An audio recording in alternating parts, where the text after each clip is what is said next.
Good afternoon, everyone. My name is Jonathan Levy. I'm the FCC's Deputy Chief Economist and kind of logistics person for conferences of this nature. And I'm pleased to welcome you to this conference on regulating the evolving broadband ecosystem. The FCC is co-sponsoring this with the College of Law at the University of Nebraska and the American Enterprise Institute, and we're delighted to be doing so and looking forward to some very, very interesting and stimulating presentations this afternoon. I just wanted to take a moment to put conferences of this nature in context and remind you of the basic sort of rules of the game that we follow. I'm a very long-time FCC employee, and ever since I came here more than 30 years ago, the management of the FCC has consistently indicated its interest in interchange with the outside academic and policy community, and we've been pursuing this endeavor over the years in many different ways. Sometimes we organize events of our own, and as you may know, we have a few roundtables on an interesting subject coming up in the next week or two. We attend academic conferences, present papers, act as discussants, and from time to time we have partnered with other organizations to facilitate events such as this one, which we hope will stimulate academic discussion, interchange, and discourse and research on topics that might be of general interest to the FCC, and also just facilitate the discussion between the outside academics and experts and the FCC staff. This conference, as well as the previous one that we co-sponsored a few months ago with Penn State, is being run with full compliance with the FCC's ex parte regulations. So anything anyone says during this conference that constitutes a suggestion for the FCC to undertake some particular action in open proceeding will ensure that a statement is placed in the record of the relevant proceeding. In the case of this particular conference, we're kind of going an additional step beyond that, which is after the conference is over, all of the presentations will be made publicly available on the internet. I should say that although the FCC is a co-sponsor of this workshop, by the ground rules laid down for us by our Office of General Counsel, we had no role whatsoever in selecting the particular speakers. That was, in the case of our previous conference with Penn State and of this one, that was clearly the responsibility of the co-sponsors. We absolutely had a hand in discussing the call for papers and the general range of issues to be addressed, but as far as specific points of view or specific presenters, that was left to the co-sponsors. So it probably should go without saying, but I will say it anyway. It's not necessarily the case that the FCC is endorsing any particular positions taken here by anyone. And I suppose it's probably true that even my FCC colleagues might say something that would not be agreed to by the commissioners or by other members of the staff. But we're interested in hearing and promoting dialogue and learning about multiple perspectives on important issues. And no one should think that any particular statement by any particular invited speaker here is approved of or endorsed by the FCC. I mean, we don't necessarily disagree, but there's the fact that we're holding this discussion here at the Federal Communications Commission, should not be considered as an endorsement. It should be considered as an attempt to foster and promote academic and policy dialogue. We have 4 parts to this afternoon's proceedings. We're in the middle of part one right now. In a few moments, my colleague Jonathan Chambers, who's the Chief of the Office of Strategic Planning, and Tim Brennan, who's the FCC's chief economist, a visiting academic, will be speaking. And after that, as you can see on the program, there are three keynote speeches, each of them with a couple of designated discussants. We are streaming this afternoon's events, and we are, in our FCC high-tech way, equipped to take questions not just from the audience here, but also from people watching the stream. There's a designated address, livequestions@fcc.gov, that people who are watching the stream and wishing to pose a question, they can send it in to that address, livequestions@fcc.gov. We'll be monitoring those. The questions will be funneled to the moderators of the various sessions, and it will be the job of the moderator to select and integrate those into the questions that are during the period that we have questions, both from people present here and from people out in internet land. So before we move to the presentations of John Chambers and Tim Brennan, I'd like to ask Gus Hurwitz of the University of Nebraska College of Law, our co-sponsor, to say a few quick words. Great. So Jonathan has done a really great job of laying out what this event is and the purpose. What falls to me is really just to acknowledge a number of people and thank a number of people before we begin. One thing that I've learned from having observed a lot of meetings in this room is the importance of acknowledging all the work that goes on behind the scenes.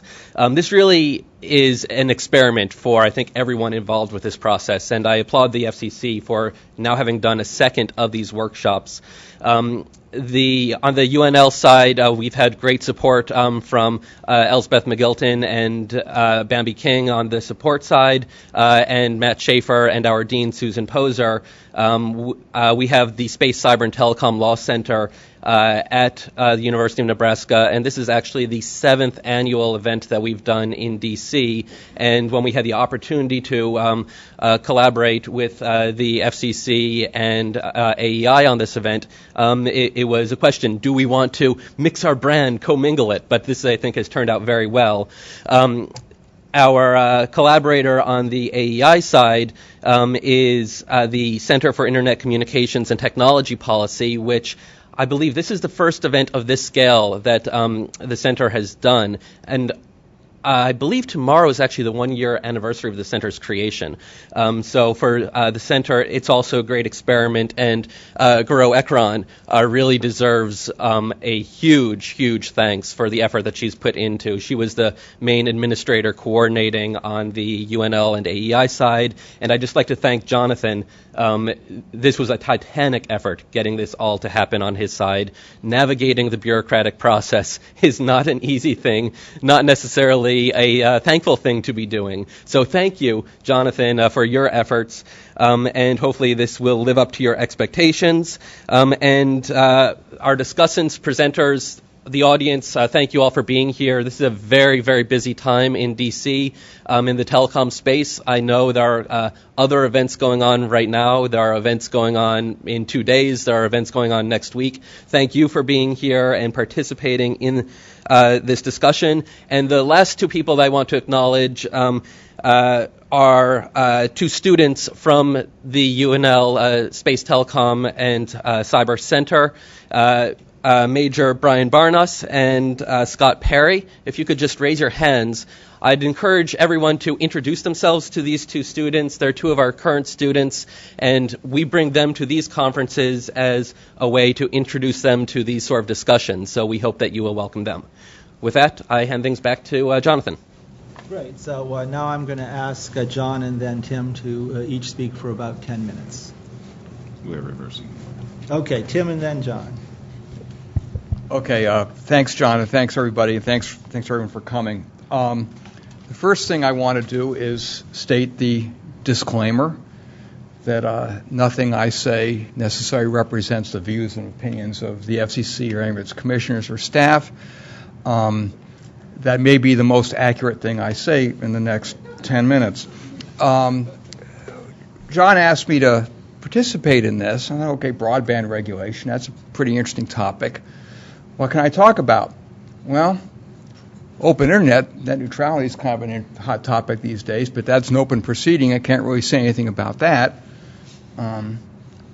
People may have heard of certain mergers perhaps involving broadband providers, but I can't really talk about that. Those are open proceedings. So what I'm kind of left with a little bit is something for which the disclaimer particularly applies, will be sort of off-the-wall things that I would have been thinking about perhaps in any event, whether I was here or not. And so if these are particularly off-the-wall, really don't assume that anybody besides me would ever have thought of these or takes them at all seriously. So let me just kind of like run down maybe half a dozen or so ideas that it'd be, at least I would selfishly feel great if I knew more about these after the next couple of days than I do now. The first one, somewhat generically perhaps, but one can fill in the gaps as one won't be that difficult, is kind of an old question in regulatory economics and industrial organization, which is if you don't regulate price, does it matter to regulate anything else?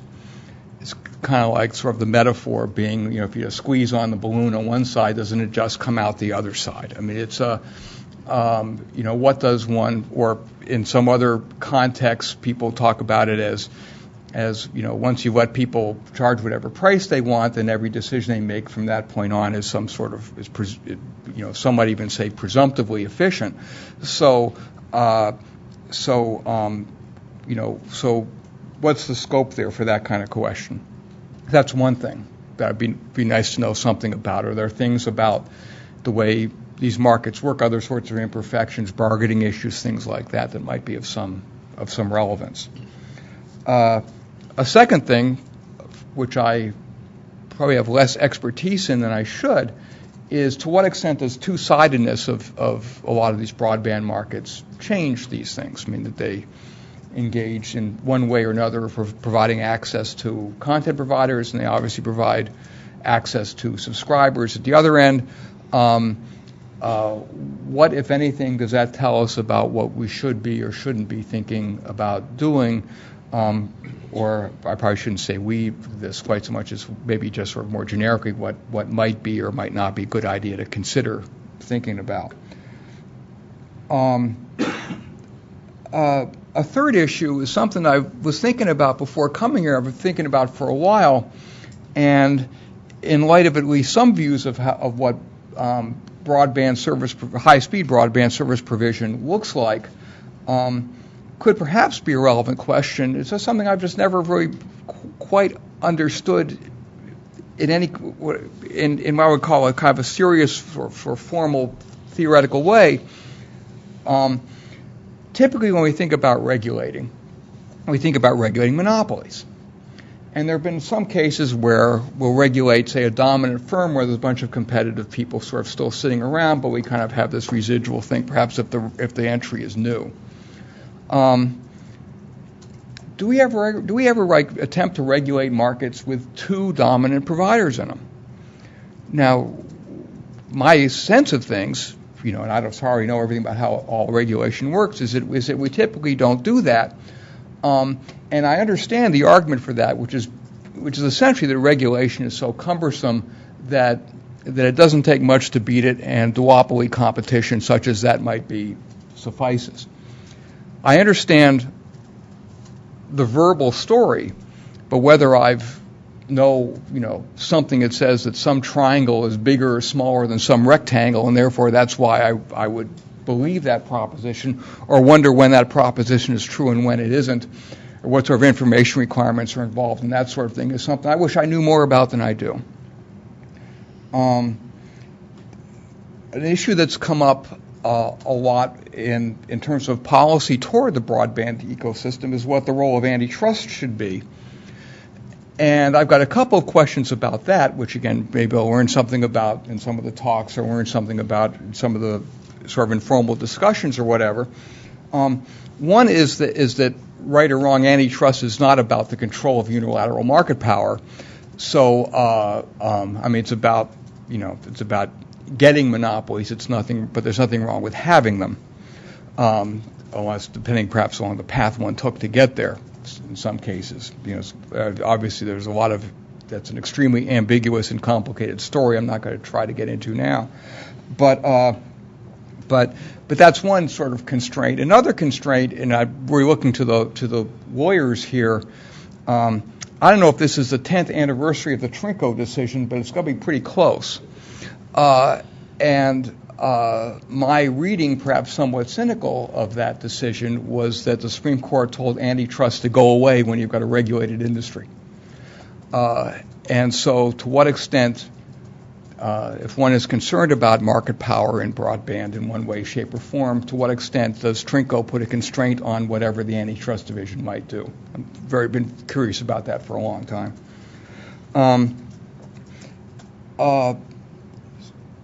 Sort of nearing the end of my list, one which I think Richard is going to be speaking about is what lessons can we draw from what goes on in other places. Something I knew very little about before I came here, and now know a little about, but not very much, is that this issue can be approached a lot of different ways, and is being approached, or the sector is being dealt with in a lot of different ways, in a lot of different places.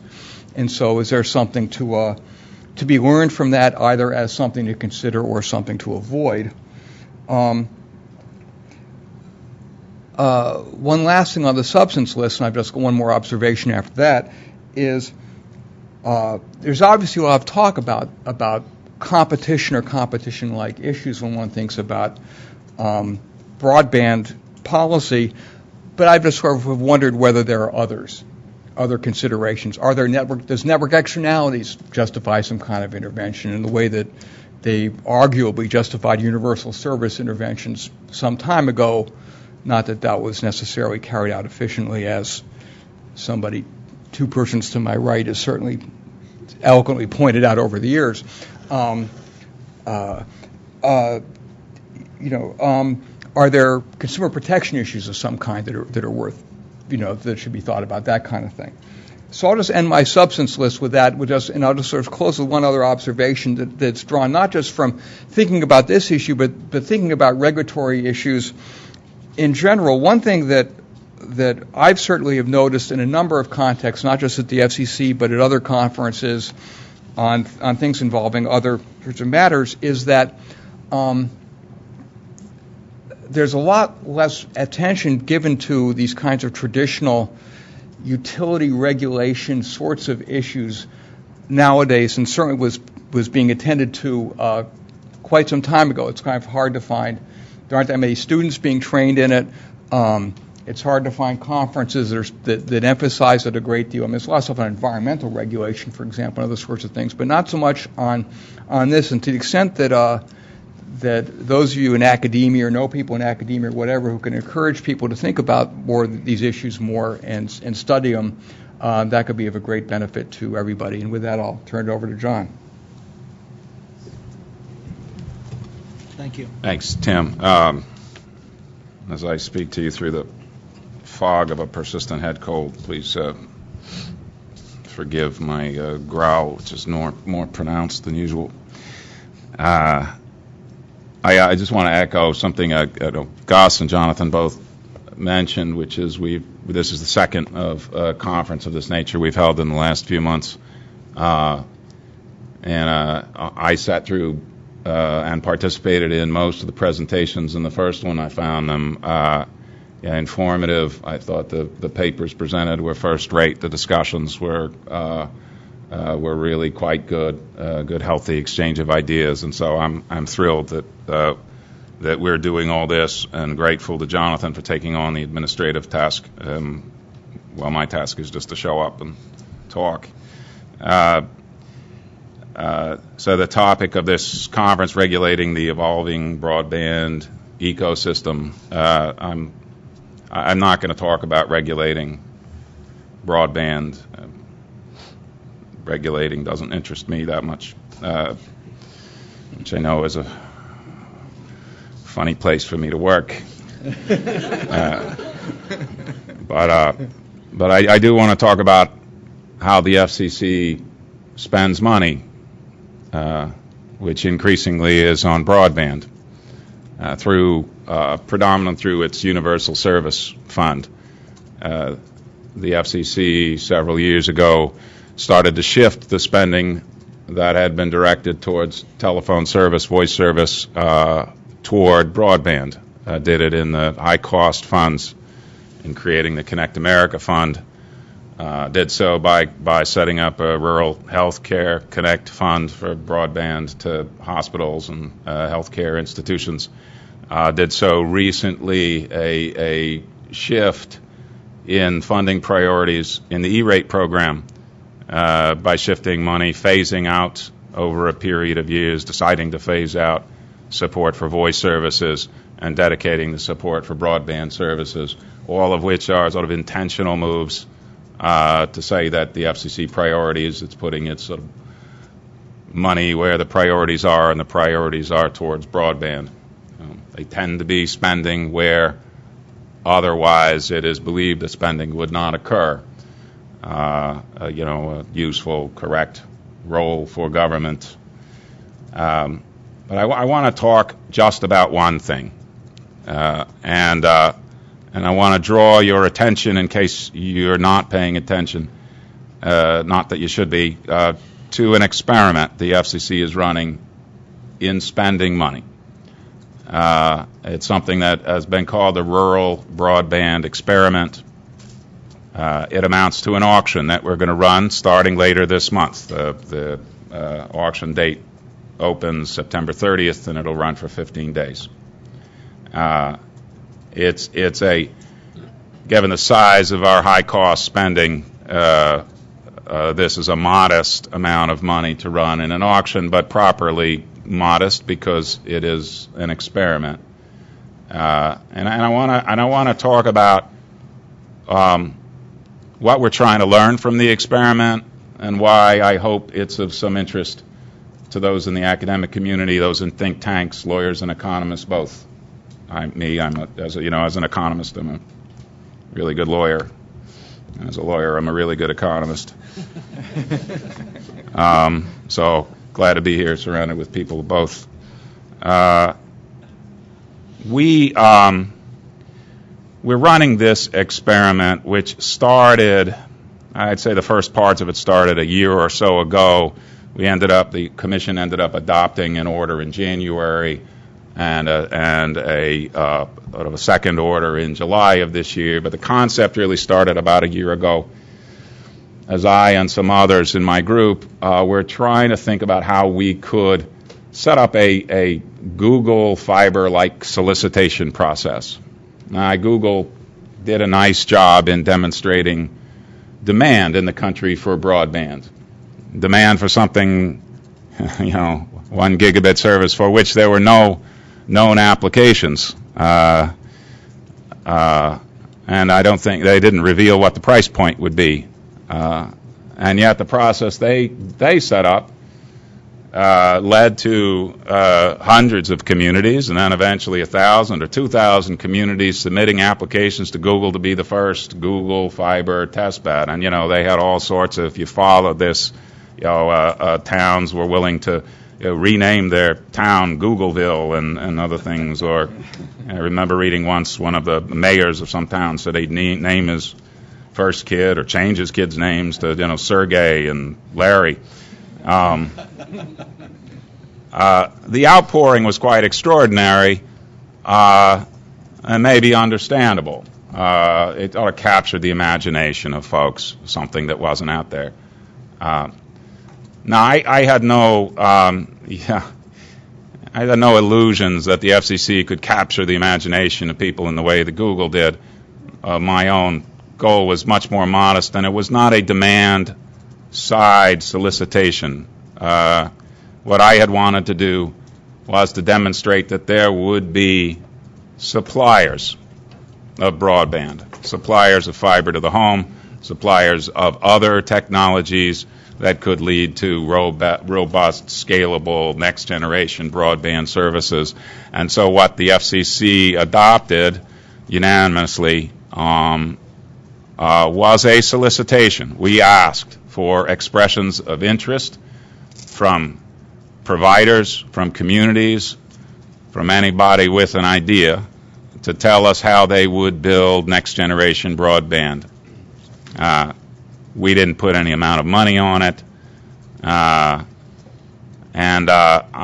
recall at the time the Commission adopted the order being asked by some people how many expressions of interest I expected. I remember saying to somebody, well, I expect there will be hundreds. And a person said, hundreds? That many, you think? I'm such a contrarian cur. I said, no, 1,000. I expect there to be 1,000. And there were. We received over 1,000 expressions of interest from rural telcos, from rural electric co-ops, from cable companies, from community broadband, from wireless internet service providers, from different types of players, all seeking to build. Now, it was an easy expression of interest. We weren't going to hold anybody to it. It was a solicitation to get ideas. What we said we would do was we would take those ideas and we would build upon that and adopt a competitive process to fund some of those ideas. And that's what we're doing starting at the end of this month. Just one side note, I was told the other day I was in Minnesota and the executive director of the state of Minnesota's broadband office told me that they had taken those expressions of interest and they had sorted them to get all of the Minnesota projects, and there were some 60 of them. And they took those and they read through them, and they established a program in Minnesota. They went to the legislature and proposed a $100 million broadband project in Minnesota. They got the legislature to appropriate $20 million as a pilot based on the projects that they saw in those expressions of interest. I mention that because it's it's a nice side benefit to what the FCC did, but more because what the folks in Minnesota saw and those 60 expressions of interest was not more than any other state. That's about average. What they saw when they read through them, and sure, there were some ideas that you wouldn't want to fund, but what they saw was an outpouring from their communities of a desire not just to receive services, but to build.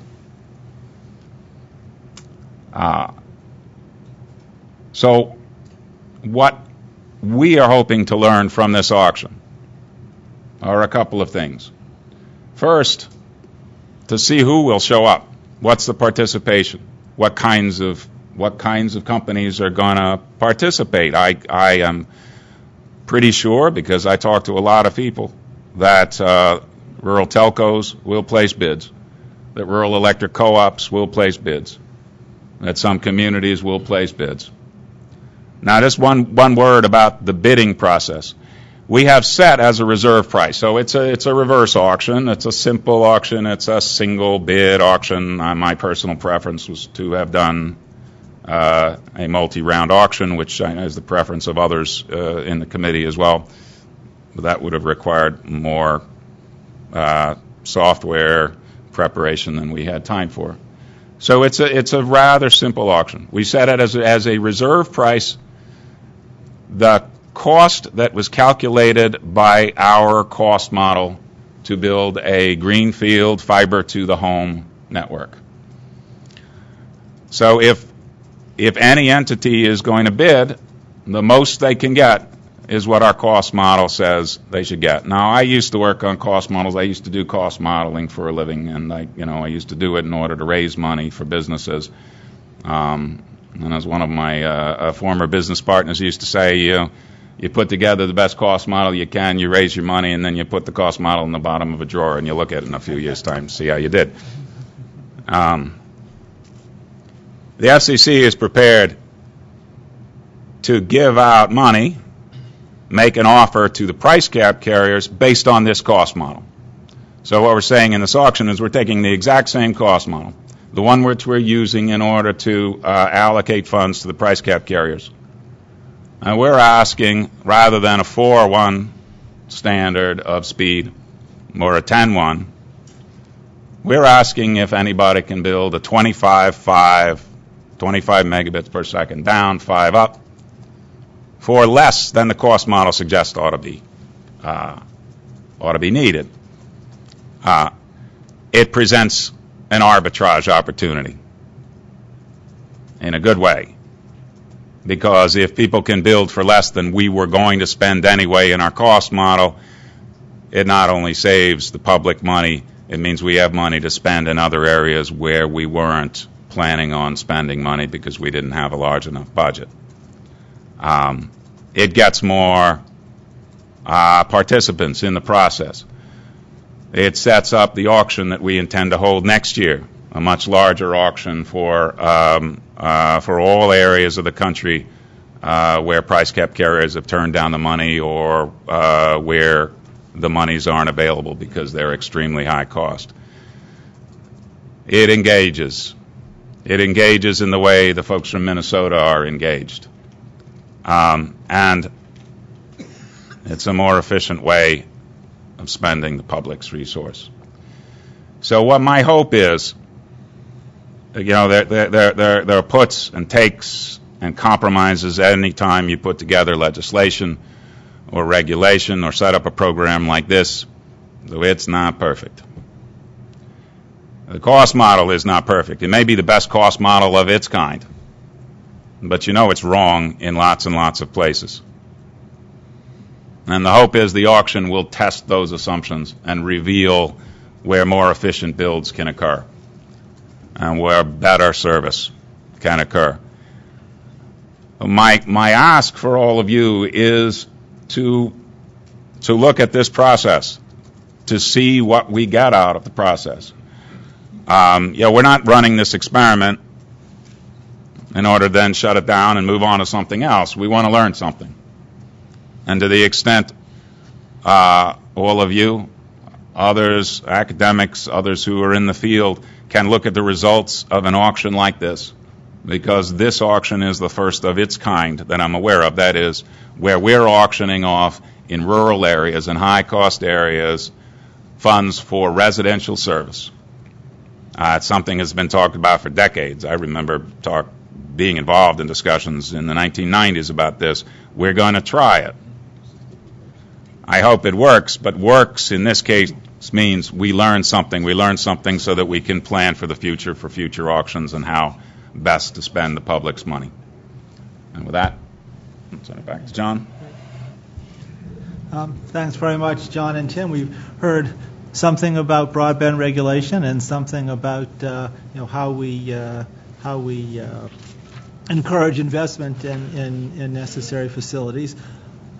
We have 5 minutes before the next session is scheduled to begin. I don't know if anything has come from the internet galaxy or not. I suspect not, but if it has, I'm happy to look at it. But in the meantime, I'll just open it up for just a few minutes worth of discussion, and I'll just say, people already know this, but it's probably worth repeating anyway.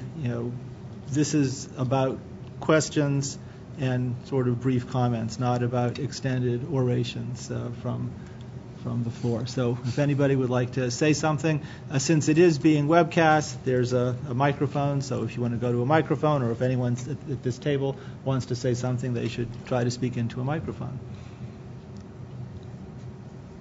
Yes, Bob, please. If no one else wants to offer anything about broadband, I want to just thank John for the description of what they're going to do with the high cost fund, because for years those of us who've looked at the high cost fund have found no effect of all that money that went to rural telephone companies in terms of either penetration or the price of telephone service. And it's nice to know that when you're giving away $5 or $6 billion a year, now you're going to ask for some performance, and we'll be interested to see how this one works out. I think it's a welcome and needed reform. Thanks for saying that. There's another aspect of this that I think is important that we're trying to do, which is reveal to the public where money is being spent, where money is expected to be spent. We have put on our website some tools, including a map in which you can mouse over any area of the country. You can download files that show what the Connect America Fund model says would be spent in any area of the country. You can download those files and put it in a Google Earth format or shapefile. You can see how we would spend the money and how much we would spend the money. Part of the idea being, if a community sees that money ought to be spent in its area where they have no service, we'd like the money actually to be spent in that area in investment. And so to move from what has been a standard ongoing subsidy stream into something that looks a little bit more like investment in infrastructure would, to my way of thinking, would be a big step forward. So revealing information or making as much information public is a big part of this effort. Would anyone else like to say something? In the back, and then I'll go to Gus. Baron Soga, Tech Freedom. Could you come to a mic? Sorry, it's a little clunky, but Sorry, where's? right in the middle there, actually.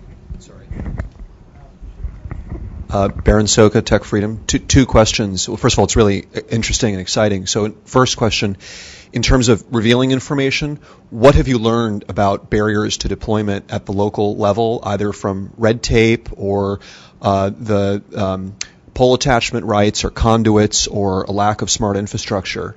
And two, what have you learned about existing deployments, in particular VDSL, which is capable of offering even faster speeds than what you're describing? Does that meet the kind of cost profile you're looking for, or are we looking for other technologies? What have you learned so far? So as far as the technologies, we are technology agnostic about this. Now, the VDSL in a rural area where current locations are often 18,000 feet or further away from a central office means VDSL, my limited understanding of VDSL, it won't work. VDSL works better where there's more densely populated areas. But part of this is to say, we would like, if you can meet our standards, and the idea of setting standards is you don't just give the money and say, tell us later what you built. You have to start with something. But if a wireless infrastructure meets a standard, if HFC meets the standard, if fiber to the home meets the standard, we're not telling you how you need to design your network. We're also not getting into, to your first question, we're using this as an allocation of funding to show whether folks would take it. They're going to encounter obstacles, I'm sure. There are types of companies, entities, which might have a better cost structure in some of the rural areas than have been funded for the past. I'll use as the one example, but it's not meant to be the only one. The rural electric co-ops, those of which who have already started building fiber to the home in their areas, who have put fiber in their networks for their own purposes, who already have poles and ducts and conduits. They own bucket trucks. They know how to manage a wired network. They may have certain cost advantages. They get low-interest loans, most of them from the Rural Utility Service. They have a fairly long time horizon. Oftentimes, they've been around in communities since the 1930s. They intend to be around for another 70 or 80 years. They're not looking for a 5-year return on investment. There's nothing wrong with looking for a 5-year return on investment, but in a rural area, it might not work. But for some kinds of entities, it might. That's my long-winded way of saying we're just putting money up. We're going to let the money determine how people want to build and what cost advantages they see. And we've capped the money at the amount that we would spend anyway. So we hope to learn a lot of the things that you just described by spending the money in this particular way. Very quick last word. Gus was the next one with his hand up, and I regret that we'll have to end this end this session after that. I apologize to you, sir, but the gentleman behind you, but we've got to. So one of the most fascinating words in what John spoke about was experiment. And my question is, what is the Commission's appetite for this type of experimentation? Is there resistance internally to experimentation of this sort of thing? This is really exciting to me. This seems like new thinking to old problems, and that's kind of what this event is about in many ways. So I think this is a great introductory set of remarks. So what is the Commission's attitude towards experimentation? Yeah, I'm either the right person or the wrong person to ask that. I used to say that, I've been in the Commission a couple of years, so they'll let me propose experiments because nobody will let me actually propose new rules. I think is that there is the chairman, when this was adopted, echoed by all of the commissioners, Commissioner Pye, Commissioner Clyburn, that where we can experiment and learn something and then adopt new rules based on the experiments, it's the right way to go.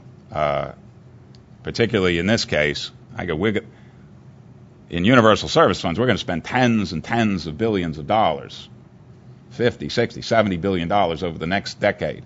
It'd be nice to learn something even with $100 million before you devote more resource. So it makes a lot of sense.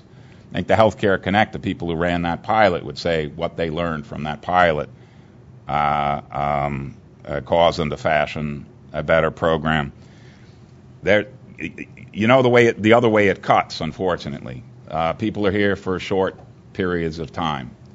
When you're thinking that an experiment might take a couple of years to learn something and to prove itself, and you may not be here, and you hope the next, I say, if you don't get something done while you're here, you can't expect the next MOOC to come along to do what you thought should be done. So there's a risk at starting something that you can't finish. And I'd say that's the only thing that cuts against experimentation, is trying to get things done, trying to affect change, and commissioners have time-limited periods. Staff that are brought on like me have, I serve at the pleasure of the chairman. My time is limited, according to him. I think in this case, my emphasis on experiments has always been design something where you can learn something quickly.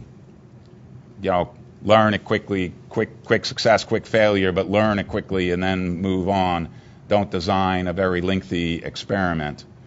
The AT&T, just to take one, the AT&T experiment, which I was internally always was supportive of, but it hasn't started yet.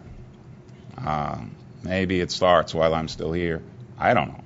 I'm not paying a lot of attention to it because the time horizon looks awfully long to me.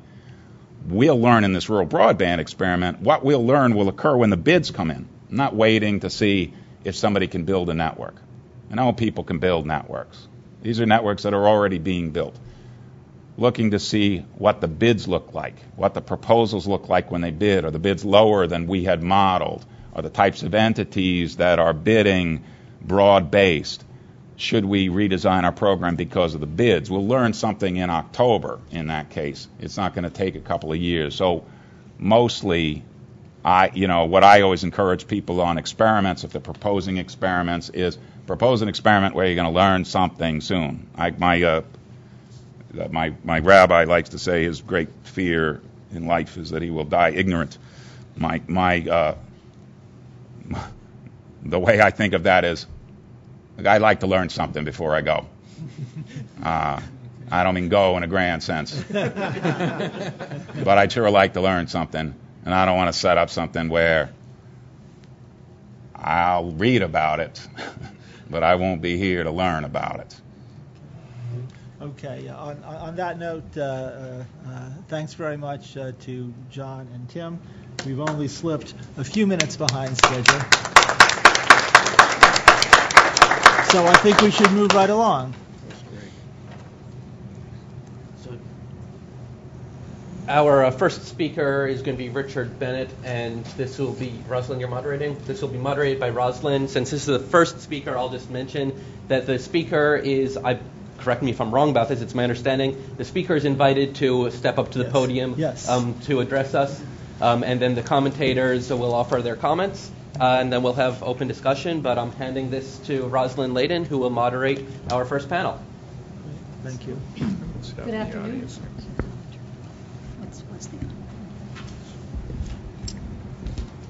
Is it not on? Good afternoon, everyone. I'm Rosalind Layton from the Center for Communication, Media, and Information Studies at Aalborg University in Copenhagen, Denmark. I'm also a visiting fellow here at the American Enterprise Institute. I really have the honor today to present our first panel discussing broadband dynamics in the G7. Our keynote for this session is Richard Bennett, who is unique in one of the few people in this space who actually worked in internet engineering before working on the policy side. He has a number of patents in Ethernet switching and Wi-Fi system architecture. As you may have known, Richard did quite a comprehensive study on broadband released last year in 2013, the whole picture where America's broadband networks really stand. He looked at deployment, adoption, performance, and price. It's quite a valuable, comprehensive document you can find at the ITIF. And it's amazing Richard has even topped that effort and is here today to present his forthcoming paper, which will be available shortly by American Enterprise Institute. And Richard is going to discuss today broadband value and broadband quality, looking at a number of data and pulling together quite a bit of information. If you go today to techpolicydaily.com, you can find a summary and also some images which Richard's included in this presentation. After Richard's presentation, we're going to hear from two other distinguished scholars. First of all, Robert Crandall, Senior Fellow at the Brookings Institute, who has also been active in this field, has 14 books on telecommunications and regulatory policy, is also quite noted in publishing and discussing on these various issues. We also have Bronwyn Howell, who is a leader of the New Zealand Institute for the Study of Competition and Regulation and a faculty member at Victoria Business School, Victoria University in New Zealand. And broadband specifically looks at information economy and comparative effects of competition and regulation on market performance. So the format of our session today is Richard will make his presentation. We will have our two discussants each get 10 minutes to respond. Then Richard will have 5 minutes to respond to that, and then we'll move into the Q&A, looking at our audience here and then anything that comes online. So.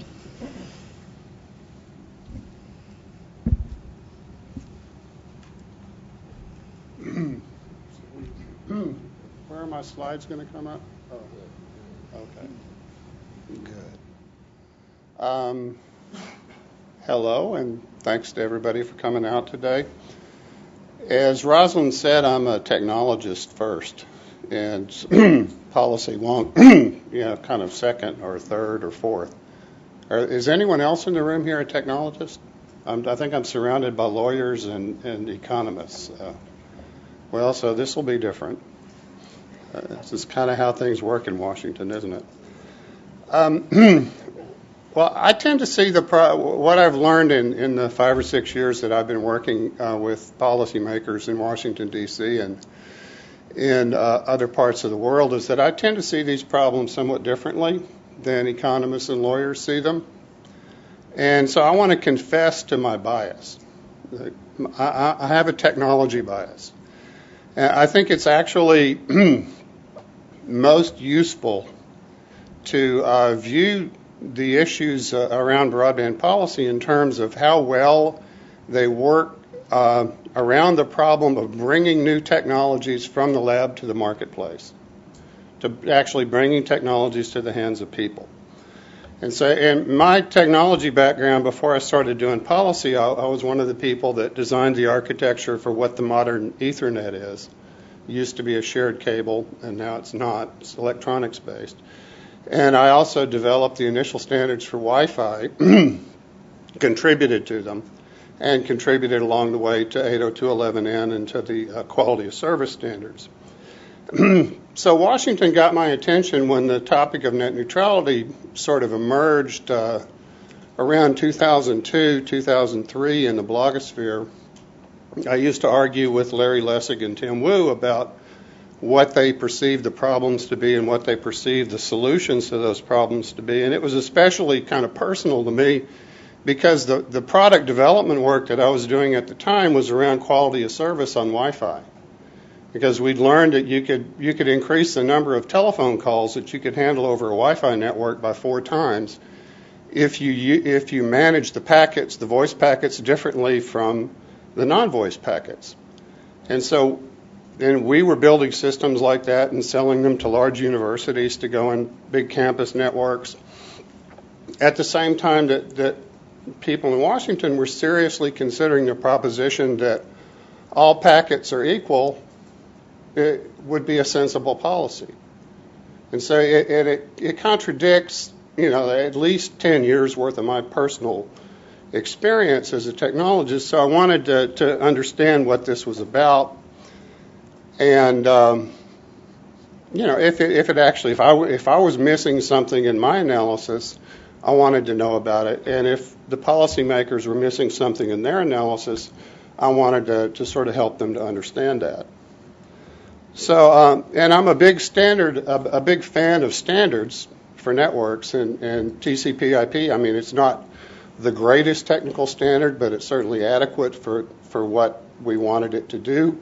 Certainly in the 90s and early 2000s, I was an OSI bigot, and that sort of went up in flames because of politics, and that kind of clued me into the fact that the best technical solution isn't always the one that wins.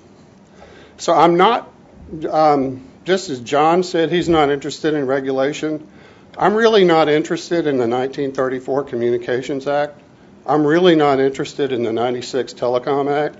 I'm interested in technology. And so how do we bring the best technology into the hands of the people who use it on a daily basis? So that's my bias.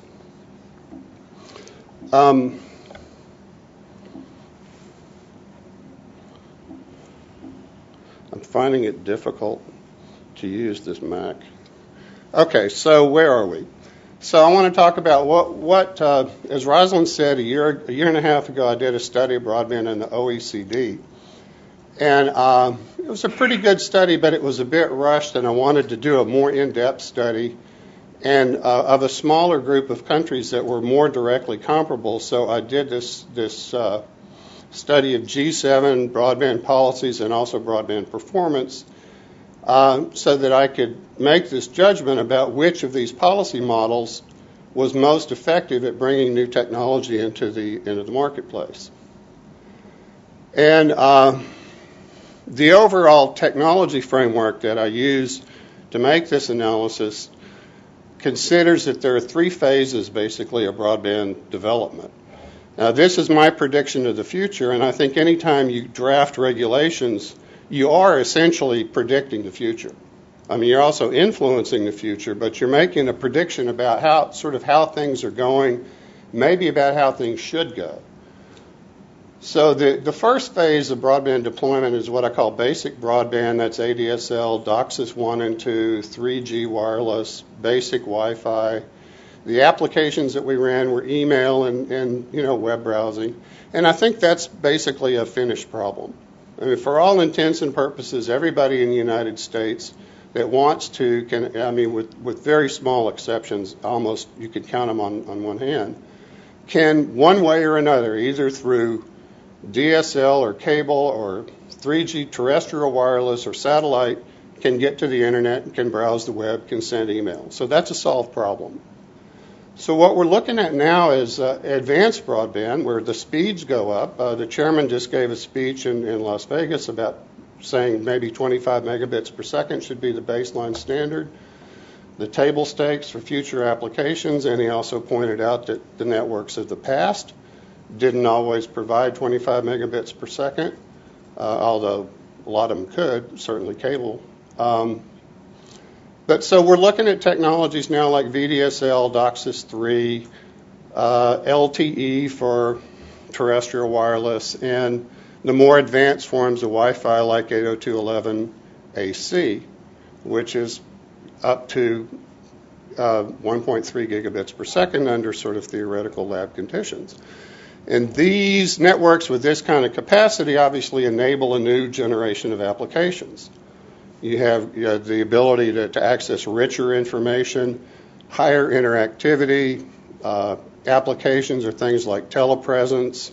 And it's not just basic Netflix video streaming. You can actually do that on a lot of basic broadband services because, it's a 2 to 3 megabit per second application.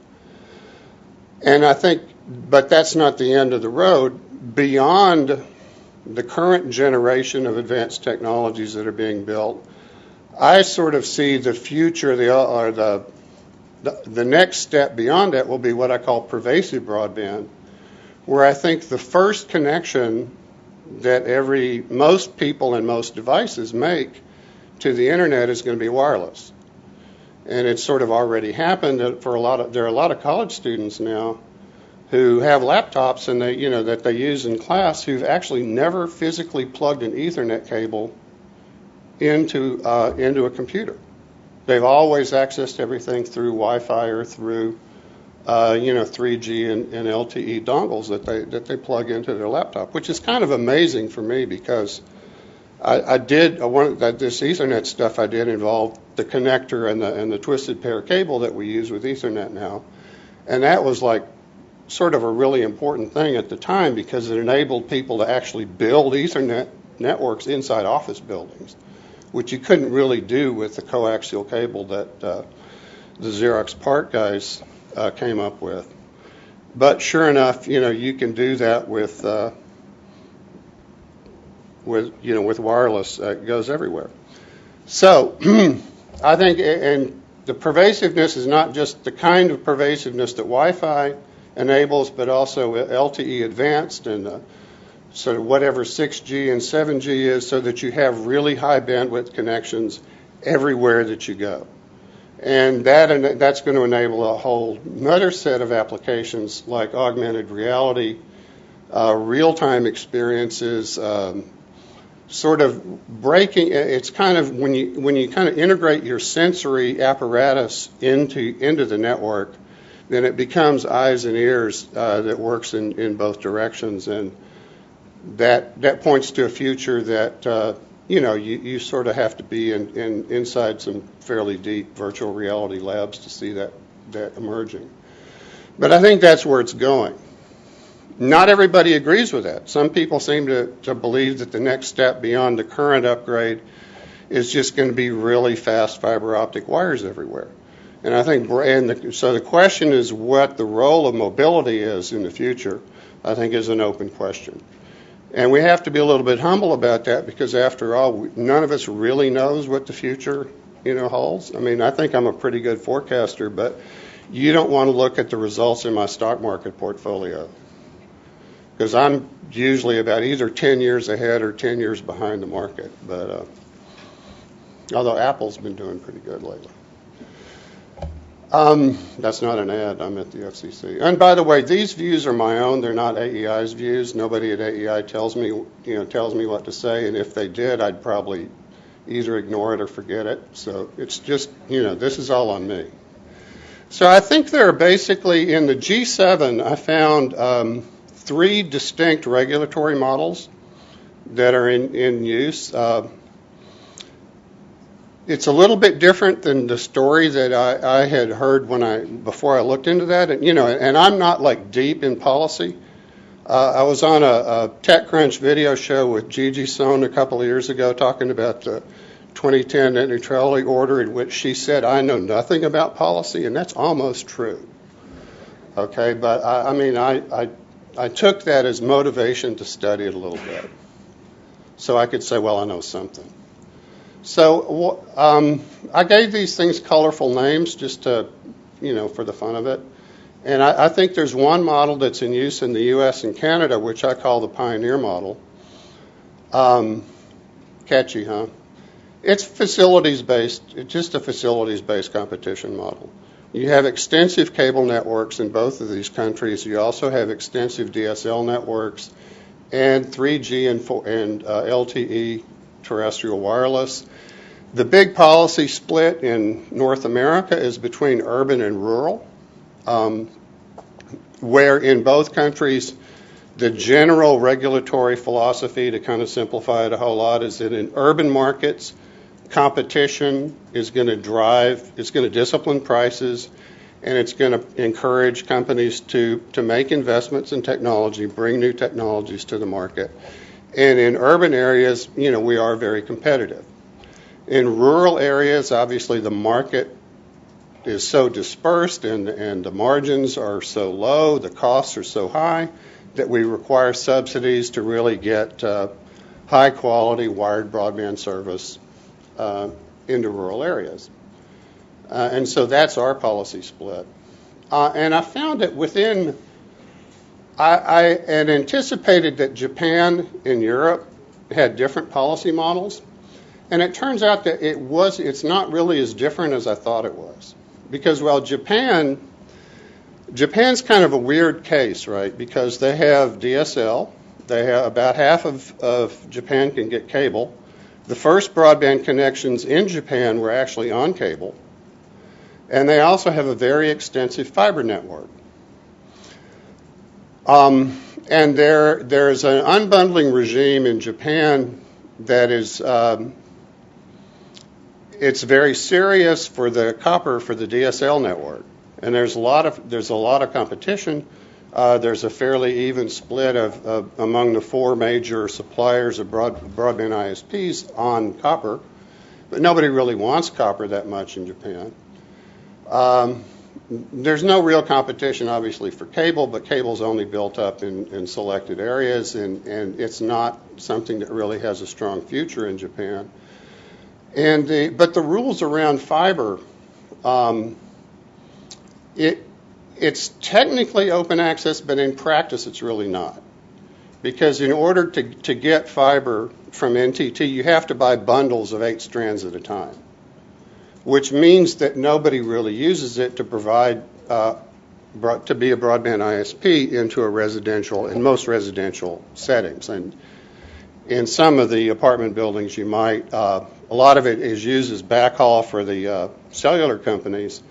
But when you have to buy 8 strands of fiber at a time, it's a real cost limiter for a small-scale ISP. So as a result, about 75% of the internet service provider business in Japan on fiber is provided by NTT, the incumbent.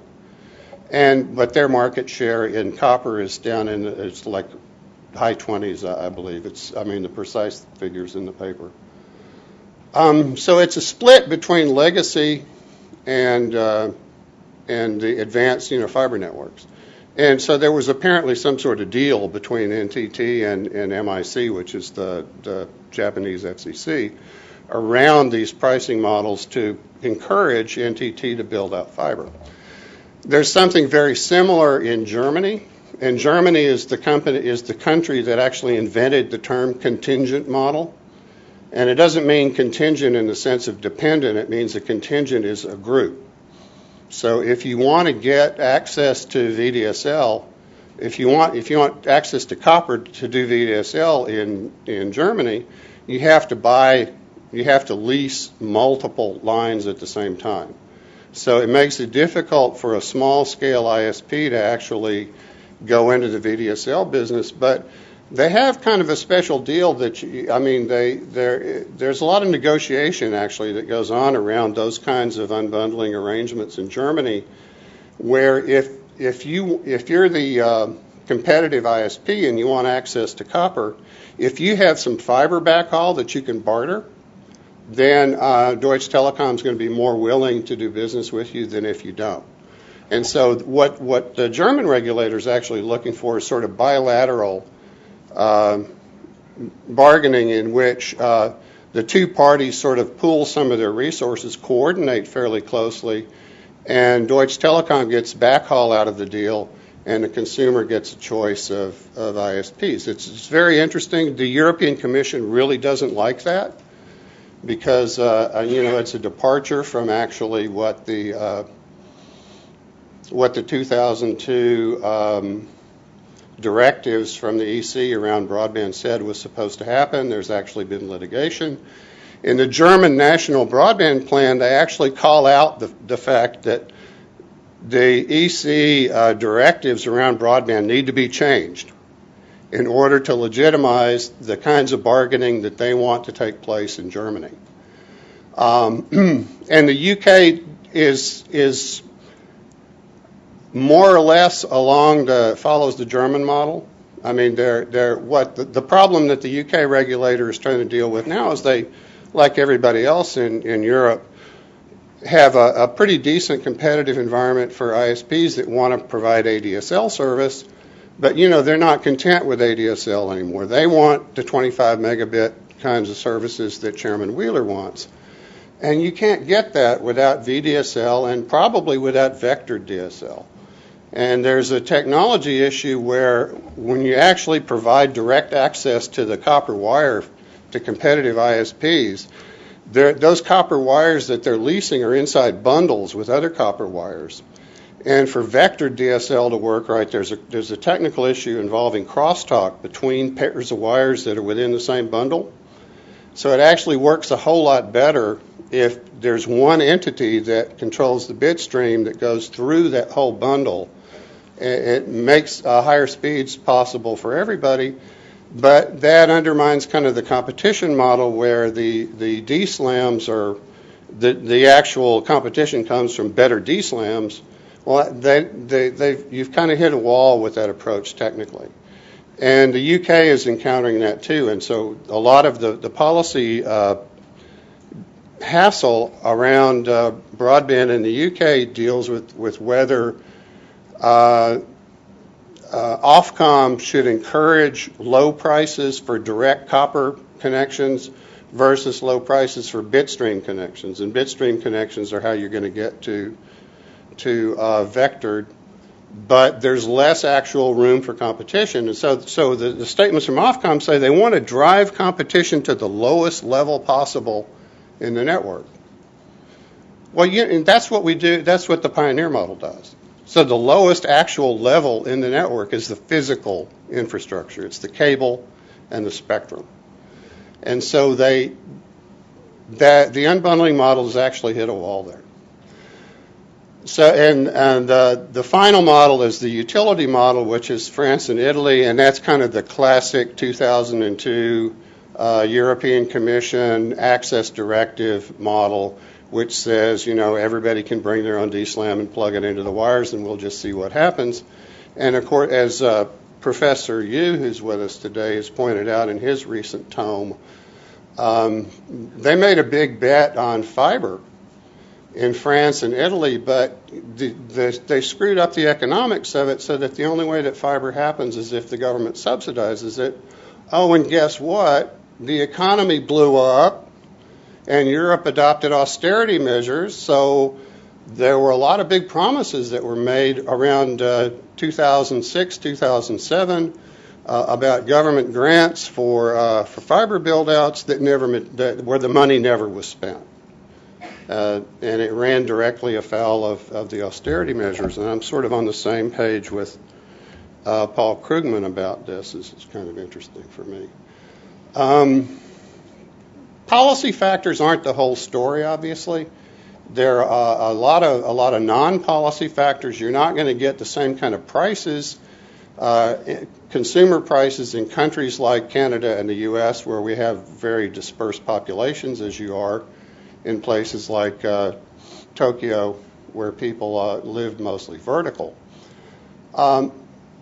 And people talk a whole lot about the sort of pre-existing infrastructure because we did benefit a whole lot in the U.S. and Canada from having extensive cable build-outs before broadband became a thing. So we were able to think about facilities-based models because we already had two fairly well built-out infrastructures. But there's part of that is that we actually inherited not just the physical infrastructure from cable, we also inherited a regulatory philosophy. Cable has never been a common carrier system, right? Cable is a private carriage system. And so we could actually demonstrate benefits of private carriage versus common carriage, and enable us to have a discussion anyway about possible regulatory approaches that actually, come from the history of the stuff that we're trying to upgrade now. So I think this gets overlooked an awful lot, and also the internet kind of has its own policy preferences that have evolved from the kinds of terms of interconnection that we have in the internet are different than the telephone network. And internet people used to be pretty proud to point out the fact that the internet was not at all like the telephone network. And a lot of those same people are saying we need Title II. I don't know how that works. And the role of subsidies is different, and I explore this in the paper. You can actually get a draft of the paper from TPRC, because I'm going to be talking about it at the poster session. It's not really ready for complete publication yet, but you can look at the 98 charts and graphs if you want to. And so the way I evaluate it, what it really comes down to is the quality of the broadband networks. How does it compare to the prices that people pay? And one traditional way of assessing that is in terms of dollars per megabit per second. I think that's probably the worst of all possible ways to estimate broadband value. Costs are not the same in the United States as they are in Tokyo. And the quality is not simply a matter of, an advertised price, an advertised data rate. It's what are people actually using the network. So the thing that if I had to really simplify it to something that easy to understand, it would be how many dollars of profit do the carriers extract from the network for every byte that they carry? And maybe I'd probably add the distance in there too, because that's when you look at transit pricing is volume and distance. And that's what actually reflects the cost of building and operating a network is volume and distance. And the bill that you pay, a lot of that reflects, the cost that the provider has. So when we take out his costs, the remaining part, which is his revenue, his net income, how does that compare with the volume of data that we're moving through the network? And it turns out, if you look at it that way, we do pretty well. So I simplified all of this into a little scorecard. I took my 98 charts and graphs and I selected 11 of them that I thought were most representative, because that was how many I could fit on a page. That's almost true. But I think these 11 factors pretty well encapsulate, most of the key elements. I'm going to do another analysis where I look at all 98 charts and graphs and do some arithmetic. One of the things that I hadn't seen anywhere is how many square kilometers of area have to be served by each internet exchange of actually populated area. And so this is based on the population, the rural population, the dispersion of the rural population, how many major internet exchanges we have. And the problem with reaching rural population with broadband coverage in Canada is immense. In the United States, it's quite significant. And even though places like Japan and the UK don't have an awful lot of internet exchanges, they really don't have a whole lot of rural people. It turns out the average rural density in Japan is over 990 people per square kilometers, which is kind of weird because the definition of rural is anything below 1,000. So they basically don't have rural populations. Wouldn't that be a nice problem to have if you were a regulator? Well, you wouldn't be able to spend a whole lot of money in grants for rural broadband. Next generation access coverage means essentially 25 megabit per second, service. Japan does really well there because they've got a super extensive fiber network that reaches in the mid 90% of Japanese homes, if not 100. The U.S. and Canada do really well there because we have extensive cable, and cable enables next generation access. The U.K. and the rest of continental Europe, they're having to struggle with VDSL. Unfortunately, France and Italy are really in bad shape because they have virtually no VDSL. LTE coverage, we have a similar story. The United States has the most extensive LTE coverage. We kind of had a good reason for it because we had CDMA. Our CDMA carriers really needed LTE because the volumes of data they were having to carry, they kind of hit the wall with classical CDMA, so they were highly motivated. And Canada, doesn't have technology mandates. When you get into Europe, you have technology mandates that slowed down the LTE transition. Japan, no technology mandates. They were just a little bit late to get started with LTE because they had sort of a 3.9G system that was really virtually LTE from a performance standpoint. And it's interesting today. In one of the metrics I looked at, actually, web page download speeds in France are about the same on wireless networks as they are on wired networks. So there's a whole lot more investment going on in France around wireless. Smartphone adoption, depending on whose numbers you look at, the USA and UK are number 1 and number 2. Smartphones are not as heavily used in terms of the volume of data in the UK, however. This is some Akamai data. One of the measurements they look at is what's the diffusion of high-speed network connections. And so Akamai requires some interpretation because one of the Akamai measures is something they call the average connection speed. Average connection speed doesn't mean the average speed, the average capacity of the wire. It means the average speed that's measured at a TCP connection. So when you use a web browser, web browsers typically have 6 to 8 TCP connections running in parallel at the same time. So if the network is capable of giving you 40 megabits per second, and you're running, say, 4 TCP connections in parallel, Akamai is going to report that as a 10 megabit per second connection because each one of those TCP guys gets a quarter of the capacity because you're running 4 of them at the same time. It's not about congestion. It's not about network load somewhere else. It's like the unit that they're actually measuring. So to have an average connection speed greater than 10 megabits per second, the way Akamai measures it, you need a 40 megabit per second network. The United Kingdom, the UK broadband is really good these days. It's a lot better than I had anticipated it would be, and it's basically neck and neck with the US, depending on which one of the measures you look at. On average, the speeds in the UK are really good. Which kind of makes you wonder why the people in the villages are like digging trenches and installing their own fiber optic cable because, BT has passed them by, but it's really good.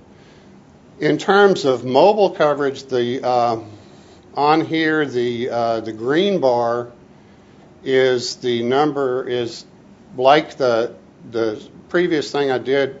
On here, the threshold is 4 megabits per second. It's mobile. And the U.S. is down towards the end. I mean, we're the only slower country in this measurement is Germany, and I think this is a consequence of the load that our wireless networks carry, and also the fact that we've been doing LTE longer. So, an LTE in the U.S. is also not an extra cost service. In Europe, for the most part, LTE is a premium service. So you actually have to pay extra to get any kind of LTE at all, and LTE runs on its own spectrum. So it's going to be faster, but not that many people use it. Projected internet traffic, I think this is probably the single most important piece of information out of the 98 things that I dug up. Cisco, of course, this is a projection. This isn't a measurement, but it's a projection that's based on measurements that Cisco's been collecting for the last 5 years, if not longer, on traffic moving through internet exchanges.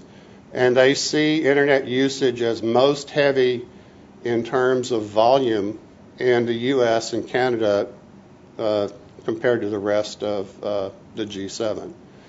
And on a total global basis, they find that South Korea is the most heavy volume of internet use, but they project that in the next measurement cycle, the U.S. will actually even surpass South Korea, which is kind of amazing given the fact that South Korea's got really extensive gigabit networking available to people. But, you know, it kind of doesn't matter how big your pipe is if you don't have water to pump through it.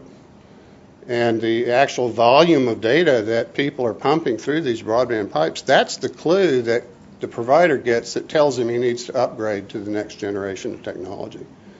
So you get delays and people get unhappy when you can't move the volume in a timely fashion. In terms of mobile, Cisco estimates that Japan actually uses more mobile data than we do, which is kind of interesting because Japan's really low on smartphone adoption. So I'm not. This is one. This is what you get when you do an in-depth study like this, is that you find these inconsistencies in the data, and it really doesn't make sense. So one of these data sets is probably wrong. Okay, I'm just about done. Unless people in Japan are really using a whole lot of LTE dongles, or using a lot of wireless laptops, and I don't think that's the case. It could have to do with how smartphones are defined in the studies of smartphone diffusion, but there is some evidence actually that in Korea and Japan there's a new kind of cord cutting taking place where people are just like they're not paying for a wired broadband connection because the wireless connections are fast enough.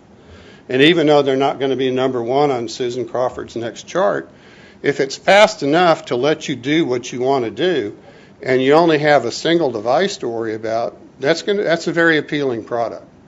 And I would maintain that if you can get, say, a fairly reliable 25 to 35 megabits per second through a mobile connection, and there aren't, intense data caps, maybe you don't need a wired connection. So they're going to, if in fact Korea and Japan have already moved into the pervasive stage or are beginning to move into the pervasive stage, from our little two-dimensional world, it's going to look like there's degradation in quality there. And in fact, some of the actual studies show average download speeds declining in Korea and Japan at the same time that the providers are spending lots of money to make the wired networks faster, because people just don't care. So this is why the future is important.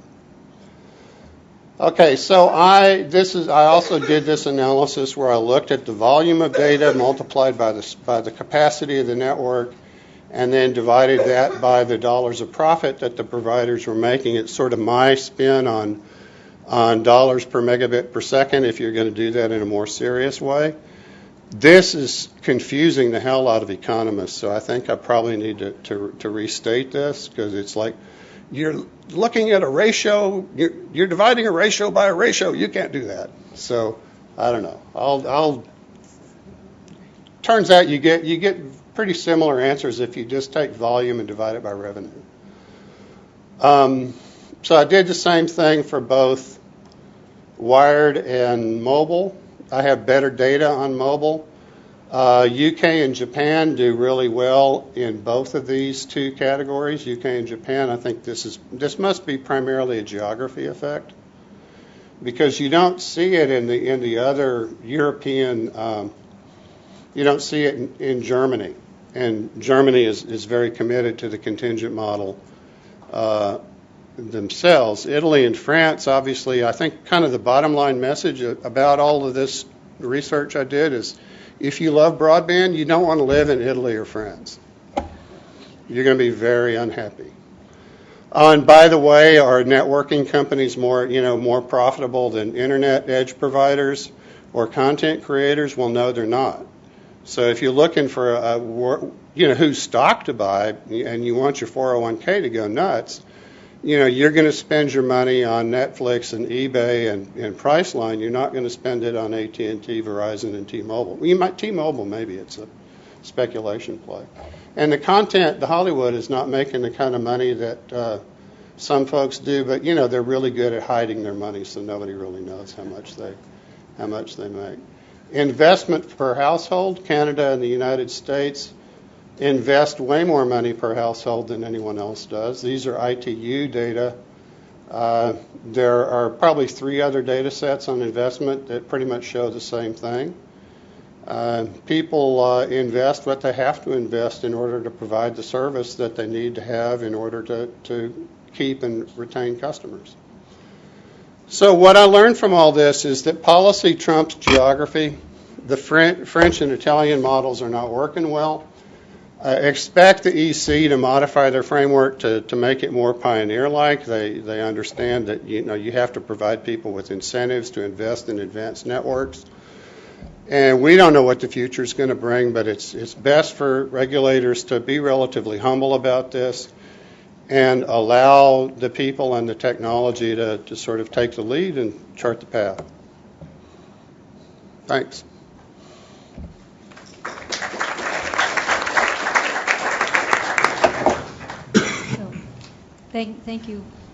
Thank you, Richard, for lifting our level on this topic. We're now going to go to Robert Crandall, who's going to provide some commentary. Is this working?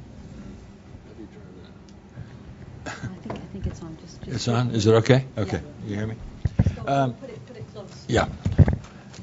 Well, thank you, Aaron, for inviting me to do this. It's a great pleasure to be here. I was a little bit awestruck, though, when asked to do it, because the next day a 126-page paper arrived, and I was told I might have 5 or 10 minutes to discuss it.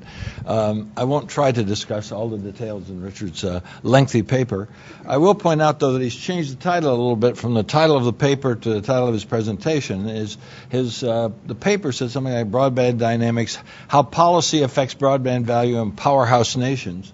Now he more modestly says, what have we learned? I think my first observation on this is that it's in the spirit of a lot of things that have been going on lately in terms of trying to compare broadband outcomes, broadband diffusion, cost, speed, etc., across countries. And that it's nice to have people like Chris Yu and Scott Walson of the Technology Policy Institute and others doing these sorts of things.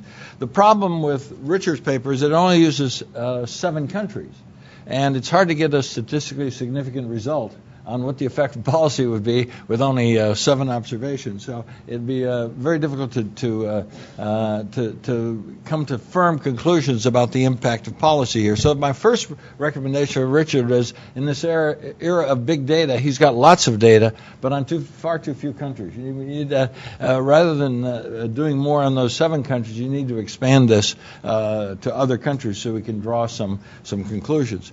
I will not attempt to go through his 12 slides or his 50 figures, or whatever he has in the paper, and critique them. We'd be here all day. But I would like to at least go over the attempt to distinguish groups of countries in terms of policy homogeneity. Right now, Jeff Eisenack is not in this room, and the reason he's not is he's up in Canada, and I haven't talked to him about why he's up there, but I think I know, to deal with the CRTC, their FCC's attempt to be much more interventionist in wireless policy. The FCC might have had the opportunity to rule on whether we should go from 4 to 3 carriers. The CRTC is in the middle of trying to go from 3 to 4 carriers through a variety of regulatory actions and subsidies. And there's a huge battle going on in Canada right now with a hearing, I think, coming up at the end of this month.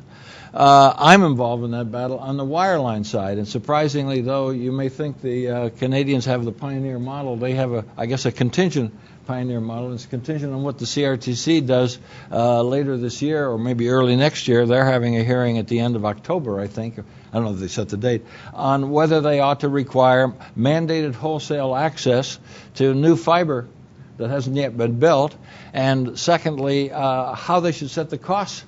What cost model they should use, or how they should determine the cost for such access. So they haven't quite signed completely on to the pioneer model. When you go to Japan, I think Richard quite accurately characterized the Japanese policy. I would put it more starkly than that is we have no idea what's going on there. It's very opaque.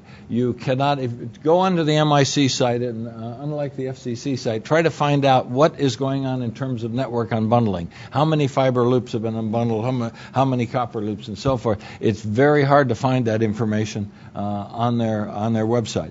I think what I have found out from Japanese friends and associates is that finally, after many years, there is some wholesale use of fiber. It's being mandated. Whether it's at mandated prices or negotiated rates with NTT, I simply don't know.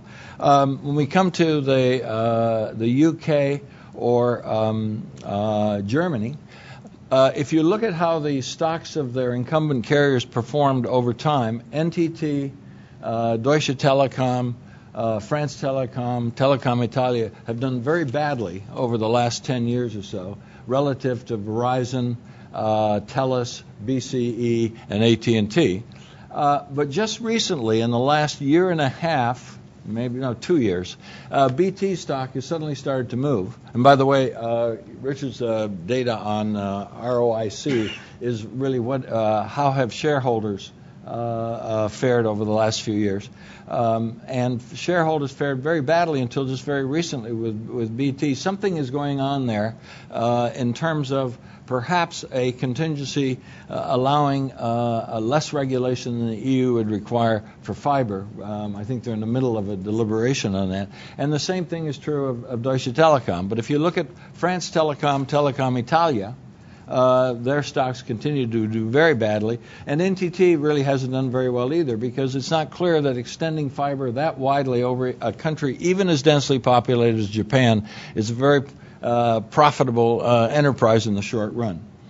As for Richard's various analyses of broadband deployment, broadband quality, and so forth, I think, as he says, he's a technologist, and he anticipated some of my comments as an economist. I think the work he's doing on diffusion, on quality, on speeds, and so forth is extremely valuable and very good work. I'd like to see him extended to more countries. When it comes to the economic stuff, I must admit that I have a little difficulty with it, and particularly since a lot of the returns that he captures and puts into his charts come from Infonetics, I believe. And if where Infonetics gets this data, I don't know, because I was looking at your data for wired returns for Telecom Italia. And if you go to Telecom Italia's financial reporting, they don't break out wired from wireless. I don't know how he got this. And there's a second thing. It appears from your charts that it's Telecom Italia that has the highest margins per unit bandwidth, revenues from bandwidth, whatever. Yet Telecom Italia's fixed wire network has been doing very badly, and over the last year they were trying to unload it. And in fact, they couldn't find buyers, so they finally gave up. But it's not been a very profitable operation for them. So I'm not sure exactly how Infonetics gets this information or whether it is accurate. So I would strongly recommend that these results be extended to more countries, so that we could have countries like South Korea, you mentioned. Interesting enough, Portugal and Spain, because to talk about contingent models, both Portugal and Spain have begun to deploy fiber, and they've begun to deploy it only because their regulator, apparently against the wishes of the EU, have decided not to require mandated wholesale access to the new deployments. I think in Spain, if it's above 30 megs, I'm not sure what it is in Portugal, but Portugal has begun to deploy fiber. So I think the lesson is the Europeans are moving in our direction. Richard's numbers seem to show that the Europeans have underperformed us on most of his dimensions, and that our regulatory system certainly is superior to their more interventionist system. I don't know that you can draw any cardinal lessons from averaging across all of Richard's indicators, but they're there for you to look at. And I think they're consistent with what we're hearing from Chris Yu or from Scott Walston, namely that we're doing very well, and no need for us to consider changing our regulatory approach. But the Europeans surely are doing just that. Thank you. Thank you. Let's go to Bronwyn. Right. Firstly, please excuse me. I'm full of a cold, and I'm not quite sure whether my mind and my mouth are working in the same zone at the moment. But the comments I've got, very much reiterating the things that Bob's just said. I come from New Zealand, and it's not too far away from Australia, where two of the countries, well, New Zealand in particular, started out perhaps more of a pioneer even than the pioneer model when we decided to scrap everything in the 1980s and start from scratch and use a competition law model to govern the development of our markets. We've gone from pioneer, we flipped through contingent, and now we've gone even further than the utility model. We've gone beyond utility, and we're back into the world of government ownership again. The point I'm trying to make is that regulatory models are not fixed, and I think that's one of the things that we need to consider around this, that in a complex adaptive environment, regulation must be able to adapt to the changing circumstances as the market adapts as well. I think what we've seen is that the adaptations aren't necessarily to the hard infrastructures of the regulatory environment, but thinking more about the ways of which they're interpreted and played out. And I comment on a point that Richard has noted in his paper, that the EC vision about what the purpose of regulation is a point about power and control. And I quote, "According to the EC vision, technology markets unfold because regulators make them develop." And I think that's one of the key points that I think we've seen, that where the pioneer model and the way the US has applied it has been the total antithesis to that statement of how the regulatory model has played out in all of the other 6 of the G7 countries and 32 of the other 33 OECD countries. The point there is that regulators are powerful, but they're not all-knowing, that markets evolve, and in a world where we're not certain about how the technology evolves, we need to have some flexibility there. And the comment that I can see there is that the US model, because of its absence of a prescription on exactly what the infrastructure should look like, has avoided some of the problems that Richard has alluded to in his paper. So, coming back to the points that we've got there, there's a lot of good data in the paper that show the problems and consequences, the differences there. They are case-specific. Each country has its own particular unique circumstances which affect the way things play out.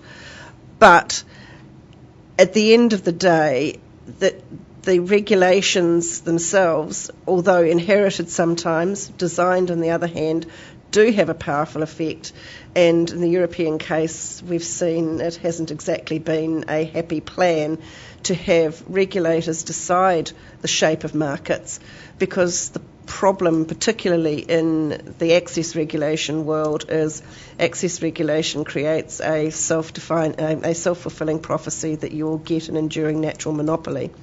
If you want to have a world where you've got something different, you have to allow that to grow. The pioneer model has allowed that to happen because in the US case there has not been a prescription about what the regulation, what the network should look like, and that's where I think it's the data that you found, Richard, do confirm that.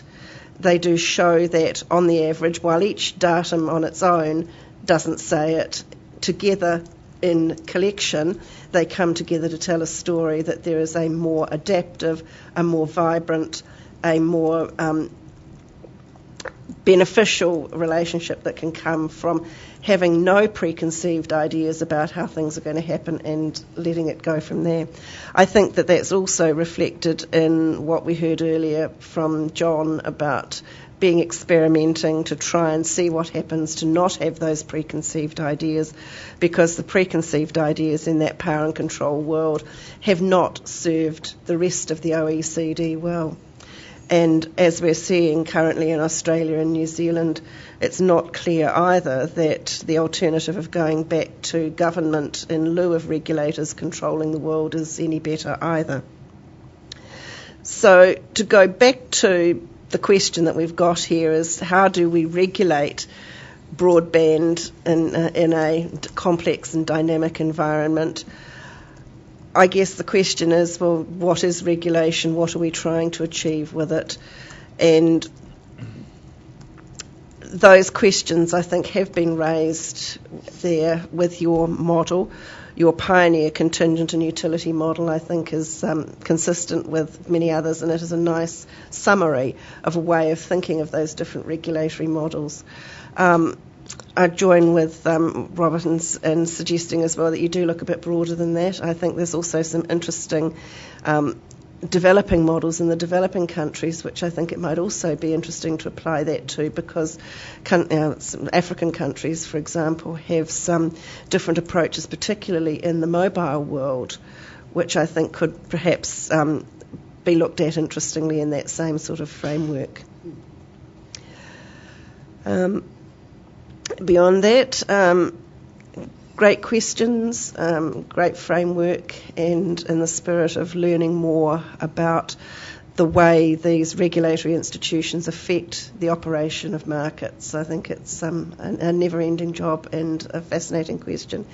And the challenge in this iterative process too is, as these other markets change, hopefully you'll continue to track these, and in the fullness of time, having that longitudinal data as well as the cross-sectional data may make that more informative as well. Thank you, Bronwyn. Richard, would you like to respond to any points, or shall we take questions? Just briefly, I think the next act, what I'd like to do would be a G20 analysis, because the G20 is 52 countries. One of the 20 is the European Union. But it's a lot of work, and it's going to be to obtain good, solid data. I mean, a lot of the data that I use is public, and so the price is right. But yeah, it's going to cost some money to get the data. And I would like to look at more countries. One of the things that I discovered is actually that there is a fourth model that is used not quite as extensively, but it's the dark fiber model. And I don't have a fancy name for that. Maybe the dark fiber model is the fancy name, where actually the government installs dark fiber and then they lease it to anybody that wants it. It's the Stockholm, Amsterdam. I didn't find that, in the G7, although there are kind of instances of something like that. But that'd be another model. And I think, maybe the African stuff that Bronwyn was talking about is where you got zero-rated services, and actually the service provider is covering some of it's the applications providers like Facebook that want to get more customers, and it's definitely in their interest to promote the construction of more low-cost networking. So yeah, there are some other models in countries that are maybe less directly comparable. There's a dark fiber thing going on in the U.S. relative to FirstNet, but it has interesting interactions with the private fiber business, because it's sort of a lot of the private fiber contractors are scared. It's slowed down actually the deployment of fiber because they don't want to go in to routes where FirstNet is not interested in being a customer, and they also don't want to be a competitor with the dark fiber that FirstNet's going to pay for. So it's there's some interesting interactions around that.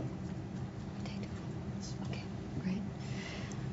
Thank you. So shall we take some questions here? I would like to Mark here from the on the panel. Let me first offer an observation on the profit question. I looked at your graph.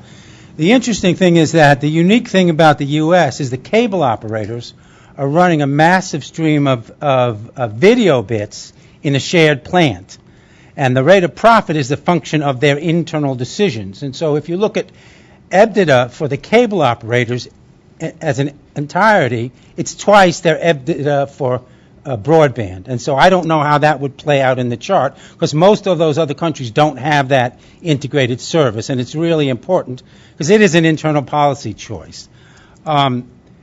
the question I have is, look, I'm a mobile guy. I believe that mobility is such a uniquely valuable communications function. It will be the center of communications in the 21st century, and you seem to head in that direction. And the fact that you say that the first mile is going to be solved with a mobile connection, then that leads me to the question, doesn't that make the Internet interconnection point and the middle mile even more important for regulators to think about and be concerned about adequate competition, or whether or not there's regulation? Clearly, we're getting significant interconnection disputes today. If you're right and the first mile problem shifts to wireless, doesn't the middle mile and the interconnection point become even more important? I don't know that it really does. I don't know that. I decompose it, the internet and sort of broadband networks, into three parts: it's last mile, middle mile, and then core. And core and middle mile, there's not a lot of uniformity in how people use those terms. But to me, there's sort of one interconnection problem, which is that takes place inside the internet exchange points, and that's in the Netflix disputes with the four major carriers. That's really where that dispute takes place. Netflix wants to install servers inside the footprints of providers, which I think is pretty non-neutral, about as non-neutral as you could get. So I applaud the carriers that are saying no, they'd rather they didn't do that. They want to interconnect with them in the standard locations where everyone else interconnects. But I think the crunch becomes, for those high bandwidth video streaming services, the crunch is between the internet exchange and the CMTS that serves a neighborhood. So you have a CMTS that serves, say, 200 to 400 homes. And so getting from the CMTS to the internet exchange, right now that's private property of the carrier, Comcast, Verizon, whatever. They pay those expenses. And I don't think the fact that you have a wireless edge really modifies that a whole lot.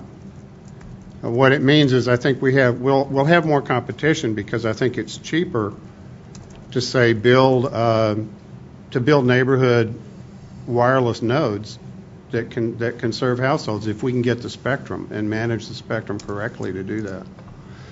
But certainly the area of interconnection policy is something that warrants government oversight. I don't know that the rules, I don't know if I was creating rules for it, I don't know what they'd look like.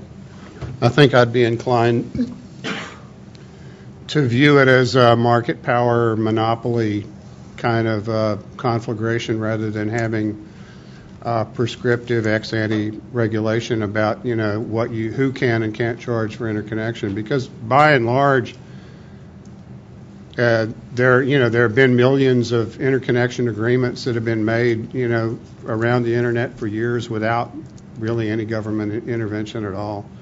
And the ones that attract attention are a handful of the overall marketplace for that.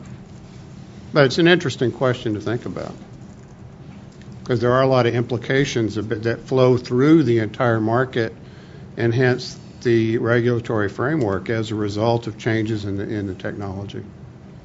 As a quick bit of meta moderation, we have about 5-6 minutes left in this session, but as a reminder, if you are watching the live stream, you can email questions in for the panelists and participants. The email address is livequestions@fcc.gov. So that will apply throughout all of today's proceedings. I just want to make sure you have the email address. It is livequestions@fcc.gov.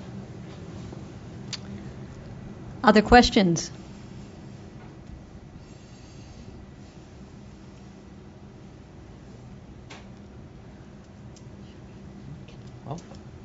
Seeing, unless anyone jumps up really quick with another question, we can thank Richard and the panelists and move on to Mark Cooper. I have another meta point, however. We have cookies and coffee, which are arriving in the back right now. Since they're in this room, please feel free to get up and help yourselves, but do so quietly and try not to create any disruption. With that, I hand things over to Babette to introduce this panel. Hi, well, thank you for the last panel. That was very interesting. I am Babette Bullock. I'm professor of law at Pepperdine University in Malibu, California. Yes, you can hate me. And I, too, like John, am both an economist and lawyer by training, which I think just makes us twice as many people at any given cocktail party. So we wear both hats all the time, I'm sure. But what won't be dull today is an interesting discussion that is going to be presented to us by Mark Cooper, who will be talking to us about his recent paper entitled The Digital Past is Prologue, how a combination of active public policy and private investment provided the advancement of progressive American capitalism. Mark Cooper has a strong background. Many of you are probably already familiar with him.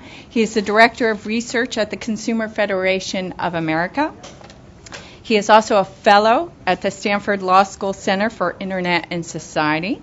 He has provided extensive expert testimony for various clients over many jurisdictions. A former Fulbright scholar and author of many books and articles in this arena. It's a pleasure to have him speaking today. We also have two distinguished discussants who will be following with 10 minutes of commentary after the discussion.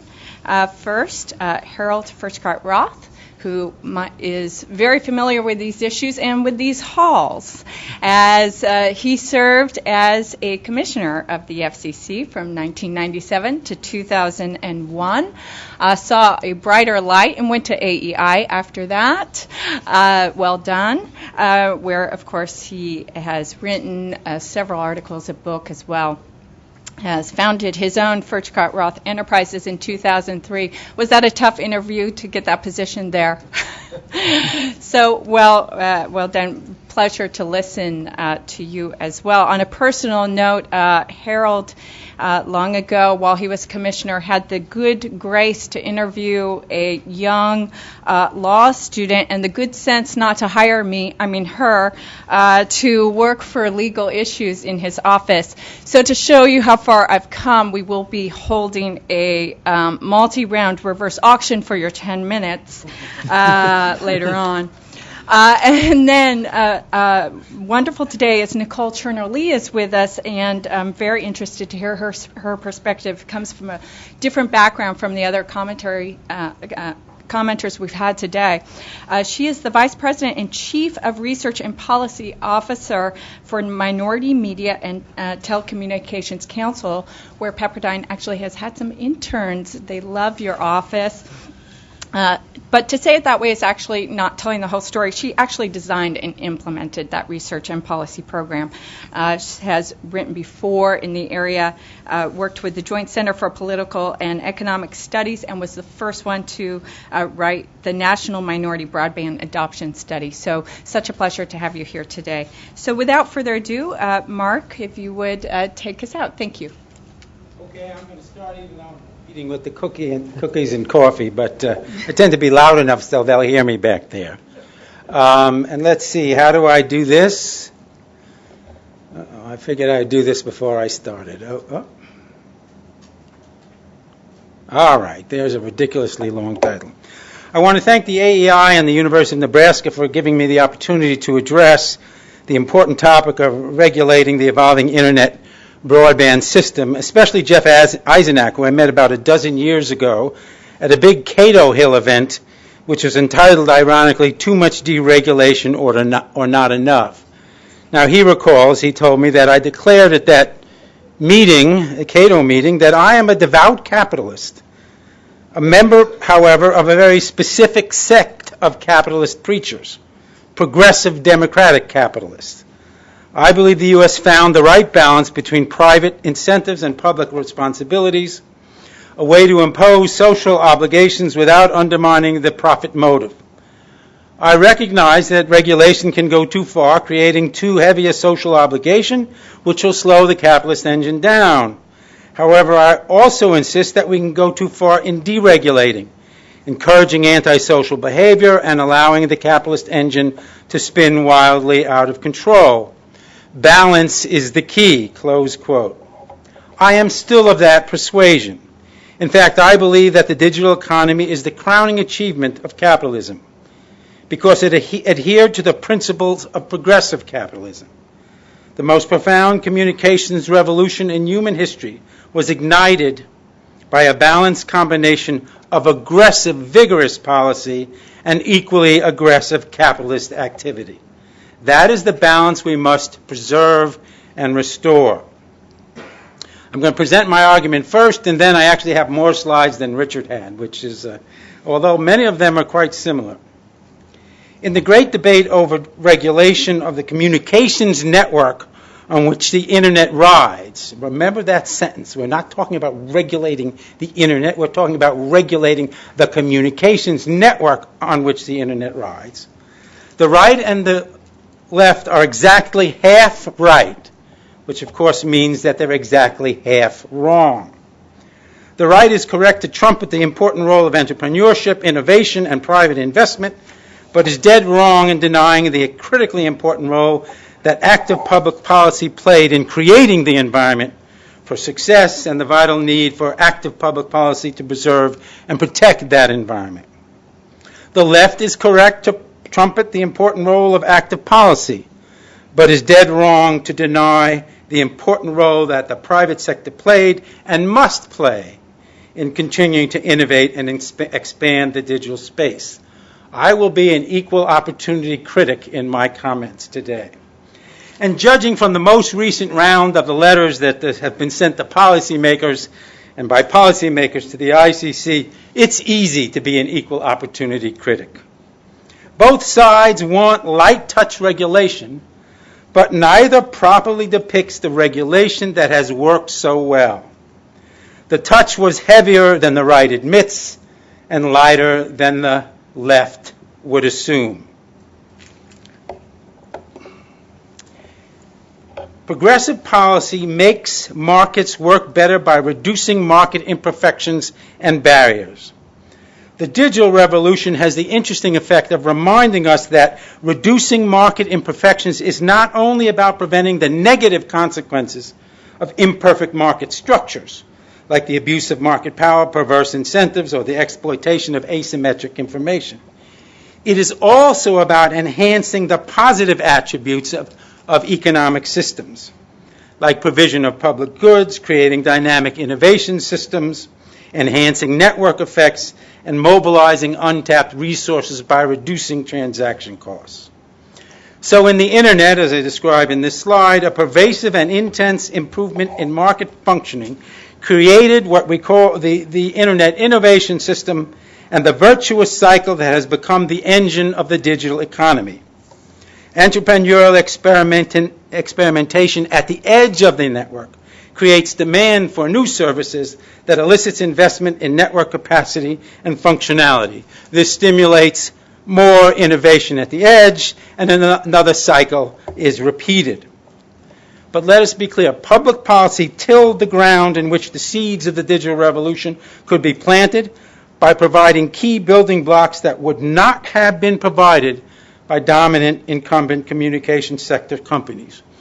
These included large sustained support for basic research, development, and initial deployment of key technologies, particularly in the 1960s, a commitment to develop decentralized communications networks for strategic defense, again in the 1960s, and a long-standing New Deal tradition of pricing to promote use, that is, bill and keep for interconnecting communications carriers and flat rate pricing for end users.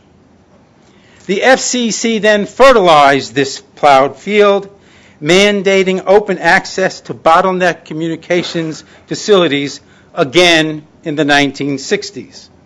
It ensured neutrality of the communications network with respect to data transmission and openness to edge devices.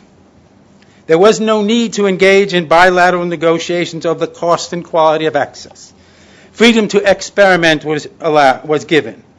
Interoperability of data flows was ensured. The private sector then farmed this land with the energy that only capitalism can provide. There was massive entry and entrepreneurial experimentation that created a new mode of production. And this mode of production relied on platforms with divided and diverse technical leadership, specialization of supply firms, new relationships to capital markets, and user-driven innovation to an unprecedented degree. Moreover, voluntary multi-stakeholder self-regulation created and preserved open protocols that facilitated collaborative production and ensured the digital space would remain friendly to entry, innovation, and investment. These multi-stakeholder efforts were led by new entrants and innovators, not dominant incumbent network owners. And they succeeded only because of the strong action of the FCC. At every step along the way, the dominant network owners expressed hostility to open protocols, fought the freedom to connect foreign devices, and resisted the obligation to afford data non-discriminatory treatment. Positive externalities then emerged to reinforce the virtuous cycle, including an expanded division of labor, network effects, learning externalities, knowledge flows, an immense amount of weak ties interaction on the network, and the participatory governance of everything. Some people hate it, but it really does make the system work better. A half a century of success makes it easy to forget how important all of this tilling, fertilizing, and innovative activity on the edge was to the success of the enterprise. Today, the right ignores the clear evidence that network owners have an interest in gating the pace and controlling the direction of innovation. And certainly they want to tax the successful applications to defend and increase their rents. Allowed to do so, they will slow or ruin the economic engine, undermine the virtuous cycle by diminishing the willingness and ability of the edge to experiment. They can do so by imposing counterproductive uncertainty about access to the network and devices, increase costs substantially by forcing edge entrepreneurs to engage in bilateral negotiations, undermine interoperability, and chill innovation through the threat of holdup of successful activities. Incumbent companies have a very conservative and myopic bias. They like to preserve old structures, pursue incremental as opposed to radical innovation, and much prefer proprietary culture rather than the flow of information.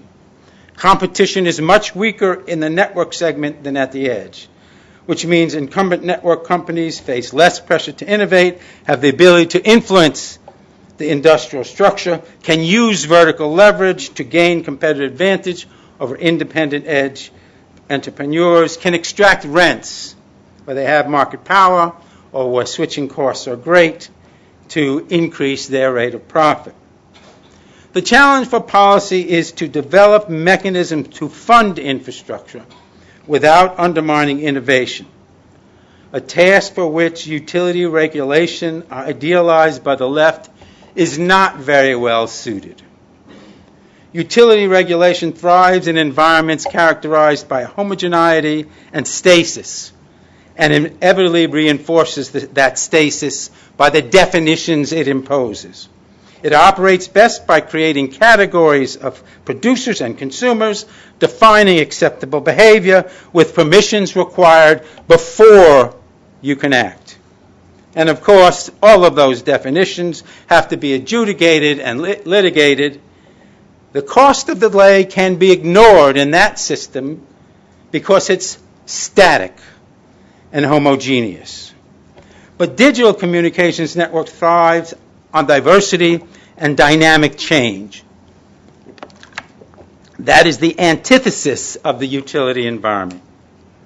In a dynamic environment, the costs of delay and the value of lost services, innovation that is never brought to market can be severe, whether it is caused by private or public gatekeepers. The model for promoting entrepreneurial experimentation at the edge and preventing harmful behavior in the center of the digital communications ecology is already in hand. In the Carter phone computer inquiries and unlicensed spectrum decisions, the FCC adopted bright lines that guaranteed access to communications bottlenecks. However, They did not require the regulator to become involved in the management of the protocol or to oversee the behaviors of the entrepreneurial actors. They did stop the utility regulation game of delay until death by mandating that the data flowed first and the network operator had to prove harm, a threshold they rarely, if ever, could meet. We were recently told by some opponents of heavy regulation that, quote, broadband internet deployment and adoption grew and flourished in a light-touch regulatory environment that encouraged heavy investment in the infrastructure needed to support the innovative new services that have become the trademark of the internet economy. A light-touch approach which has been an unqualified success and the basis for billions of dollars of investment. In fact, innovation at the edge is the original driver, not investment in the center. And virtually all of that success took place in an environment in which the edge did not confront network operators taxing innovation by demanding pay for prioritization or discrimination against either individual content providers or specific types of applications. The history says the system that worked looks very different than the system the network operators want to impose in the future. At the same time, we are assured by the left that common carrier regulation is a simple, bright line, and the FCC can easily refine rules to prevent overburdening providers. But let's be clear, undue discrimination was never so simple in utility regulation, and I'm the veteran of 400 regulatory proceedings. Because differentiation is legal and useful in utility regulation. Users are only allowed to buy service in the category into which they fit, or they can choose to pay more to buy a higher category of service. And believe me, there are a bunch of lanes to choose from. DS1, DS2, DS3, T1, Watts, switched access, special access, and even private line. Differentiation was part of the fundamental process of utility regulation. And this differentiation is really important for an old-style consumer advocate like me. Because the one thing regulators don't want to do is to force low-volume residential consumers to pay for much higher levels of service than they really want. And regulators also want consumers who demand higher levels of service to pay the costs that they impose on the network. So the rhetoric only describes the dilemma. It certainly does not give us the solution, and both sides need a good dose of truth in labeling. So now I'm going to zip through some slides here to show you the empirical evidence on which I base these conclusions. The internet revolution is the greatest revolution in human history. Certainly communications revolution, and given the nature of the species, a communications revolution is our essence. Wireless has reached 4 times as many people in 1/5 the time it took wireline to deploy. In a quarter of a century, twice as many people have obtained internet than obtained wireline telephone service.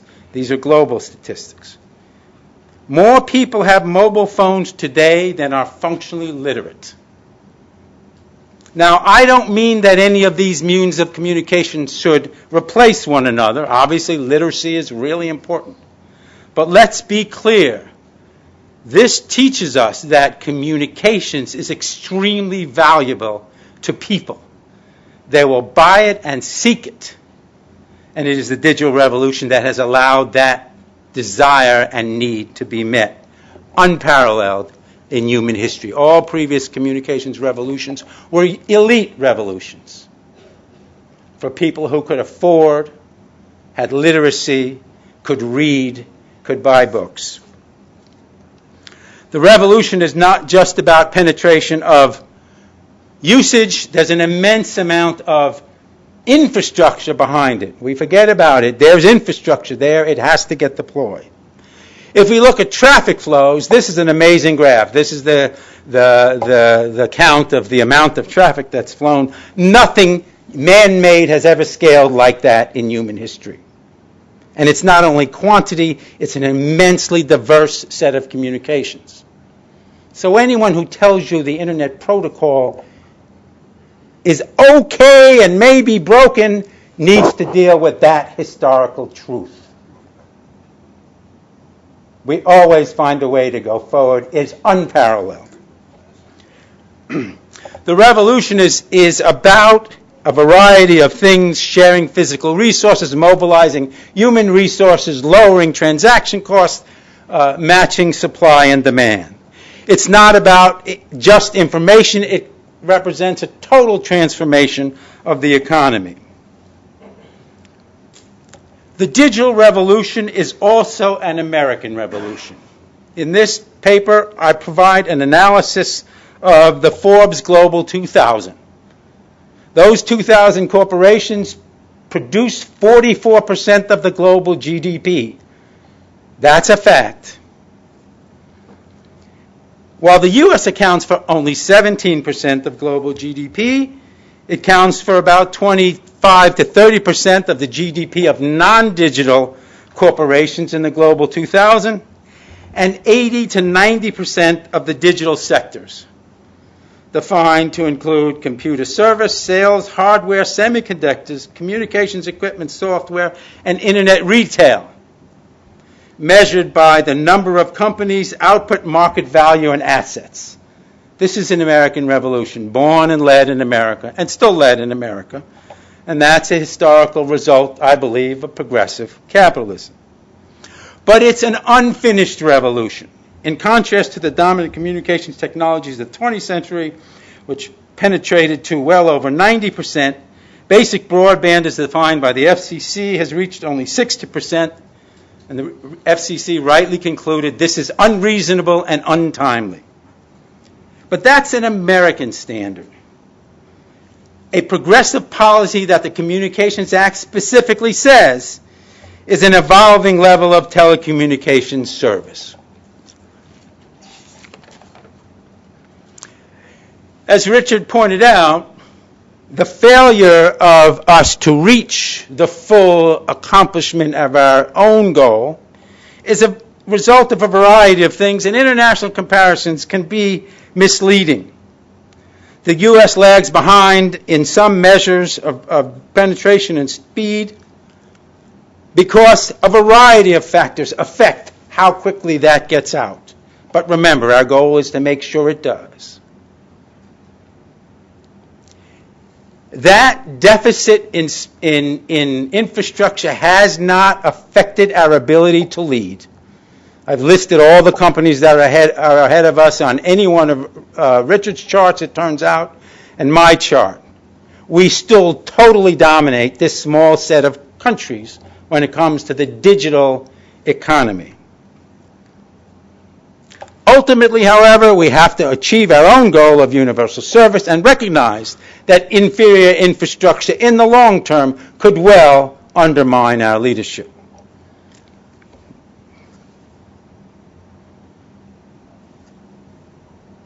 I seem to be going. Did I jump one? Okay, the digital revolution is also totally incomplete on the rest of the planet. Globally, we're well below 50% in broadband and mobile. We need to drive those numbers up, and we also need to solve the problem of how to make sure mobile is adequate. It is not adequate today.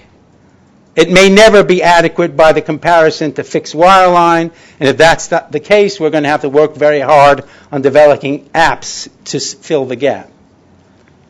But one of the major lessons of progressive capitalism is that leadership in the economy creates a strong obligation to ensure that the fruit of the economic revolution are widely enjoyed.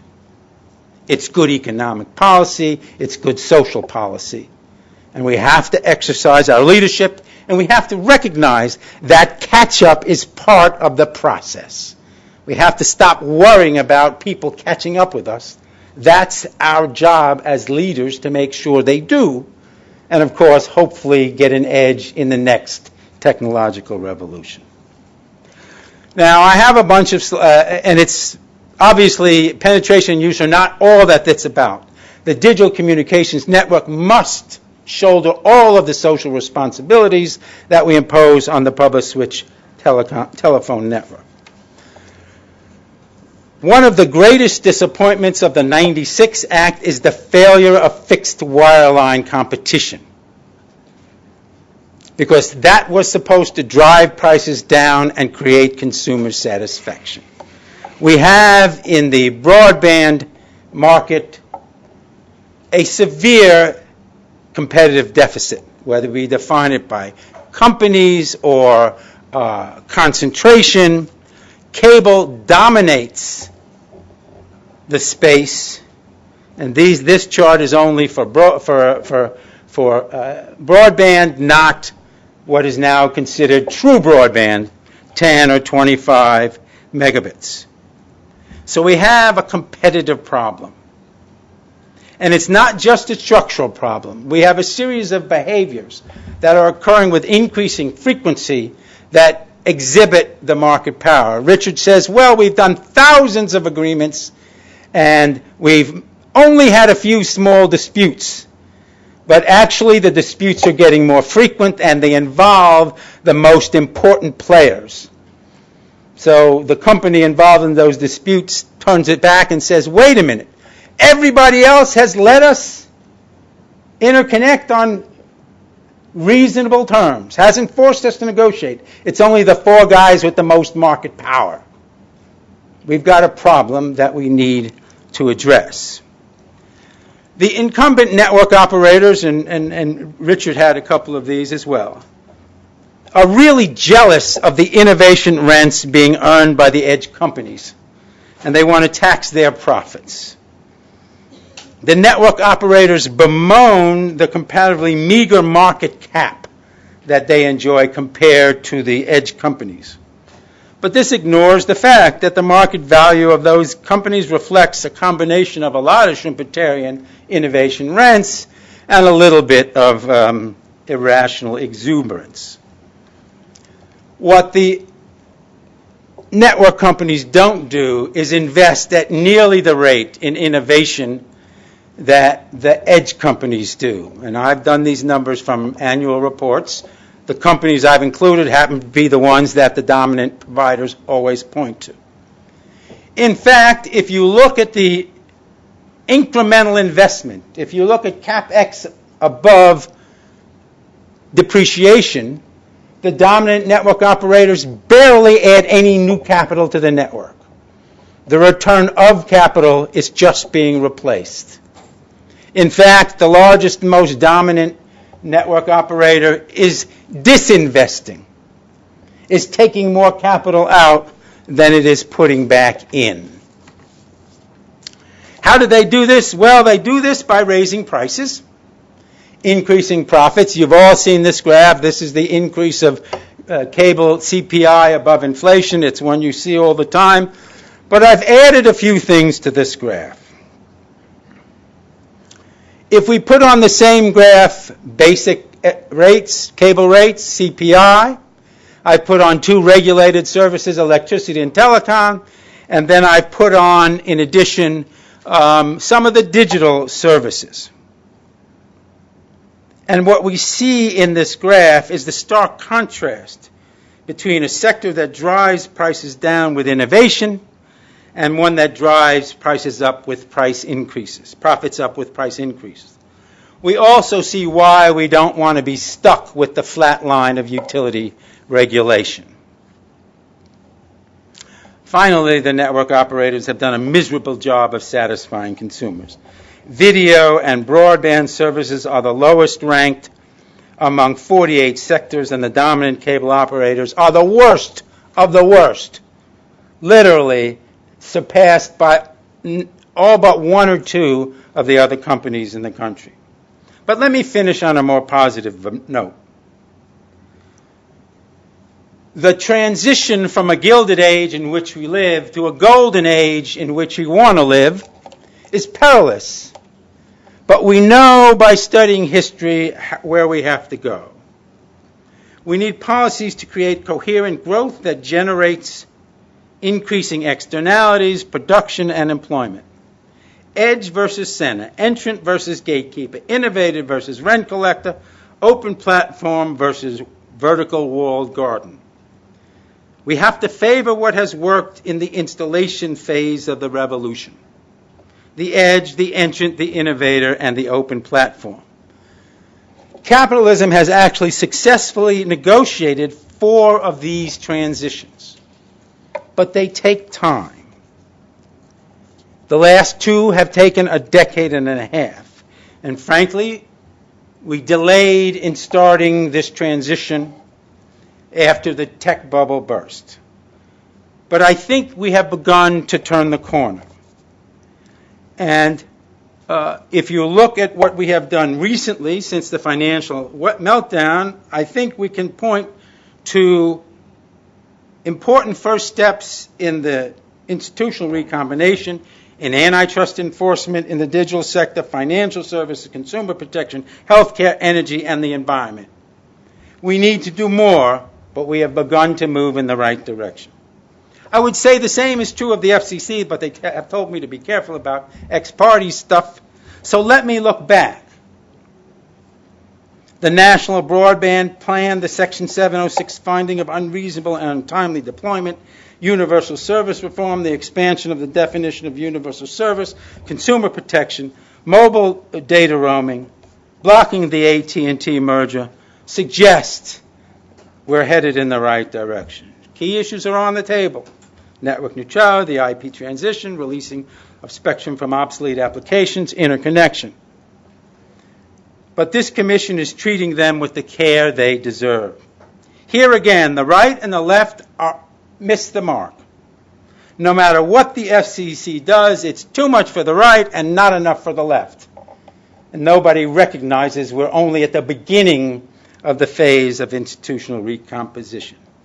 Now, in my other life as an energy analyst, I've concluded that performance standards are actually a wonderful tool of progressive capitalism. When they are properly designed, they are command but not control. So when you set a technology-neutral, pro-competitive, flexible standard with a long-term goal that emphasizes least-cost approach, the regulator allows the capitalist to do what he does best.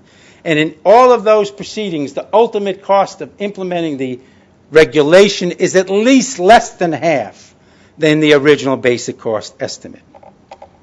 And that's John Chambers. That's exactly what he was talking about.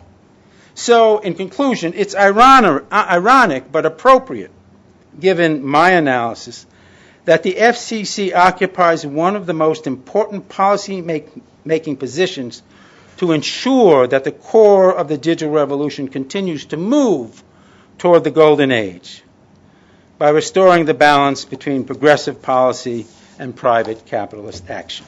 Thank you. Thank you, Mark.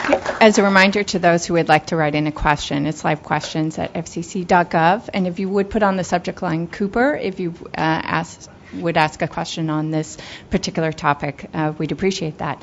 Now we turn to Harold for Scott Roth. Thank you, Babette, and thank you for the very kind introductory comments. It's a great honor and privilege to be here today. Is this not working? No, just put it closer to your mouth. Right close to your mouth. Do I have to swallow it? Almost. Top-notch communications at the FCC. There you go. It's a great pleasure to see many friends here at the Commission, economists, lawyers. I think I saw Jonathan here earlier. And it's good to be back in this room. It's also a great honor to be able to comment on a paper by Mark Cooper. He's been a good friend for many years. We've been on many panels together, and he's always been very cordial and polite and soft-spoken.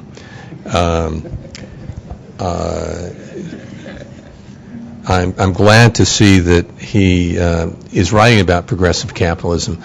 I think a lot of things don't really need adjectives. I'm an American. I'm not an adjective American. I'm an economist. I'm not an adjective economist. And I'm glad to see that Mark Cooper is a capitalist, and that he is promoting capitalism, and that is a very good thing. But Mark actually is a great American treasure. 400 regulatory proceedings, and he does this with, I suspect, very little support, and he does this all himself. He is just an extraordinary. He's the Energizer Bunny. He does a lot of things. I'm going to give Mark some separate comments, more detailed things. I want to focus on some big picture issues. First of all, I'd like to just comment on this great revolution that we have. I completely agree. We've had this great communications revolution. I've been puzzling why, during the Internet age, over the past 20 years or the past 15 years, have been the slowest period of economic growth in American history post-World War II. Why is it that we have this extraordinary technological revolution that has been coupled with extraordinarily poor economic growth? That isn't true around the globe. There are a lot of countries where the Internet revolution has corresponded with economic growth. But if you look at the United States, if you look at Japan, if you look at Western Europe, if you look at what were traditionally considered the industrialized countries, the Internet revolution has been a great benefit, but it's been, frankly, an economic puzzle. Earlier this week, I presented a paper on this issue, trying to measure the economic contribution of the ICT sector. You can find the paper at Hudson. What's interesting is the ICT sector actually accounts for roughly 4% of the U.S. economy, and has for many decades. But by my calculations, together with Jeff Lee, we find that it contributed somewhere between 10 and 20% of economic growth for the period 1997 through 2007, all consistent with Department of Commerce NEPA data. In your slides, Mark, you have some discussion about HHI indexes. You didn't spend a lot of time on it, but I do wonder how you're measuring the market and the competitors in the market. I can't reconstruct those numbers that you get for extraordinary concentration in broadband.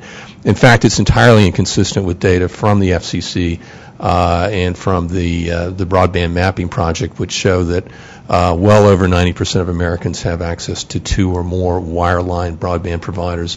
Well over 90% of Americans have access to 3 or more wireless broadband providers. And it also doesn't correspond with the market reality of rapidly falling prices to the American consumer for broadband services in recent years.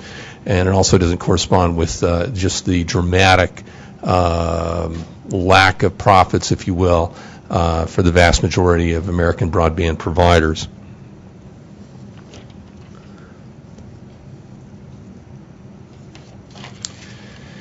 I have to take some exception with your discussion of the history of price regulation.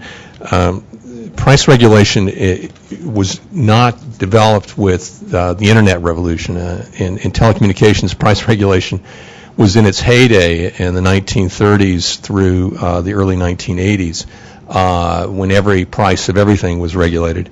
The FCC, beginning in the late 1980s, moved away from price regulation. It was the impetus of FCC deregulation that carried on for roughly 20 years, where essentially, if it were possible to get away from price regulation, with the exception of the cable industry, which was a complete disaster, but in the telecommunications industry, the FCC very much tried to get away from price regulation up until 2011.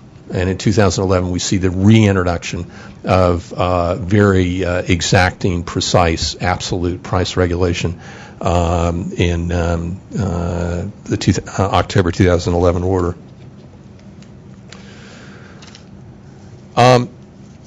You don't discuss it in your presentation, but you do a great deal in the paper and in the slides, and that is Joseph Schumpeter.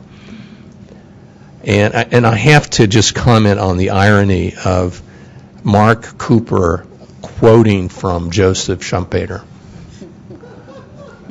And frankly, a lot of, you're not alone. There are a lot of contemporary academics in kind of the center-left world who quote from Joseph Schumpeter.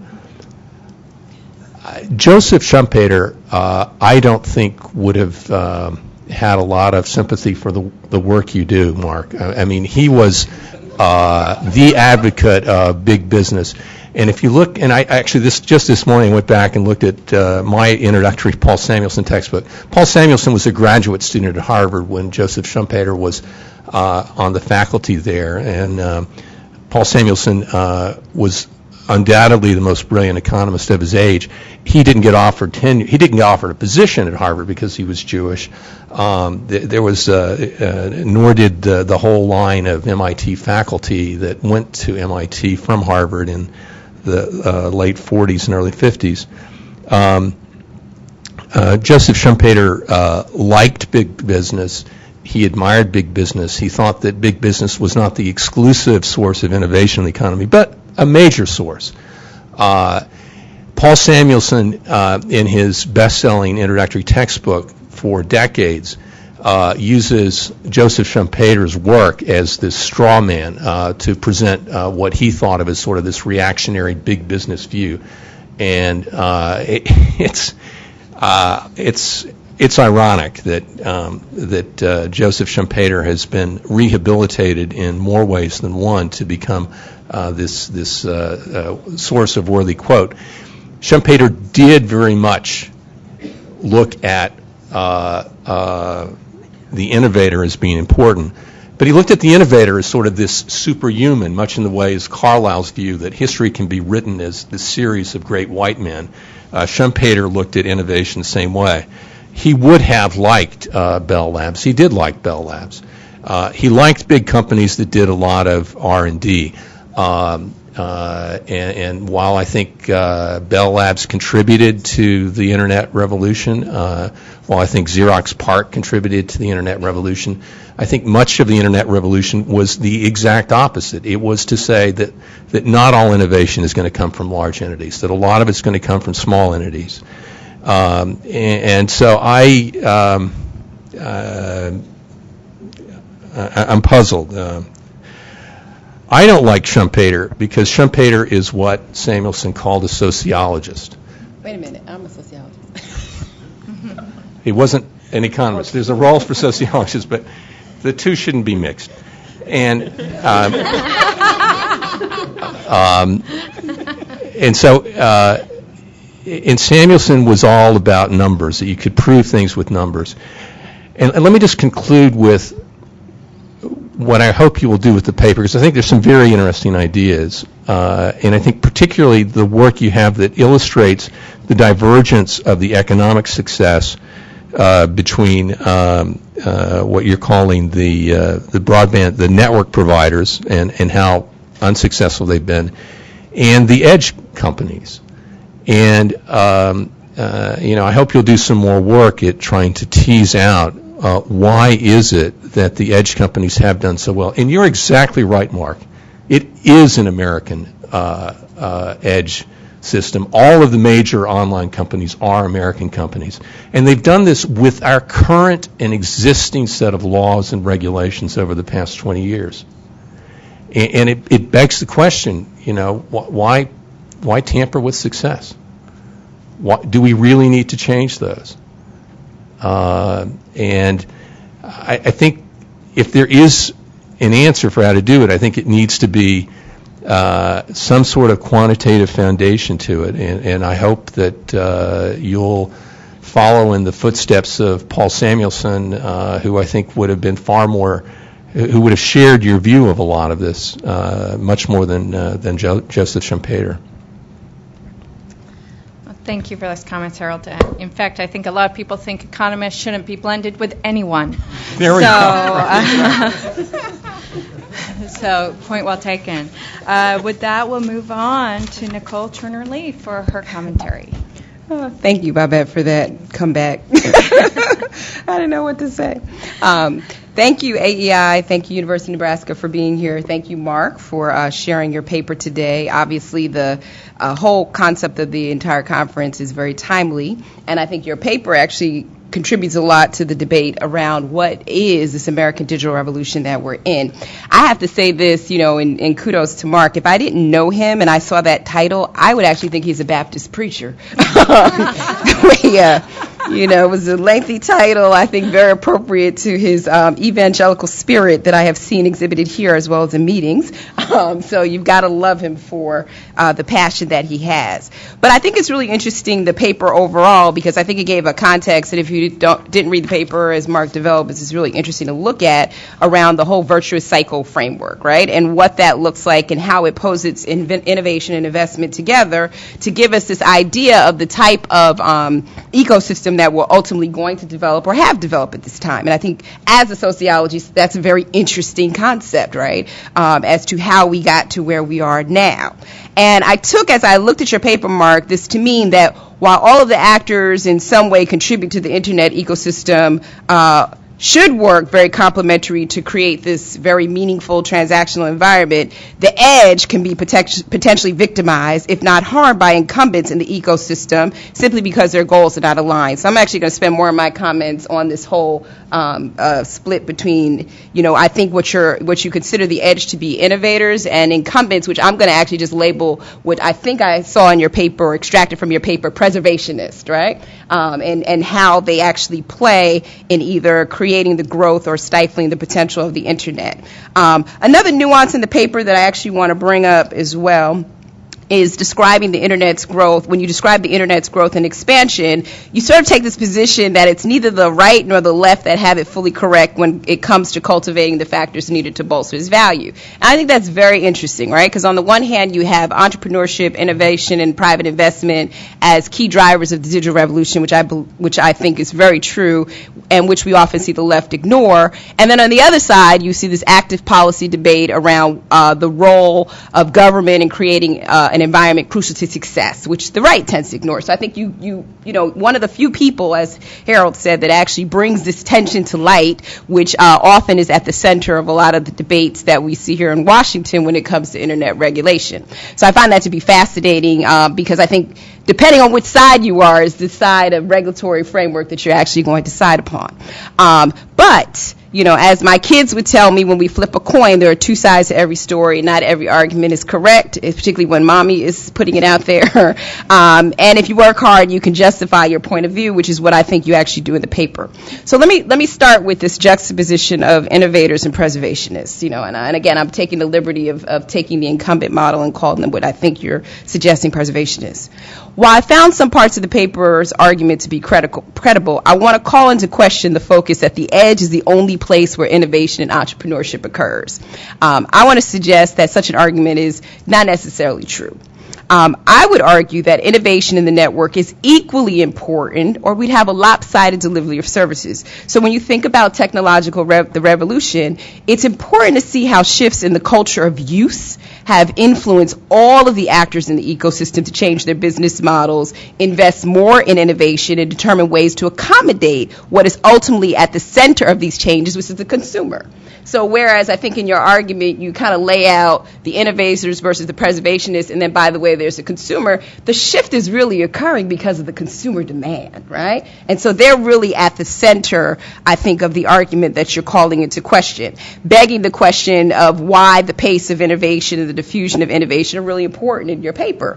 I've had an opportunity to sit on panels with Shane Greenstein, and I actually think that he's correct, right? And you were correct in your paper about entrepreneurship and experimentation at the core of the vicious cycle, and how that has actually influenced what we're seeing today, right? When we look at various technologies from the computer to the internet to Wi-Fi. And those shifts, how they've impacted, for many of us in this room, looking at Chris, you for a minute, we've talked about this, right? How they've influenced network effects, interoperability, knowledge flows, etc. I think your conversation was spot on when we look at the digital ecosystem, but spot off when we look at where that innovation is only happening, and assuming that the edge are the only ones that are innovating is, I don't think, as accurate as we like to see. I mean, we've seen just more than just accommodation from the preservationists, right? We have experienced dramatic changes that have altered business models, products, and services to keep up with the edge. I mean, I'll put out there something that MMTC just worked on, for example, that was seen originally as potentially an incumbent, a preservationist sort of staying tight to an old business model, what a company or T-Mobile did with the music sharing agreements, which you bring up in your paper, could have been perceived as a preservationist strategy, or it could have been perceived as a way to keep up with the edge, right? In terms of how do you actually cooperate and play within that center to, again, meet the demands of the consumer. We've also seen, in particular instances, some of the actors in the edge, which I think, the argument of the edge is sort of the only drivers consuming more than 1/3 of internet traffic without cost implications. So that speaks volumes to the way that the preservationists, quote unquote, have to keep up with that consumer demand. And I think that's where it gets really tricky, right? When you think about the digital ecosystem, where are we seeing a lot of that development, right? And I would argue that when you look at both sides of the coin, they actually have to work together, because if not, we would not see some of the innovation and, again, meet the consumer demands, which is pretty much, where I want it, when I want it, how I want it, all at the same time. The second thing I want to bring up in your paper is you argue about the core flaw in the progressive capitalist framework, and particularly how do you achieve balance when tensions exist between market power influences and consumer concerns. Now, I do agree with you in the paper that the existence of a free marketplace with a hands-off regulatory approach to the internet has allowed it to flourish and grow. I mean, David Honig and myself wrote a paper in November just setting the framework for the FCC and what we've actually seen to get us to the point here. I also agree with you, and again, if you haven't read the paper, I'm sort of just restating what's in the paper. We also know that the FCC is facing a bottleneck on how to maintain that growth without imposing public policies that can challenge the everyday consumer. There's legitimacy in that argument when it comes to developing policies and protecting innovation on the edge and otherwise, and ensuring that customers are not negatively impacted by preservationist policies. Yet I feel the paper finds itself also taking sides, Mark, rather than staying in the middle. Suggesting again that preservationists can never become innovators, but rather rent collectors, bring spoils to the conversations of a digital revolution.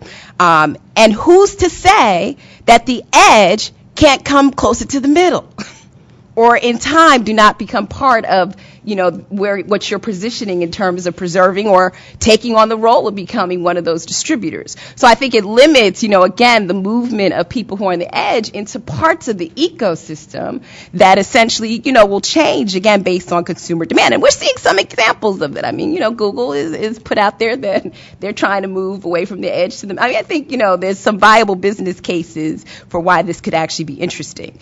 And of equal merit, suggesting that the internet be primarily entrusted to the edge is also risky, because the innovators rarely have a clue about boundaries, thus leading to new social digital problems that we're facing today, like privacy, standards, infractions, and copyright. So I think it's something to be said for those of us who've been entrepreneurs. We kind of operate without boundaries. So I think there's a little riskiness by just entrusting the ecosystem just to the edge.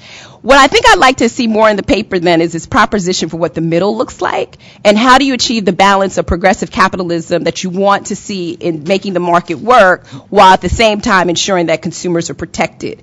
It seems to me that the current debate that we're in is looking at the either or route, and potentially I think your paper had a lot of potential to shed light on, how you actually create that balance so you don't have a disproportionate impact on both sides, and you're not necessarily picking sides because they all have to work in tandem.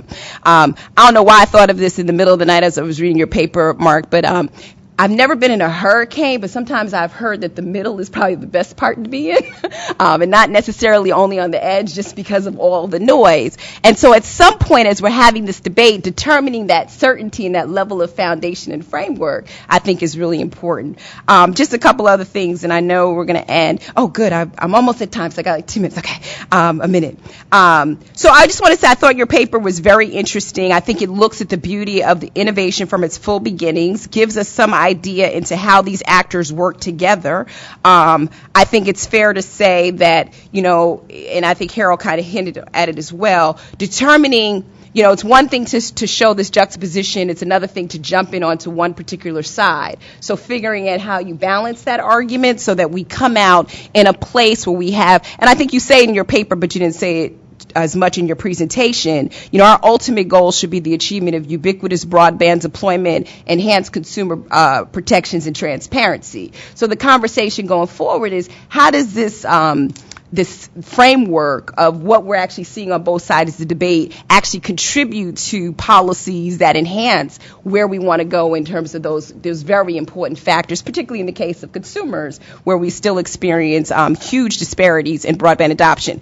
Final thing is, I just a comment for your paper. I think it's fair to put in where the edge actually fits in your slides, because I kind of got the impression that it was that one sided part of the coin. It would be interesting to see, as you laid out the different delivery verticals, where we're seeing edge providers sort of integrated into those different streams of delivery, to sort of see where that strain and tension actually exists, to get to a point where you're actually suggesting that, let's come up with a framework that continues to keep private sector investment with those consumer protections that continue to allow this network to grow. So, good job, Mark. Nicole, thank you so much for your comments and your passion. As a preacher's daughter, I say amen. Right. And but let's move it open to Mark for a little bit of feedback, and then we'll open up to the audience. Respond. I mean, it's really interesting, the sociology thing. So when I'm voir dired at these regulatory commissions, voir dire is we do it first for the non-lawyers in the room to see who this guy is. This question comes up, and I now have a simple answer. Given the current state of economics, the best thing to have studied is sociology, because behavioral economics has devastated this profession, right? And it's the sociologists who study institutions and psychology and enough economics to do the math. So, and they don't ask me that question anymore on voir dire. And don't ask us about figures. It sets the wrong tone. So I'm doing true broadband, and look, I gave you at the start of my slides 10 papers. I could have given you use 200-page document. I didn't. It's there. I'm doing true broadband, so that's why which is 10 megabits, 25 megabits, at least 3 megabits, and the numbers are actually from the FCC, but you're looking at the higher levels of speed, and so we can reconcile that. With respect to Schumpeter, in our open internet comments, we did review the innovation literature. And Schumpeter has fared very poorly. He was right about creative destruction, but dead wrong about big companies. And that literature then sets us up for this notion that the edge is where the creative destruction will come from. And so, and look, my dissertation advisor personally knew him quite well. So, but he really has done very poorly in the innovation literature. But he never should be forgotten for the idea of creative destruction. He deserves great deference. And if you look at Piketty's book, he gives Schumpeter one sentence on page 142 where he says he was wrong about socialism. Creative destruction deserves more consideration than that. And so I accept the accusation that I have embraced Schumpeter in part. With respect to the success of the past 20 years in the internet space, my point is that we succeeded in an environment that did not have any of the things the network operators now want to impose going forward. And that raises the question that maybe that's what we shouldn't do. Chris will describe why complexity requires that we change what we did. But we succeeded without any of that crap. And that's important. So let me turn to Nicole. I did talk about edge, about the users. I talked about weak ties, about user innovation, and about participatory governance. And this is really important. The centralized governments of the world have lost control of information. Just look around the world. They have lost the Westphalian state model of representative democracy no longer satisfies an internet-savvy public. People want more participation than that, and we need to develop models. So it's there, but it was an essential theme. The interesting thing is that I am aware of the need to provide resources for investment.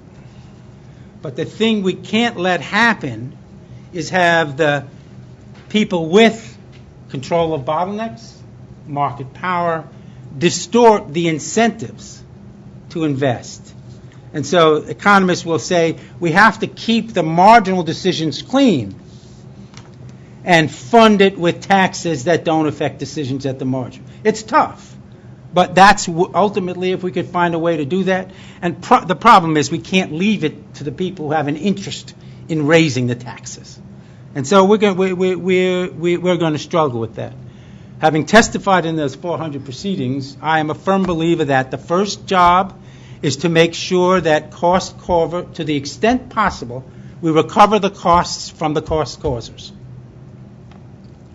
And at the same time, once we've done as well as we can with that, we will have all kinds of social issues and public goods issues where we can't. And so we have to be willing to tax to meet those economic and social goals. So that's your question about how we accomplish this. This is hard stuff, but it's not the extreme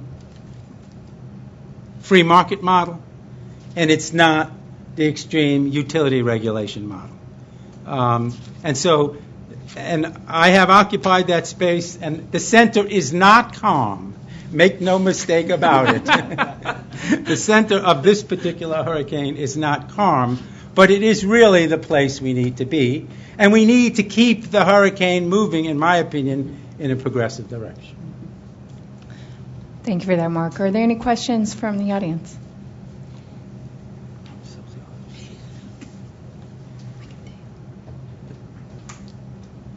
Go ahead, Chris. Well, thank you, Mark, for a very, very interesting paper.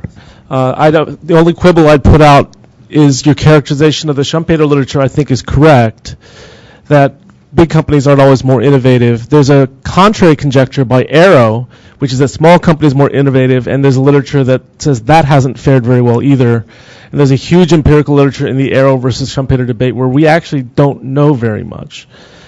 The question I want to ask you is this, which is I love the way you frame this, which is we need to find a middle ground. And I find that people often say, and we're not in the right place.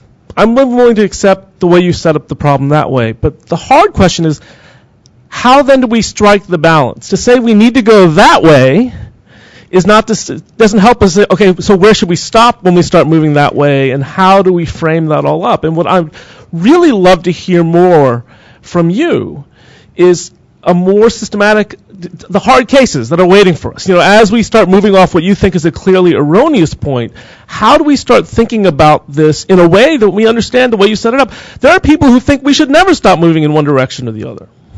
Well, actually, almost everything I said today I have actually filed in the various proceedings at the Commission, so I really don't have to ex parte any of it. But in fact, so I think there are some key things, and I mentioned one of them, is that shifting the burden of proof is important. The guy who has the market power has to have the burden of proof. The way I like to say it is you got to put the money in the little guy's pocket first, and then let the big guy show that it needs to be taken out. And that's not the way utility regulation works. You have to get approval first. So if you look at the Carter phone in particular, right, you can attach until AT&T shows that what you attached is hurting the network. And as far as I can tell, they never were able to do so. I think the computer inquiries went that way as well. It flows. and AT&T, and they regularly complained about it, has to come in and show it shouldn't be flowing, okay? So we need to shift the burden of proof. If we shift the burden of proof and we allow the data to flow, that will change the incentive of the center to respond very quickly instead of delay until death, right? It lets the innovators keep going, and so I think that is one sort of shift, and I've argued that in the Open Internet order. The second principle is I think we want to establish a principle of minimal interference with openness. If you have a congestion problem and you show there's a congestion problem, you ought to be allowed to deal with it with a solution that addresses the problem and is minimally interferes with this ability to innovate at the edge. Now, so those are conceptual ends, and I've got a long list about discrimination and competition, so I put them in. Giving you the list doesn't, it's sort of another half step in the right direction. So for me, we have a legal conundrum now. I think the 96 Act was actually decent here.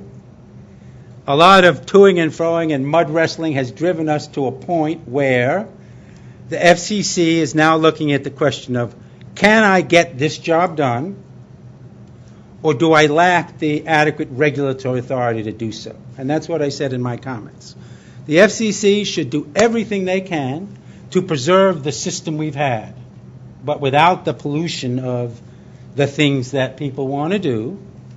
And then if they can conclude that there's some things they have to do, but they can't do under the current legal configuration, then they should step back and say, I need to pull back more authority. But I want them to think very hard about that. Because, if I think about the hundreds of utility cases I have been in, the two biggest complaints were, one, the regulator set the rate of return too high, so it wasn't giving me my low price, and two, the regulator won't let really good new stuff into the network. So anyone who tells you utility regulation works hasn't seen it, right? We've had a better system, and the internet was not utility regulated, which is why the right is overstating it. So this has been a darn good system, and I maintain they're trying to break it. Another question? Yes. Yeah, I just had a general. Is this on? Yeah. Okay.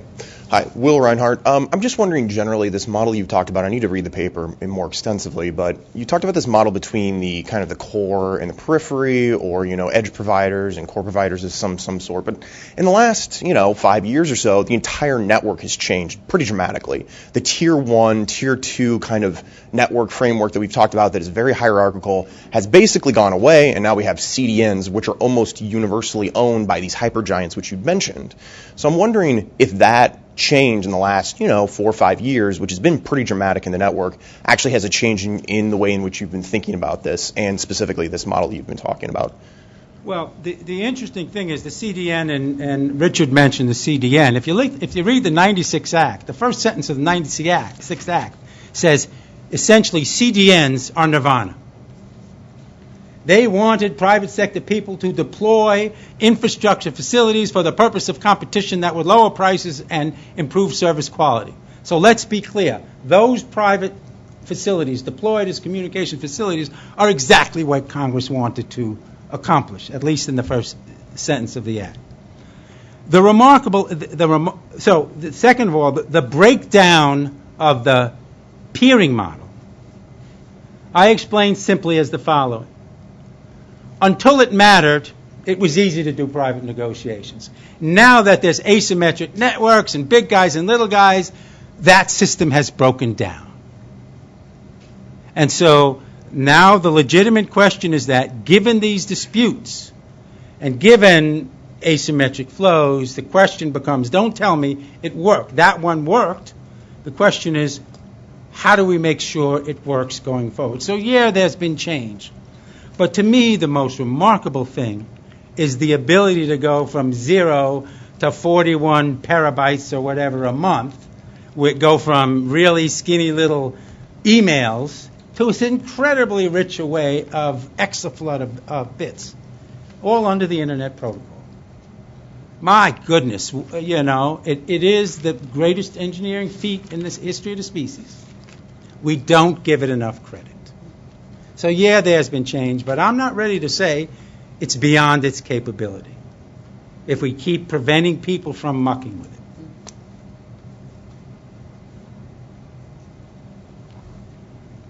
Mark, you seem to fear the imposition of homogeneity across the network. You want diversity. You just talked about CDNs and their development and the heterogeneous nature of them and the ways in which they could interconnect with carriers. Yet you're opposed to public utility regulation. Does that mean that you don't want to enforce non-discrimination? Because I don't see how you could possibly enforce non-discrimination except through public utility regulation of comparing the costs and the prices of interconnection of all these heterogeneous ways in which CDNs could interconnect with the final distributor. Well, I'm a big fan of differentiation. I think consumers love it. And so we really do need to distinguish undue discrimination from differentiation. If you read the Netflix comments in the Comcast-Time Warner merger, they describe a classic regulatory cost dispute. Netflix says it costs $10,000 to accommodate me, and Comcast says it costs something north of $200,000. So it's a 2 orders of magnitude, or one order of magnitude times 2. That's a classic dispute that used to get resolved in a regulatory proceeding. It could take 5 years. I would sure like to see if I could set a set of rules around negotiation in which that could get resolved in less than 5 years. You mean like the special access proceeding? Yeah, well, special access, well, some of us, special access was premature deregulation, right? There's a lot of market power and a high rate of profit. So, absolutely, that is why I'm someplace in between. But there come moments where does that dispute pose a serious threat to innovation at the edge? I think it does. And that, therefore, merits, as I said, the Commission to take a hard look and figure out a way to get it resolved. And it may well be publishing these numbers will embarrass people, or Dave Clark's analysis of the flow of traffic. Suddenly, people look at that and they say, Jesus, this was about rent, not technology. And if you look at the BitTorrent dispute, there was clearly a superior engineering solution that didn't infringe on the edge so much. So if we expose these things to a rule that says you could lose, folks, fairly quickly, you may get much more reasonable behavior. Sort of like, everybody settles the court case when the minute before the judge walks in the room. Well, people have to believe that there's a judge and he's about to walk in the room. And let's see. And for that you have to have some clear lines about rules of behavior. And one last question, Richard? Yeah, Mark, I'm a little confused about your understanding of sort of core functions and edge functions and how CDNs fit into that. Because there's been a big change in CDN provision really just over the last 5 years. I mean, classically, the CDNs and the transit providers were really core network functions. I mean, they were, when Akamai, through the first 10, 15 years of Akamai's existence, they were effectively a neutral party that took content would do business with any edge provider, true edge provider, somebody that had a web page or a video service that they wanted to host, and the consumer. And so they were effectively part of the infrastructure. But the thing that's happened with the rise of the hypergiants that Craig Labowitz has documented is that edge providers, when they get to a certain size, they take the CDN function in-house. And so now they're effectively, if you buy the assessment that the classical CDN was an infrastructure function, then when Netflix and Apple and Google build their own, and YouTube build their own CDNs, they're both an edge and a core provider. And so they're asking for the sort of white hat treatment that you want to give them as an edge-based innovator, but to escape from the regulations that would normally fall on them as a provider of part of the infrastructure. And so you criticize the core network providers for not investing, but when you look at my return on invested capital figures, the edge companies are the guys who are making money hand over fist. They're extracting 17% return on invested capital, and the top 6 network providers, they get like a 6% return. So it seems that you're kind of these categories have blurry lines, but it seems that you're sort of conflating and erasing some of those boundaries when it suits your argument. Well, look, the question of the CDNs. It's clear that the very large traffic movers felt compelled to bring it inside. There's a difference. There's two sides of that story as well. Netflix says, well, everybody was peering with us, and then when we got big, the big guys stopped peering with us, and the little guys kept peering with us, and then everybody we went to say, well, you carry our traffic, got de-peered immediately. So, as I read it, that's when they went into the CDN business. Not just to save money? Well, they were stuck. If you take their side of the story, they couldn't get their traffic treated the way it had been treated.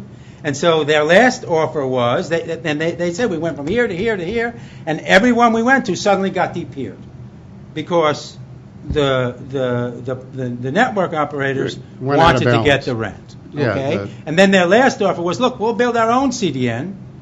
Tell us where we can interconnect, and they picked the spot to interconnect. Unfortunately, I go so far back. I remember in one of the first Section 271 cases, I got a video from SBC. The chief engineer, I think it was Deere was his name.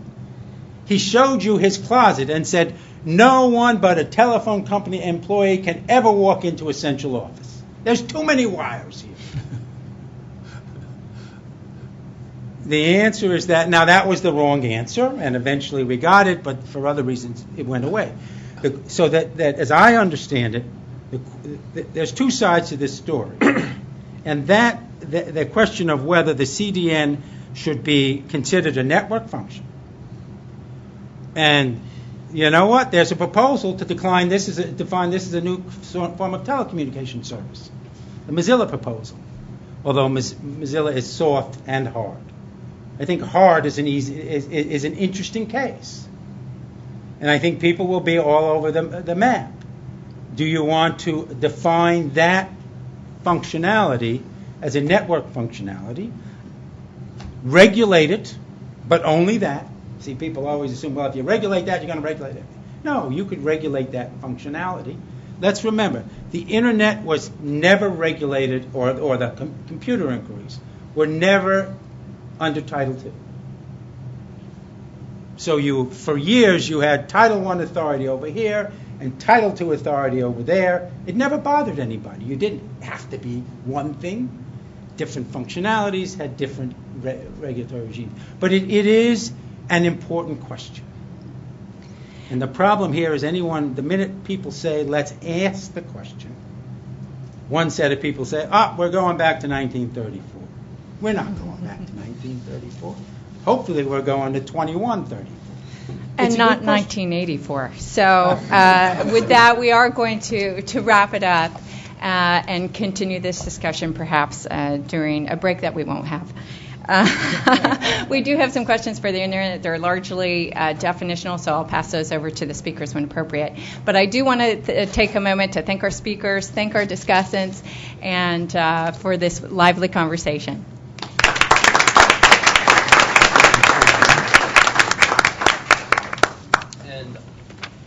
Now is this on? Okay, so I will echo that sentiment as Christopher Yu begins to get set up. I will also note for internet commentators, it appears that there might be another use of the same email address for another set of discussions right now. So please include in the subject line something relevant to this event so we know that your question is for us.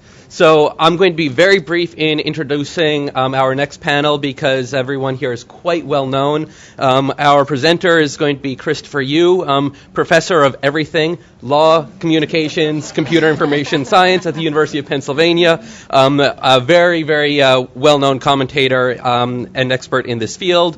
We are going to then he's going to have 30 minutes, then we'll have 10 minutes with Eric Bolin, professor of technology assessment in the Division of Technology and Security in the Department of Technology Management and Economics at Chalmers University of Technology. Lots of technology. Also the chair of the International Telecom Society and chief editor of Telecom Policy.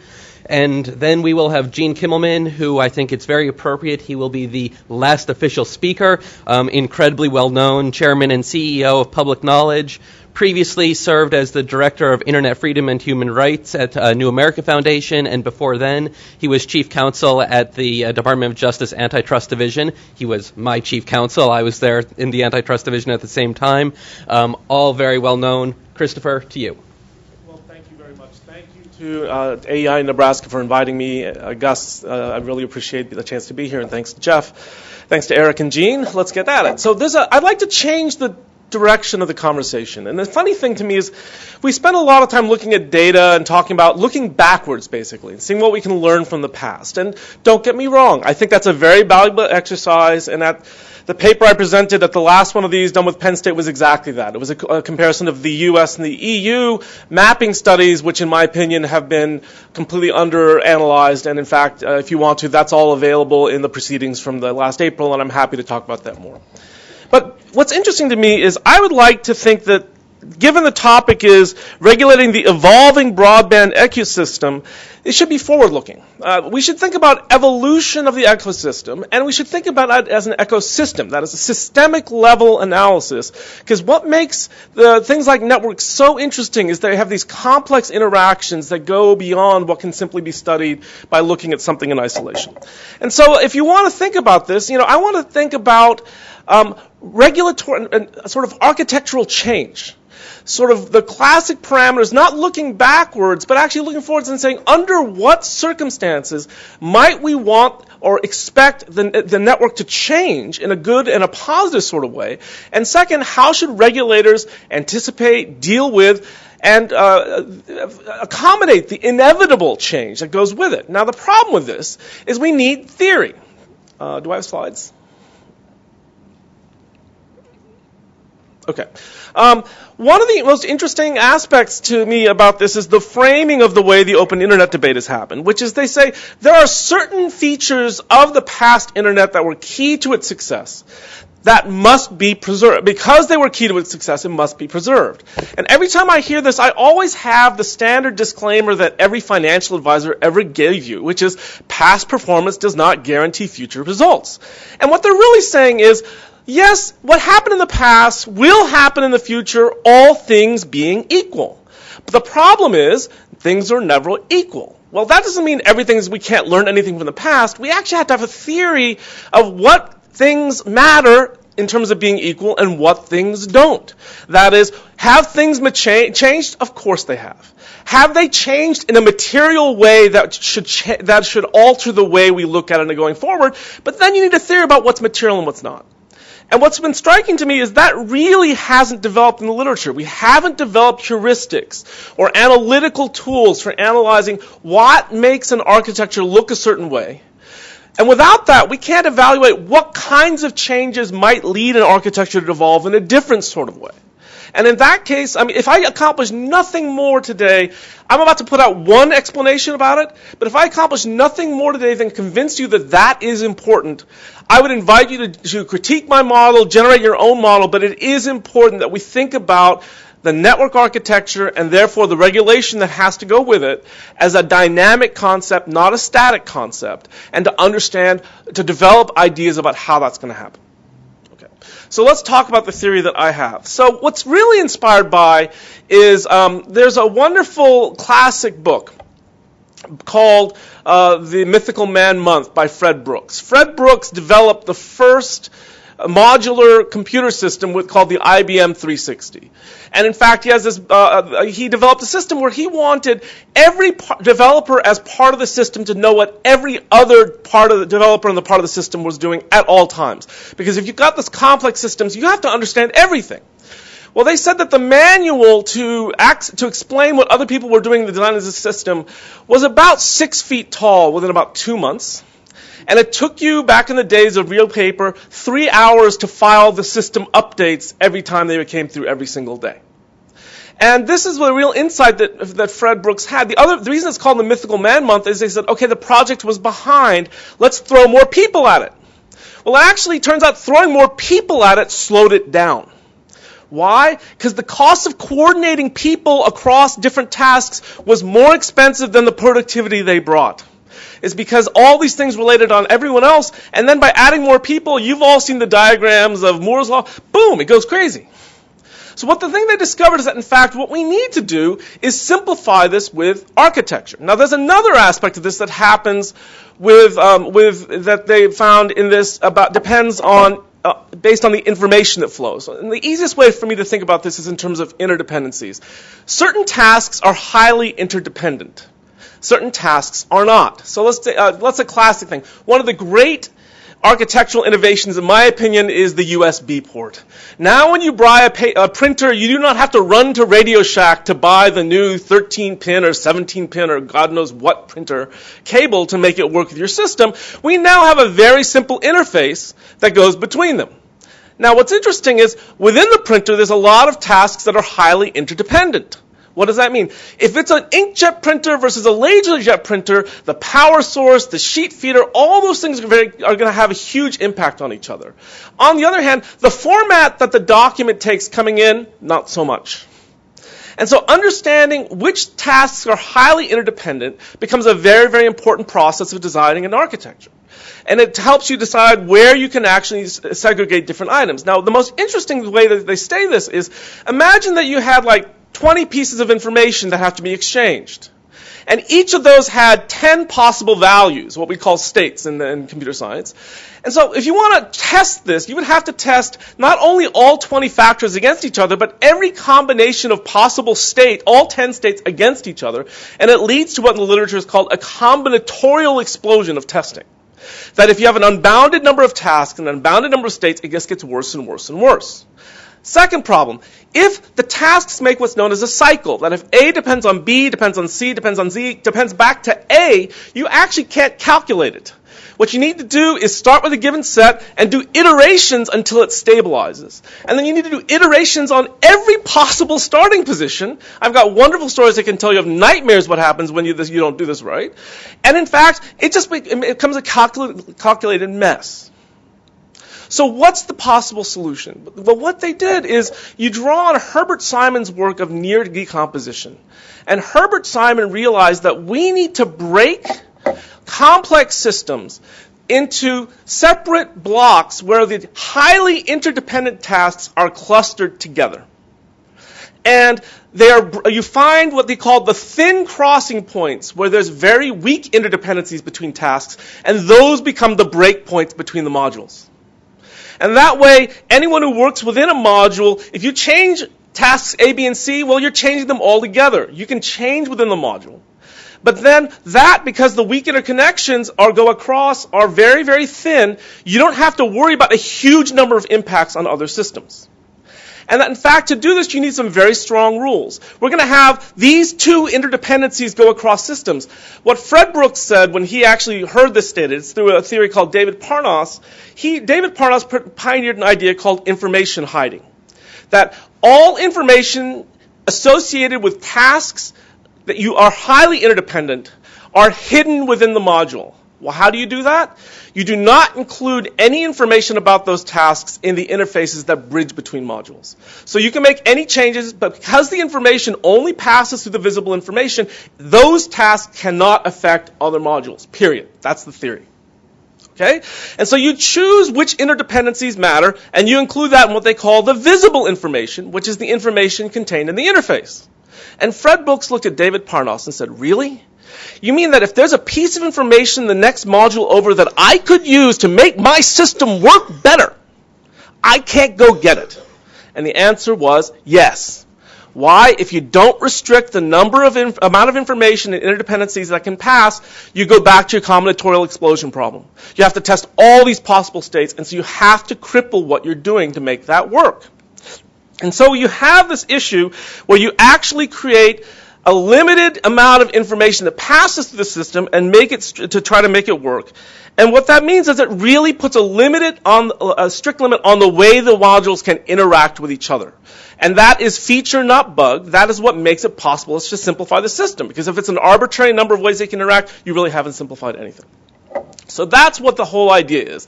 So what would we say? What's interesting to me is in a lot of different aspects about this is, this is another part to this which I'm not going to dwell at great length. This comes from cybernetics. There's a question called law of requisite variety.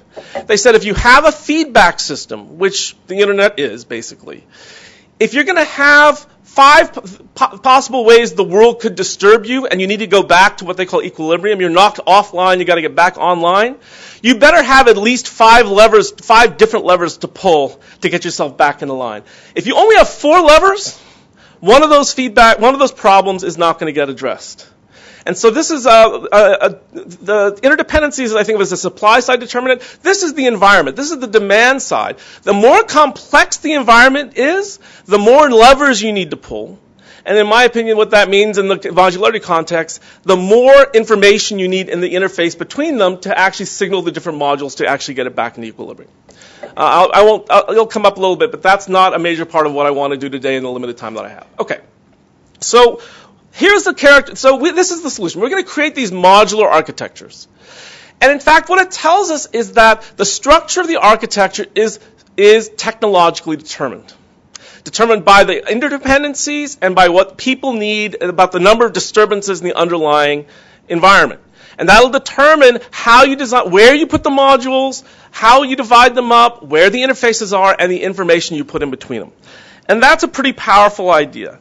And in fact, what you would expect this to be, the key thing that I want to take away from this is that if it depends on interdependencies, technologies change those all the time.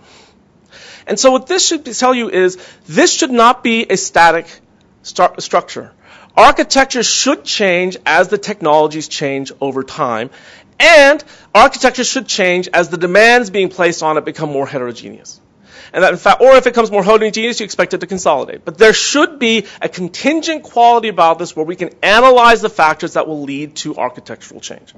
The other thing I would say is that the beautiful thing about this system is instead of having an individual or firm organize the information, it's now the architecture. The architecture determines what information passes module to module. And as long as you comply with what the interface demands, you can be on the other side of the interface and be fine. In fact, this is what allows third-party development of apps. This is what decentralizes it, and this is the genesis of what we call permissionless innovation. That in fact, because we've structured the information in a particular way, anyone who complies with the design rules can plug in and not expect that what they're doing is going to screw up the network as a whole. And that is a very powerful concept because it is a necessary condition to decentralize all the production.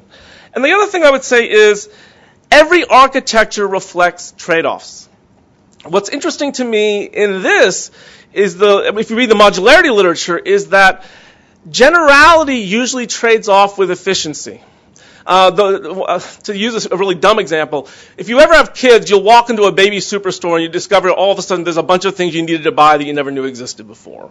And one of the things that I stared at is the combination car seat stroller that you could put into to do whatever you want. But what struck me about it is it was a pretty good car seat. It was a pretty good stroller. But I ended up buying, I didn't buy the combo, I bought one of each. Why? Because I used each enough that the specific task device was better for me. We all have a rice cooker. Some people call them pots. I've got this little fancy device that used to be a push button. It gets fancier. I can program it. Why? My family eats rice every single day. and you want to program it in advance, all of a sudden you get very customized devices that have high utility to meet. But the more general device, the pot, actually doesn't do certain things very well. And if you want to make a pot, all these things that are specific to what you do, you can always do it more efficiently if you knew exactly wanted to do it for a single use. The other example that shows in the literature, suppose you wanted to stuff a bunch of stuff in a closet. The best thing to do is you sort of cram it in, you put the thing that's shaped like this and make it really efficient. But the problem is the minute you pull one thing out, the whole thing comes out. You could also put racks and boxes. You can move them around very easily. But in terms of lost space, all those boxes are about 20% empty or else they're not useful. The space, the racks, all of that overhead for generality has a cost. And the other thing, I was thinking it was somewhere on the slides, but I don't know what's here. What you should also be aware is that, in fact, a modular architecture is a pre-commitment to the structure, to the way things interact, and therefore to the functionality that a given network will support. It says these things can pass among the network, these things can't. That has a direct implication to what the network can do and what the network can't do. There is no such thing as a perfect network architecture. Every designer will say, what do you need it to do? What are the costs? What are the variations? The idea that we have a single architecture that's good for everything, it would mean every computer scientist in the world would be out of business. It's just not the way it is. So to understand what is the best realization of this trade-off, you have to understand, have a more contingent idea of what you're trying to accomplish. And if that's the case, that should make obvious that as what you're trying to accomplish and the costs of the tools and the demands change, the network design should change with it. And the interdependencies, demand, and this structure actually gives us some windows into figuring out how that might be. So this is very abstract. And I have 4 examples in the paper. I'm only going to give 2 of them today. And I really thank Mark Cooper for mentioning the 96 Act, because I always get kind of sheepish about it because it seems so long ago and that in terms of regulatory history, it doesn't matter anymore. But one of the things I love about this theory is it actually provides an explanation about why unbundling didn't work so well. Because think about what unbundling was. Unbundling meant that you could access a network element at any technically feasible point. That means if you could grab an element and there was an interface you could do, you're allowed to request it. And the ILEC was required to provide it.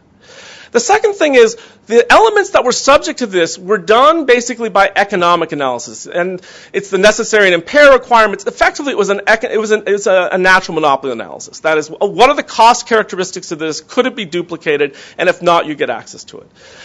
Just looking at a cost characteristics of an element basically treated it as if it existed in isolation without thinking about how it related to everything else in the network.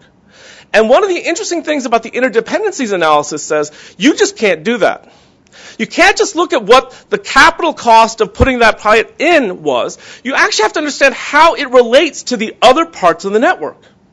And that, in fact, one of the most interesting parts of the modularity literature that says highly interdependent tasks create what Carlos Baldwin called transaction-free zones. No matter what you want to do, you can't shove a transaction and arbitrarily make those provided by 2 different firms. And that is a really interesting idea because it suggests that we have to look at the technical characteristics of the way tasks interact with each other. And that, in fact, we actually have to understand that certain tasks must go together. And if you will, this is a room where, for your rooms, I can say this. When we go back to a whole fight in Computer 3 about whether we had to do fundamental unbundling or we could allow combinations of what they call basic service elements together, it suggests that there are some tasks that ought to go together. And that, in fact, we find that we can't just keep parting them out smaller and smaller, that, in fact, there's a natural technological limit to how that happens. I think that's a wonderfully interesting development.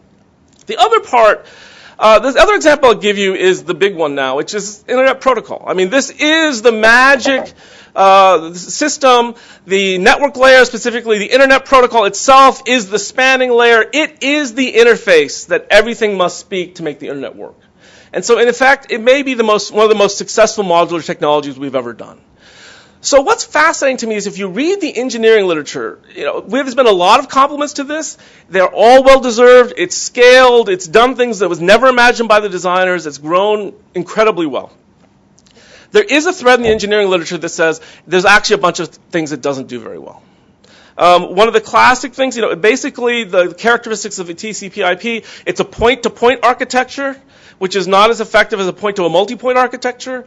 During both of the Obama inaugurations, Penn servers crashed because thousands of people on campus were watching identical bits, and they were all being served one at a time, and so the network just got overwhelmed and went down. Even though we had multicast capability at Penn, no one actually knew how to run it, so we didn't do it. And in fact, for things like that or the World Cup, broadcast technologies are dazzlingly effective. The other thing that's very interesting, and they knew this back in the beginning of TCP, TCP/IP prioritized reliability over fast resend. That is, if a packet got dropped, you assume that the next available window would have been used for resending the packet that got dropped instead of just sending new information. And they knew from the get-go that doesn't work for voice. If you have your voice lock up while you're waiting for that to happen, you'd much rather have it go on. You go, garble, sorry, say it again, miss that. Just keep moving on, keep moving on. Video, all streaming media vastly prefers that. And that, in fact, there were technical commitments in the way we designed this architecture to make that work better. It didn't actually support multicasting and all that, but the other things that are on here that are at the top of the slide, congestion management, there was an active discussion about whether to put a congestion flag in the network layer so you could actually signal it. In fact, they didn't, so we had to infer it through the around the edges of the network, around the information that was visible. And those inferences have changed over time. For reasons I won't bore you with, they were based on the idea of fixed line architectures that dropped packets very, very rarely. It's actually a very bad inference for wireless technologies, and we've had to completely redo the way we do wireless congestion management, reliability management, by introducing intelligence and DPI into the network itself. And this is a discussion we can have about hybrid ARQ and all these other qualities that are actually very, very interesting. Mobility is done by the edges. This has caused huge frustration among providers because then anytime you want to make a change to it, you've got to change the software in every mobile host. And then, in fact, even though this has come back, they've actually thought about upgrading it at IPv6. They chose not to. And there's a bunch of proposals, including one that I was familiar with from the National Science Foundation, where they're looking for ways to redo this. And it was just never baked in. And security. Identity verification never baked in from the design. And in fact, it's handled outside the network by the edges. And a lot of applications are not finding a good way to tolerate this. So if I were to try to make this more concrete, I will say that the major use cases today used to be email and web browsing, which were file transfer programs, where it only cared when the last bit arrived. That determines the performance.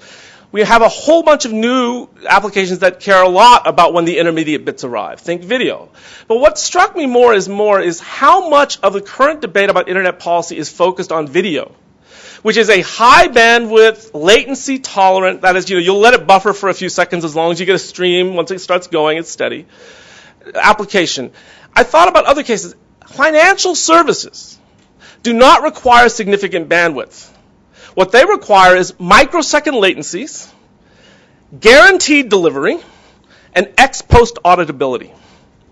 Now, those are services that actually the current network layer does not support. Cloud services, thinking specifically about things like word processing applications, where they're mirroring your keystrokes. Latency is very, very important. Now security is very important. All these different things become absolutely critical. And this becomes a different cluster of services than what the original network was designed. Now, the other thing I want to say is it's amazing to me how many people have never seen the IPv4 and the IPv6 header. So the big change is, in fact, we are having protocol revolution. It is the upgrade from IPv4 to IPv6. And in fact, what I've said to you before should make it clear. This is the interface that matters. Therefore, the information included in this header is a pre-commitment to what functionality matters in the internet. And in fact, when we transitioned to IPv6, we had a huge debate over whether we should make certain changes to this, and in some cases the answer was yes, and in some cases the answer was no. In fact, we added some new functionality, we kept some functionality, and we declined to make some changes. And that, in fact, each of those decisions will tell you a great deal about what the network is designed to do and what it can't do. So to take a look at this briefly, if you look at the IPv4 header, there's a relatively complicated header. If you want to look at this thing, that little gray box, they actually put explicit congestion notification as an option there. The one right next to it is called type of service on the top line. That is for prioritization of service. And what internet engineers will tell you, that prioritization of service was a feature designed into the internet from the beginning. And in fact, what you look at is there's a whole bunch of things about total length, Most of the others have to do with fragmentation, which we've now, well, I'll show you in a minute. We used to have a whole bunch of problems with different size packets. We had to chop them smaller. And the most important, the other interesting thing is header checksum. We used to rely on routers to determine the reliability of packets. Okay, that was the IPv4 header. This is the IPv6 header. Now, for starters, even if you have trouble seeing this, it's a much simpler diagram. And that's by design. Because we found we had a whole bunch of functionality built into the old IPv4 header that was slowing down the network. That meant every router had to look at all this information and chew on it. And they decided, you know what, people aren't using it, or it's not used often enough, let's get rid of it. So fragmentation, gone. Reliability, no checksum, gone. Leave that to the edges. And so now we've taken certain functionality we used to entrust to the routers, stripped it out, pushed it up the stack. That's interesting. Second thing it's about, they kept the type of service flag, now called traffic class. And they added something called flow labels. This is a concept originally from ATM, goes through another technology called MPLS. Very, very fancy words. I'm happy to talk about them at length later when we have more time. It's about allowing you to implement policies. Routers now decide independently how to send packets. It allows the endpoint to specify the path. It allows you to assign quality of service prioritization classes to it. It allows you to route through complex networks. If you've got two paths, right now the network shoves it all in one path until it fails and then goes to the other path. Well, if you have two connections, it's all priced the way you use cell phones. Wouldn't you like to use your free minutes on one line before you start using the other and balance the two? It allows load balancing. There's a whole bunch of policies that you can embed into that weren't functionally possible before. That's really interesting. And then, in fact, what you can see is the next header and the hop limit, that's all about the same. And the big change, of course, is the increase to the size of the address space. So what are the big takeaways? So what have we done? We've taken a bunch of processing things and eliminated them from the network header. So we've eliminated, as I said, fragmentation and checksum. Interestingly, we actually took out the capability of network-based congestion management. There used to be a flag people could use there. For a whole bunch of reasons, it actually didn't work very well because it only let downstream routers know about it, and you had to cycle back, and there was a different motive that tried to do it, and it's for a lot of different technical solutions. It's not because, obviously, congestion has disappeared as a problem. That solution just never went anywhere. I actually think that the retention of prioritization flags becomes very, very important and very interesting. And in fact, the expansion of them to support a broader range of network management policies reflects a commitment on the designers of the internet that actually the failure to be able to do prioritization, quality of service guarantees was a problem, and they're actually trying to enhance the capability of people to do this because that's what the network technically needs. There's a continuing lack of network support for mobility. In fact, the way things work right now, if you were to call me right now or contact me on my cell phone, your packets would go, we could update all the routing architecture that I am now in Washington, D.C. As it turns out, that's very expensive to do. It causes a lot of information to have to pass throughout the whole network. So in fact, there is something in Philadelphia called a home agent. And anyone who sends me an email right now will send it to Philadelphia, no matter where I am in the world. And then, in fact, it'll send it to me. I have now informed my home agent I'm in Washington, D.C., here's my address, and you'll do this problem. So, in fact, if Jonathan or John would send me an email right now, sitting next to me right here, it would zing to Philadelphia and back. It's called triangle routing. It's considered very inefficient. And this is a problem that people have really struggled with. And in fact, one of the active questions in the redesign of the IP header is, should we include information in my IP header that I can tell Jonathan and John exactly where I am now so they don't have to go to Philadelphia? Now, the interesting problem there is there's huge problems with security, which is if someone could spoof that and convince their hosts that I was in Los Angeles, they can hijack my whole traffic flow. And so there's a whole bunch of reasons why they didn't do it, but they're very, very complex. But there was a decision not to put mobility support, even though, as Mark says, mobility is probably the future of any projection you see. We passed up the opportunity to put network-based mobility support into the IPv6 header. That's fascinating.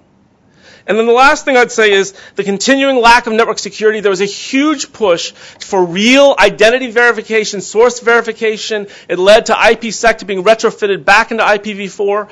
It was put into IPv6. It's not done by the network. It just sets up the primitives so the hosts can authenticate each other.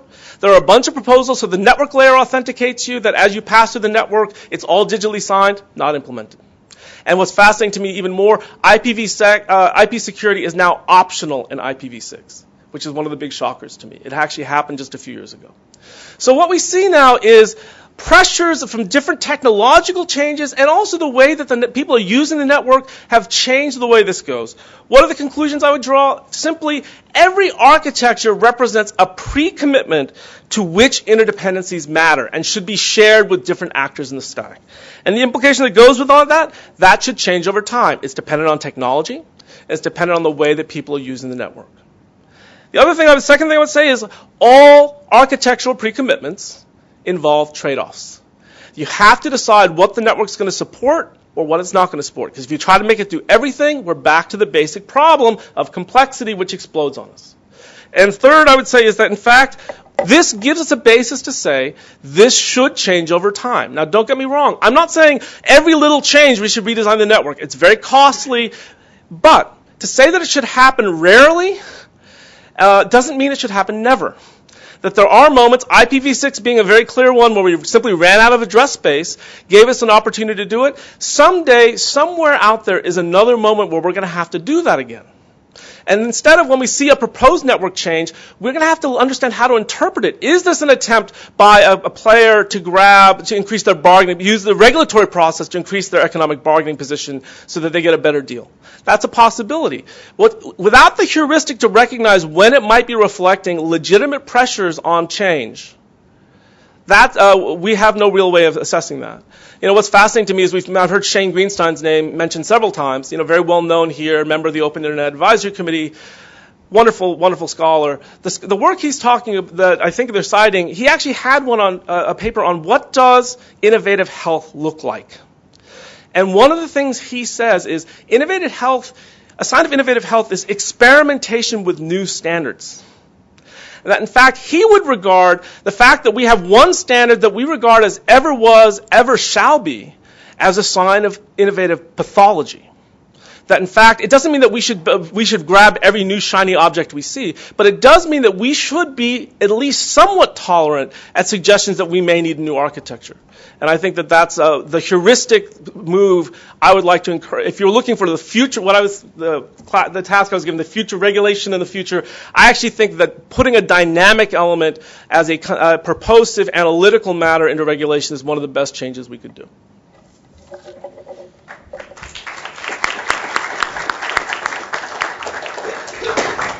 Thank you, Christopher. I have probably 100 questions that I could ask you, but as moderator, I'm going to fade into the background and hand things off to Eric.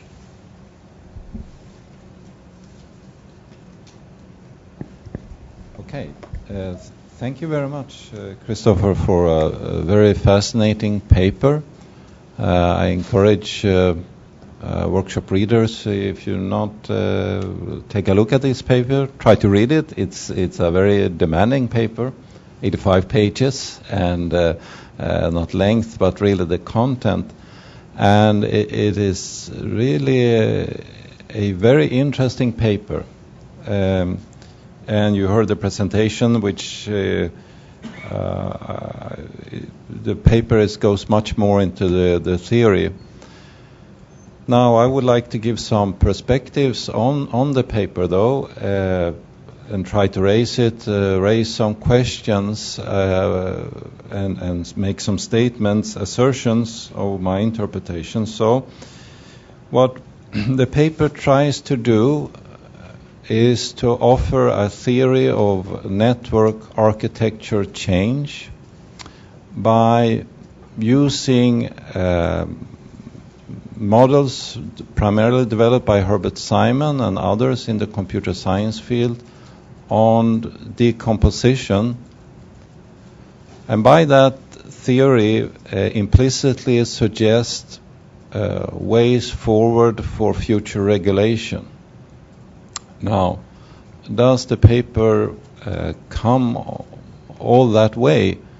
And my answer would be no, but it raises a lot of interesting and good questions. So, why do I say no?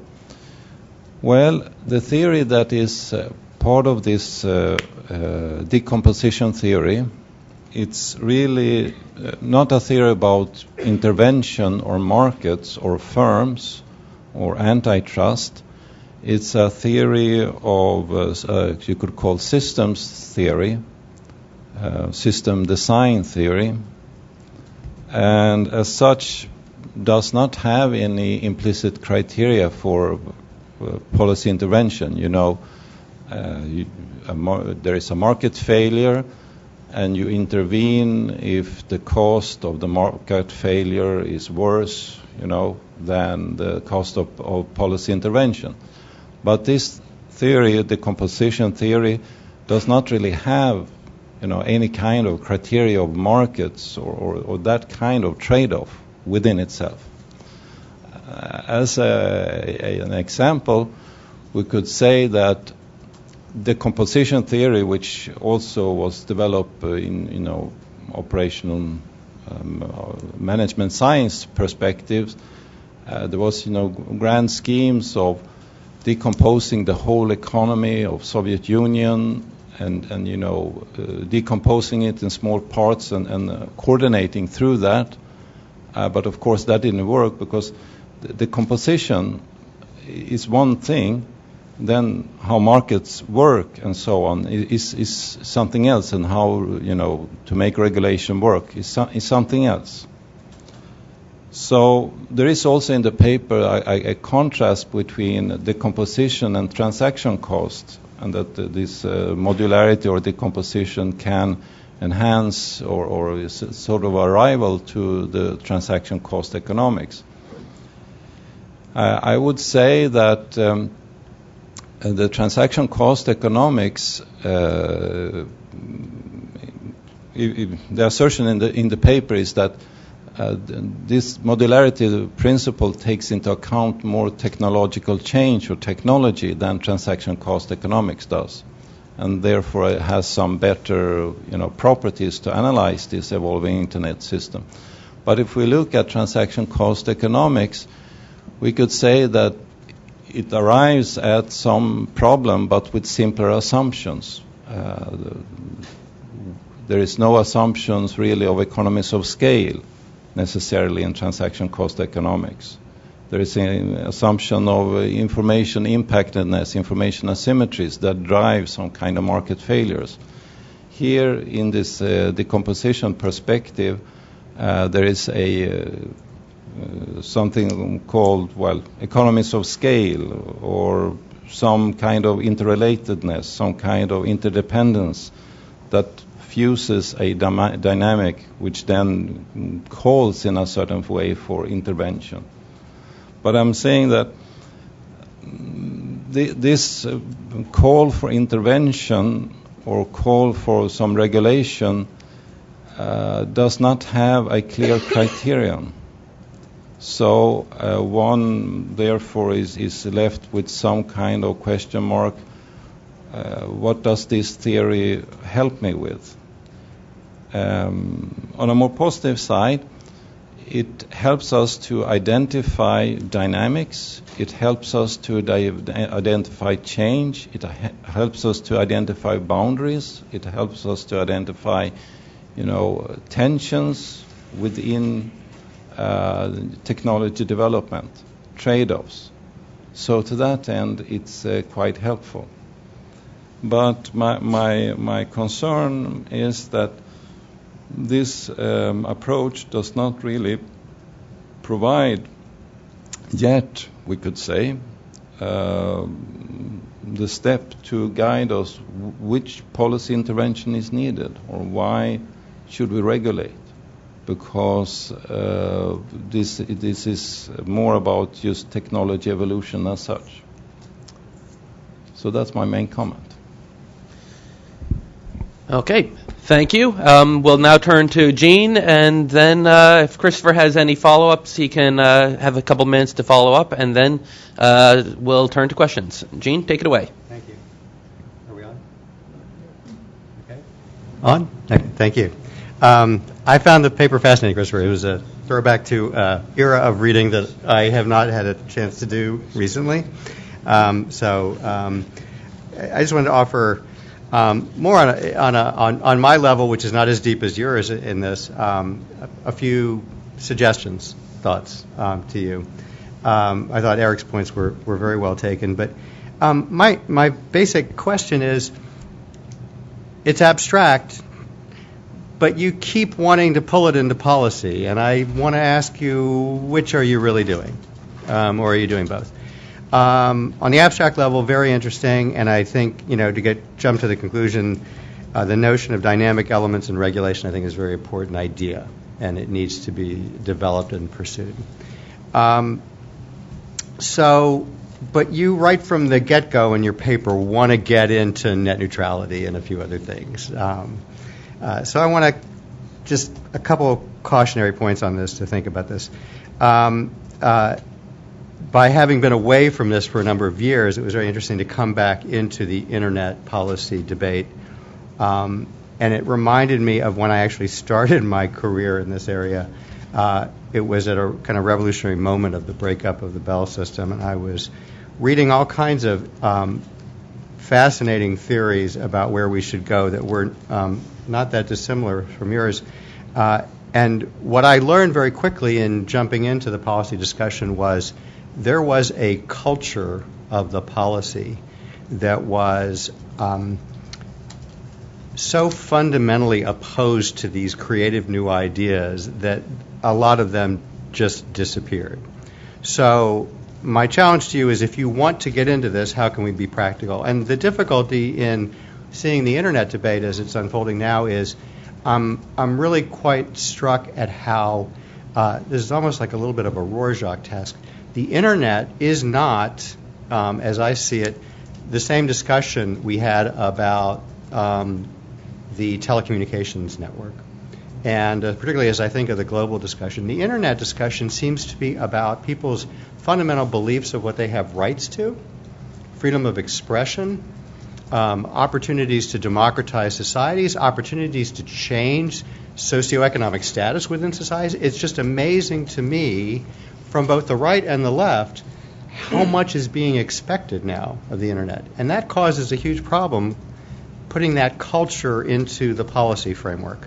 And I'd like you to think about it as you suggested. This is about the internet ecosystem. That is very fundamental to this ecosystem now, that is on the opposite side of a pure architectural engineering point of, what will be the demands that are being put into this from the consumer side, from the user side.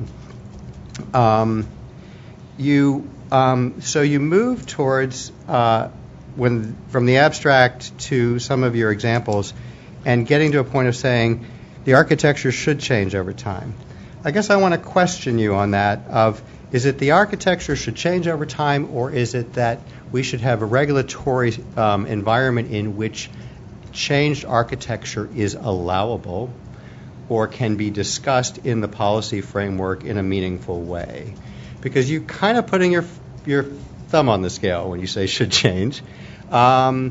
Again, hearkening back to where I started my career in this, if I think of something that was the opposite of the modular architecture, it was that vertically integrated Bell system. And so my challenge to you in the framework is, if there's something about the modular architecture that is troubling, we'll come back to that, given how the market has changed, the environment has changed, and there needs to be an openness to consider a change, and either should change or should be possible to change. I want to go to an environment in which you have more centralized providers and vertical integration, and say, how can that architecture change? And how difficult is it for it to change versus a modular architecture? Back to your trade-offs.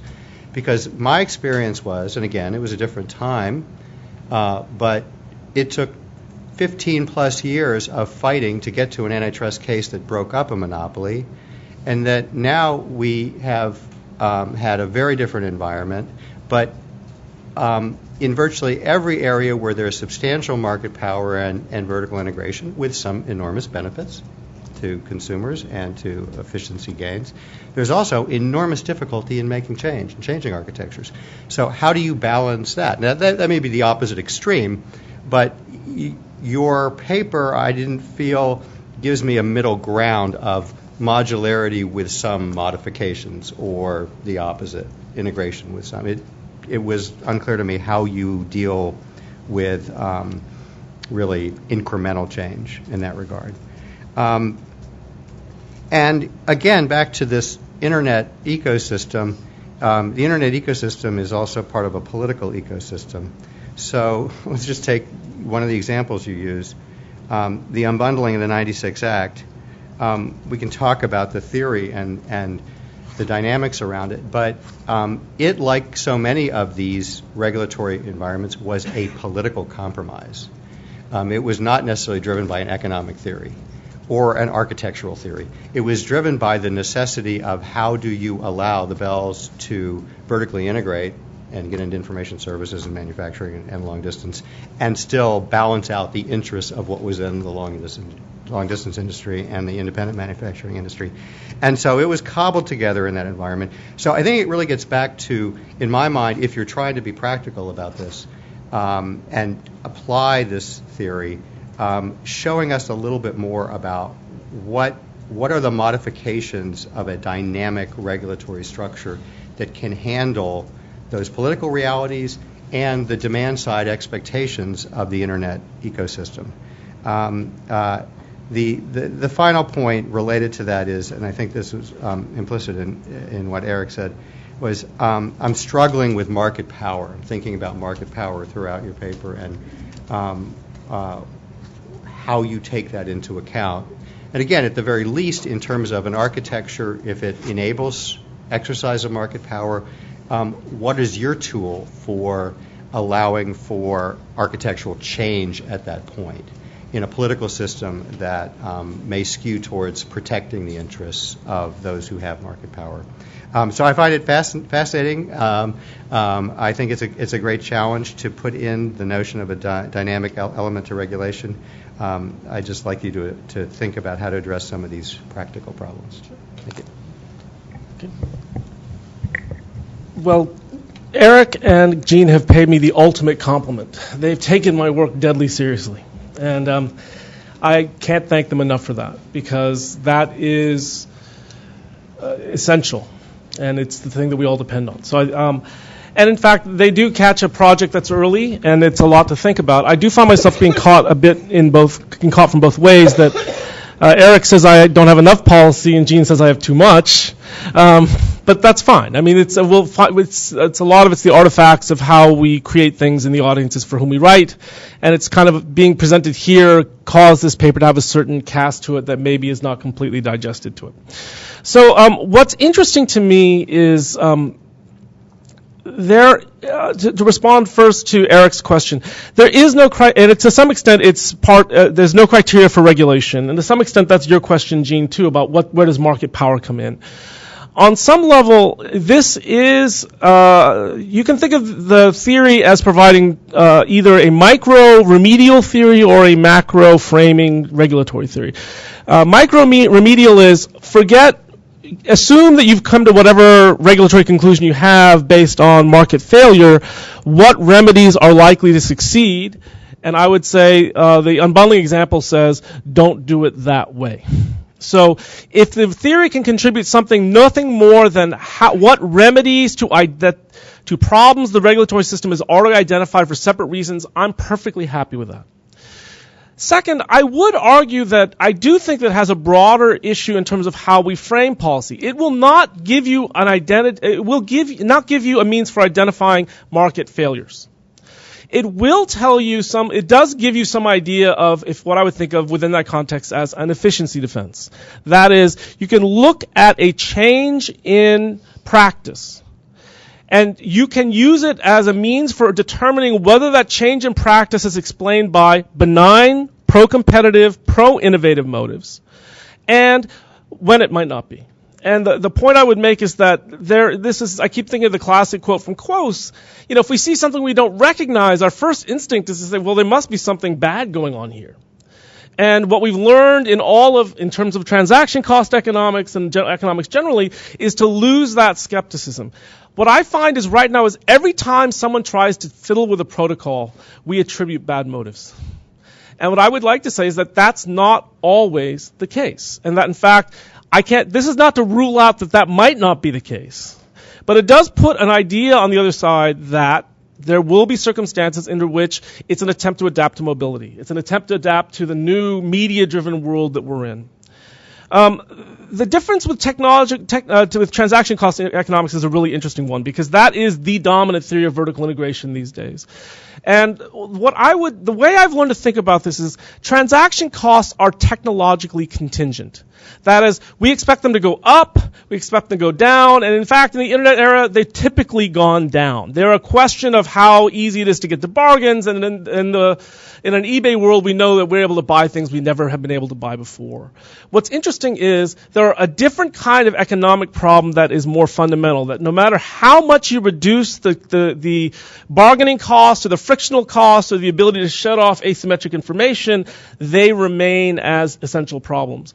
I actually think the combinatorial testing problem that's inherent at the bottom of the modularity theory that I've identified is one of those problems, that no matter how cheaply you posit the transaction cost to be, that problem remains. And that's a question of how those elements relate to each other. The interesting question, to the last couple comments, reformulating this around rights is an interesting idea, Gene. It's striking to me how much of even the people who purport to do that still argue in largely economic terms. It's the whole debate around these issues is almost entirely economic. I'm willing to accept that as a meta proposition. In fact, architecture affects rights. Identity verification on the security side will affect rights, and that, in fact, we have some tough trade-offs to make there, and understanding that there are some benefits on the architectural side to verifying, hey, this packet came from this person, may actually have some other problems. We have to understand that there are multiple things pulling us in different directions.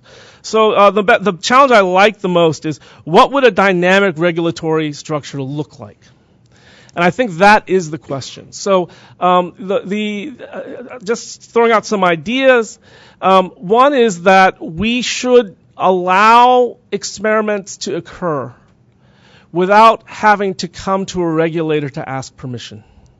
That is, we should wait. Mark talks about burdens of proof. I think that's exactly the right question. Is that the default in our world should be if someone has a new practice they would like to do, they should be able to come forward. And then if it's shown based on real-world evidence as opposed to positing scenarios, many of which will never occur, this is we have the tools, whether it's conventional antitrust to redress economic problems or other ones, which we've developed in a lot of contexts, which I think would do that. The other thing is just the example of mobility management is a really interesting one to me because the solution there that's proposed by the National Science Foundation funded research, which is not it's not an interest that's trying to make a certain world work a certain way, is to put more control over that back into the network. The way it's being currently done by the cellular industry instead of through Wi-Fi, but actually to try to find a way to coordinate resources, because one of the problems about decentralizing decision making is you get these wonderful situations where each individual makes a decision that's optimal for them, but when you aggregate it, because they're all responding to some criterion, into a global suboptimum.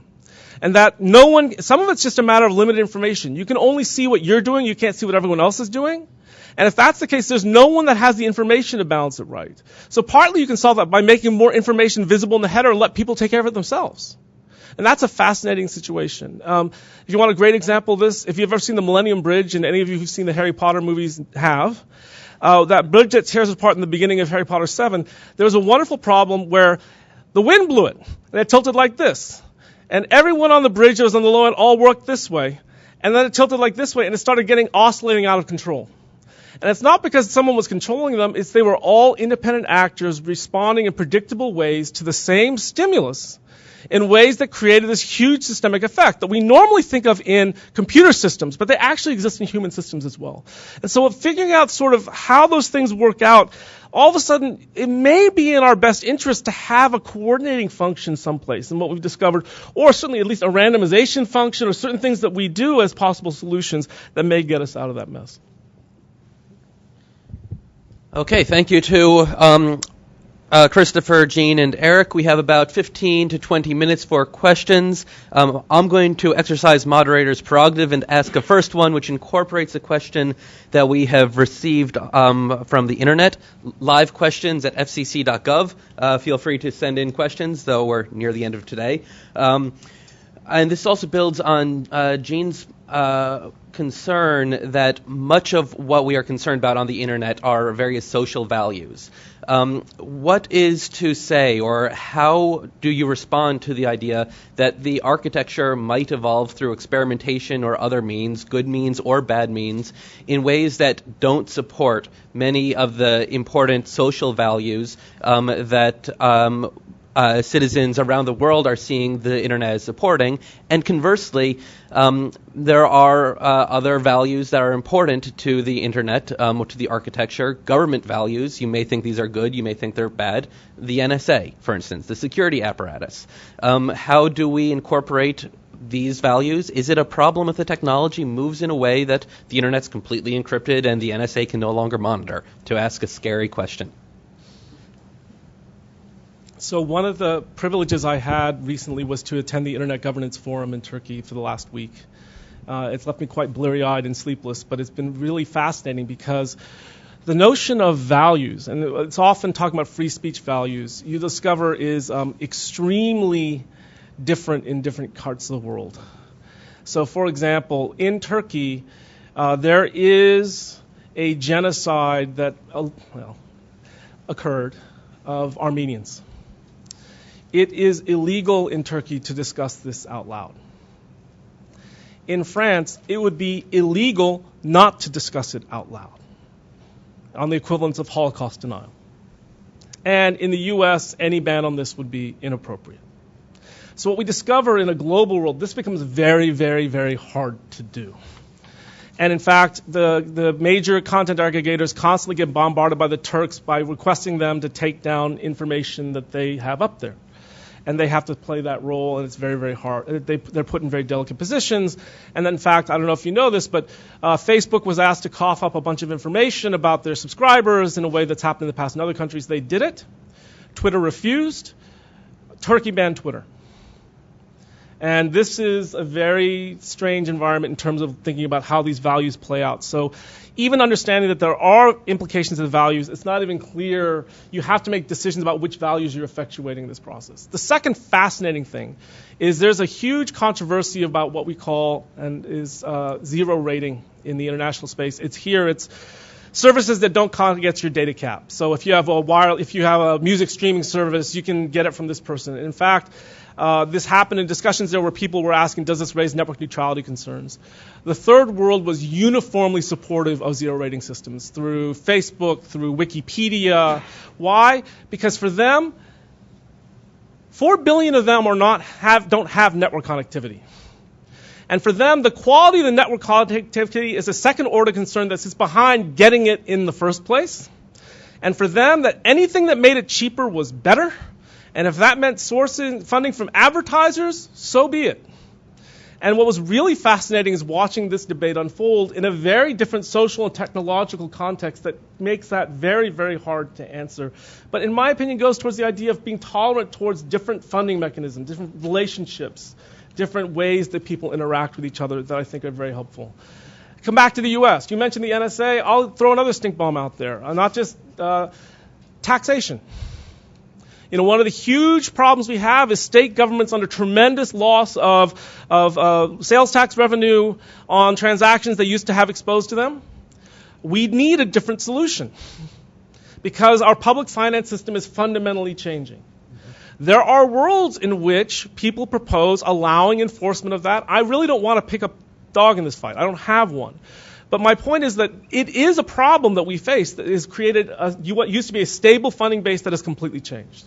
And that, in fact, you could see how identity verification of transactions, ability to look at what transactions are, a certain architectural commitment could radically change your ability to solve this in certain ways. But if you exclude that from the architecture, you can't. And so what I'm saying is these sorts of design features were usually regarded as the province of geeks and as not having huge implications. What I'm trying to point out is, in fact, the things that used to be purely technical aren't purely technical anymore. They have, if not directly conscious, as the point that Eric's making, it's certainly secondary implications, tangential implications on huge things that are of direct interest to policymakers. Other questions? Wow. So, okay, Richard, then Rob, and then we'll see how much time we have. I haven't read your paper yet, but I'm looking forward to it. I wrote a paper when I first started working with ITIF back about 5 years ago called Design for Change, about the Internet architecture and how it relates to the net neutrality debate, which when I hear you describe yours, it sounds like we have a lot of common areas of concern. 'Cause my big deal back then was that a lot of the net neutrality debate was framed in terms of things that were alleged to be permanent features of the Internet that were actually sort of incidental design features that were the products of expediency and technological limitations in a certain era that aren't really appropriate to consider as necessary properties of all future Internets. And I think it comes from a sort of a regulatory bias in favor of static systems. That when you have a system that is actually one of the real fundamental design goals is to obsolete itself, that really puts regulators in a very difficult position because, you look at things like the FCC's response to AT&T's request to do the PSTN transition experiment. The FCC's response used the word preserve about 1 million times, and their obvious concern was, well, we can't lose any features that we've had with the telephone network in the process of transitioning to something which every other statement out of the mouth of every other FCC chairman or commissioner for the last 20 years has said that the Internet's the greatest thing since pi. So, and I think that comes from this sort of regulatory bias in favor of things that don't change. And if they don't change, the only variable that we really have to worry about is cost or price, consumer price, and maybe coverage. So I think that's a very important insight, and it also casts doubt on the distributed nature of the Internet. Means that when you have a public policy goal that you want to achieve, like say accessibility for people that have visual and hearing disabilities, who do you impose the obligation on? And the historical tradition is you impose that obligation on the telephone network operator. But frankly, what does the telephone network operator have to do with whether Netflix makes all their movies available with closed captions? I mean, he couldn't do that if he wanted to, and it would violate, end-to-end architecture. So I think that's an important implication. Yeah, we have these social goals, but who do we put them on? And clearly, hearkening back to something Nicole said earlier in response to Mark's paper, edge providers, innovators don't really have a clear sense of boundaries. Their number one goal is producing a magnificent return to the investors that funded their company. And it's good that we like capitalism now because that's about the most capitalistic thing in the whole world, maximizing investor return. But if we leave it up to the search providers and the advertising networks of the world, then privacy, obviously, it's not important to them. It really doesn't have anything to do with network operators. Don't really care about it either. I mean, they're just moving the bits. It doesn't make any difference to them whether those bits are disclosing information that really shouldn't be widely distributed around the world. So that's an important dimension of this. And I think also the fact that I mean, you mentioned there are a lot of discrepancies between the IPv6 header, and by the way, my paper actually did lay out the IPv4 header. I didn't do the IPv6 because I don't actually think IPv6 is the kind of step up from IPv4 that it needs to be. It's already 15 years old, and by the time it actually gets to be in wide circulation, it'll already be obsolete because it doesn't address the routing scalability problems that are inherent in BGP and that are really causing major fragmentation issues for the internet. The structure of the address is not right. There are a lot of, the John Day and the people that did the RENA architecture, recursive internet architecture, have documented all that. So we're not even up to speed with where we should be. And in fact, the reason the internet's been so successful is not good design. It's just horsepower.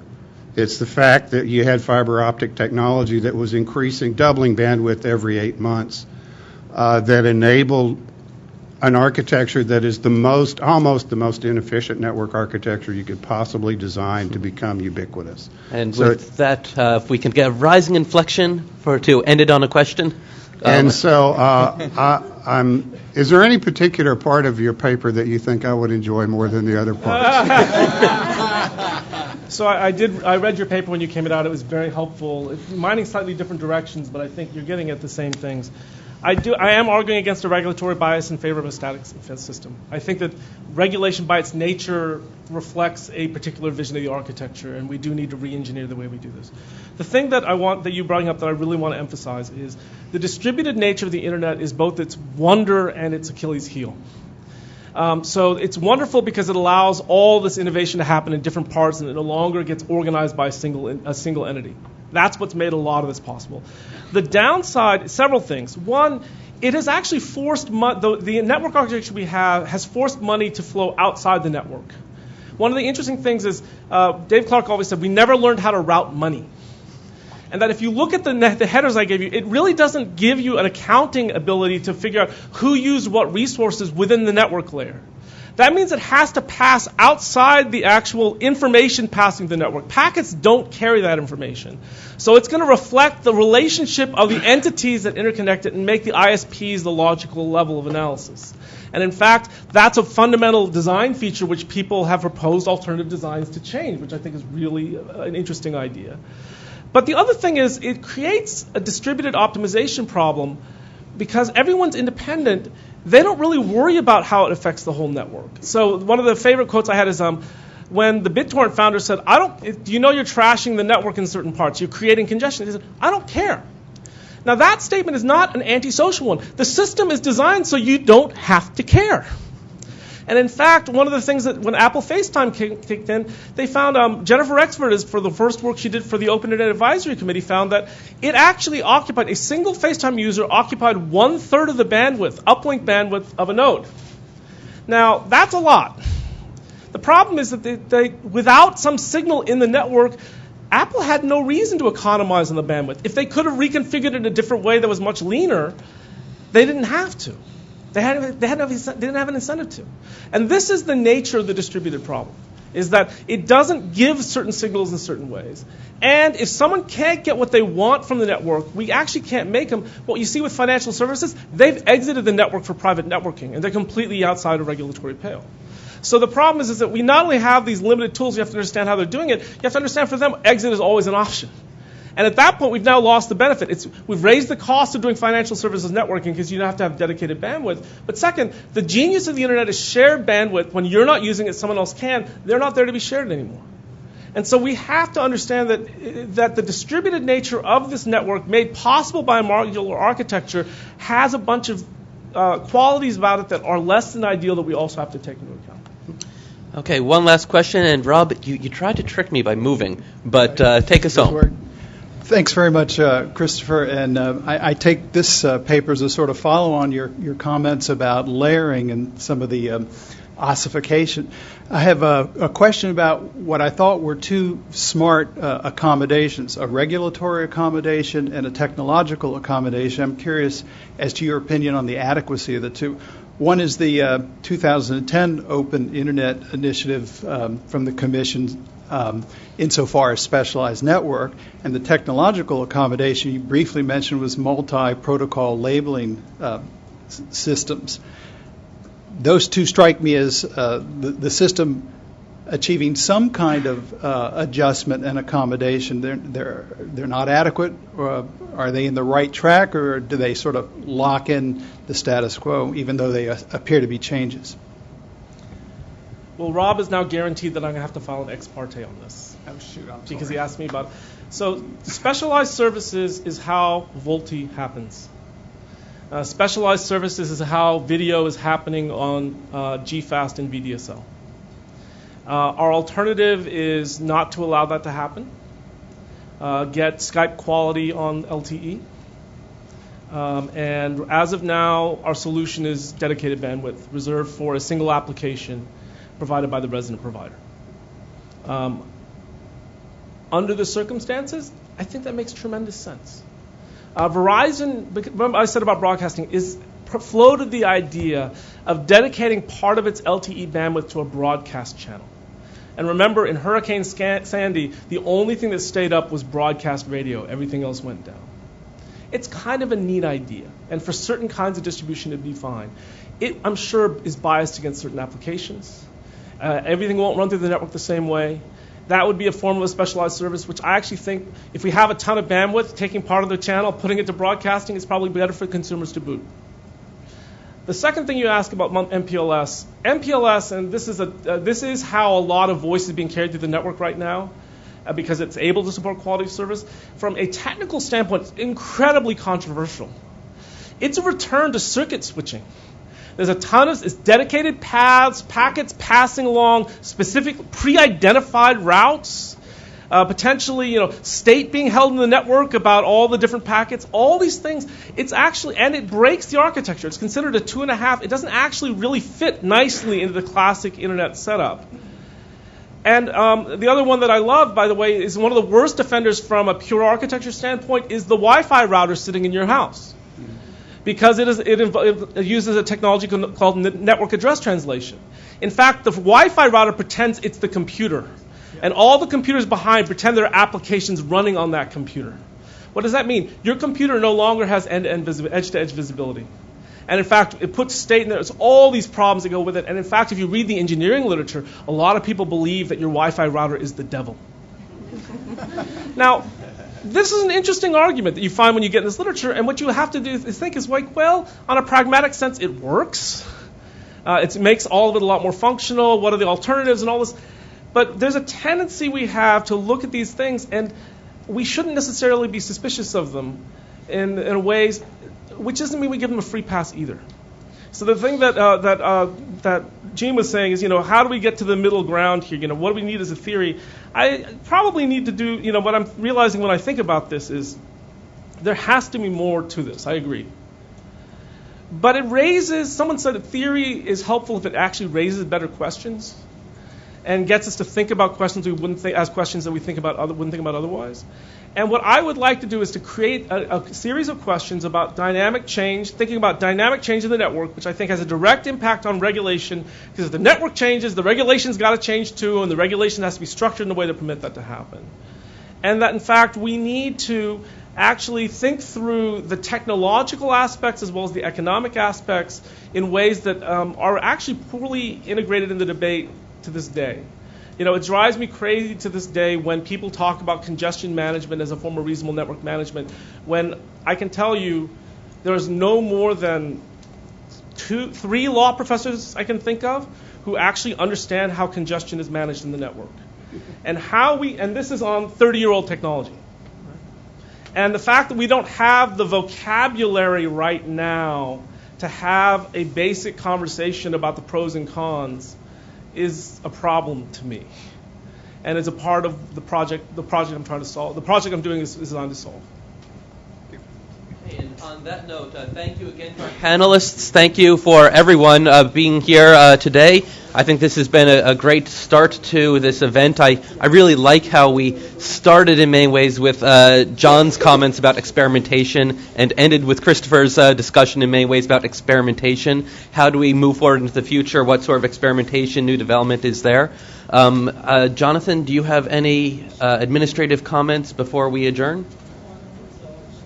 No administrative comments. Have a great afternoon, great evening.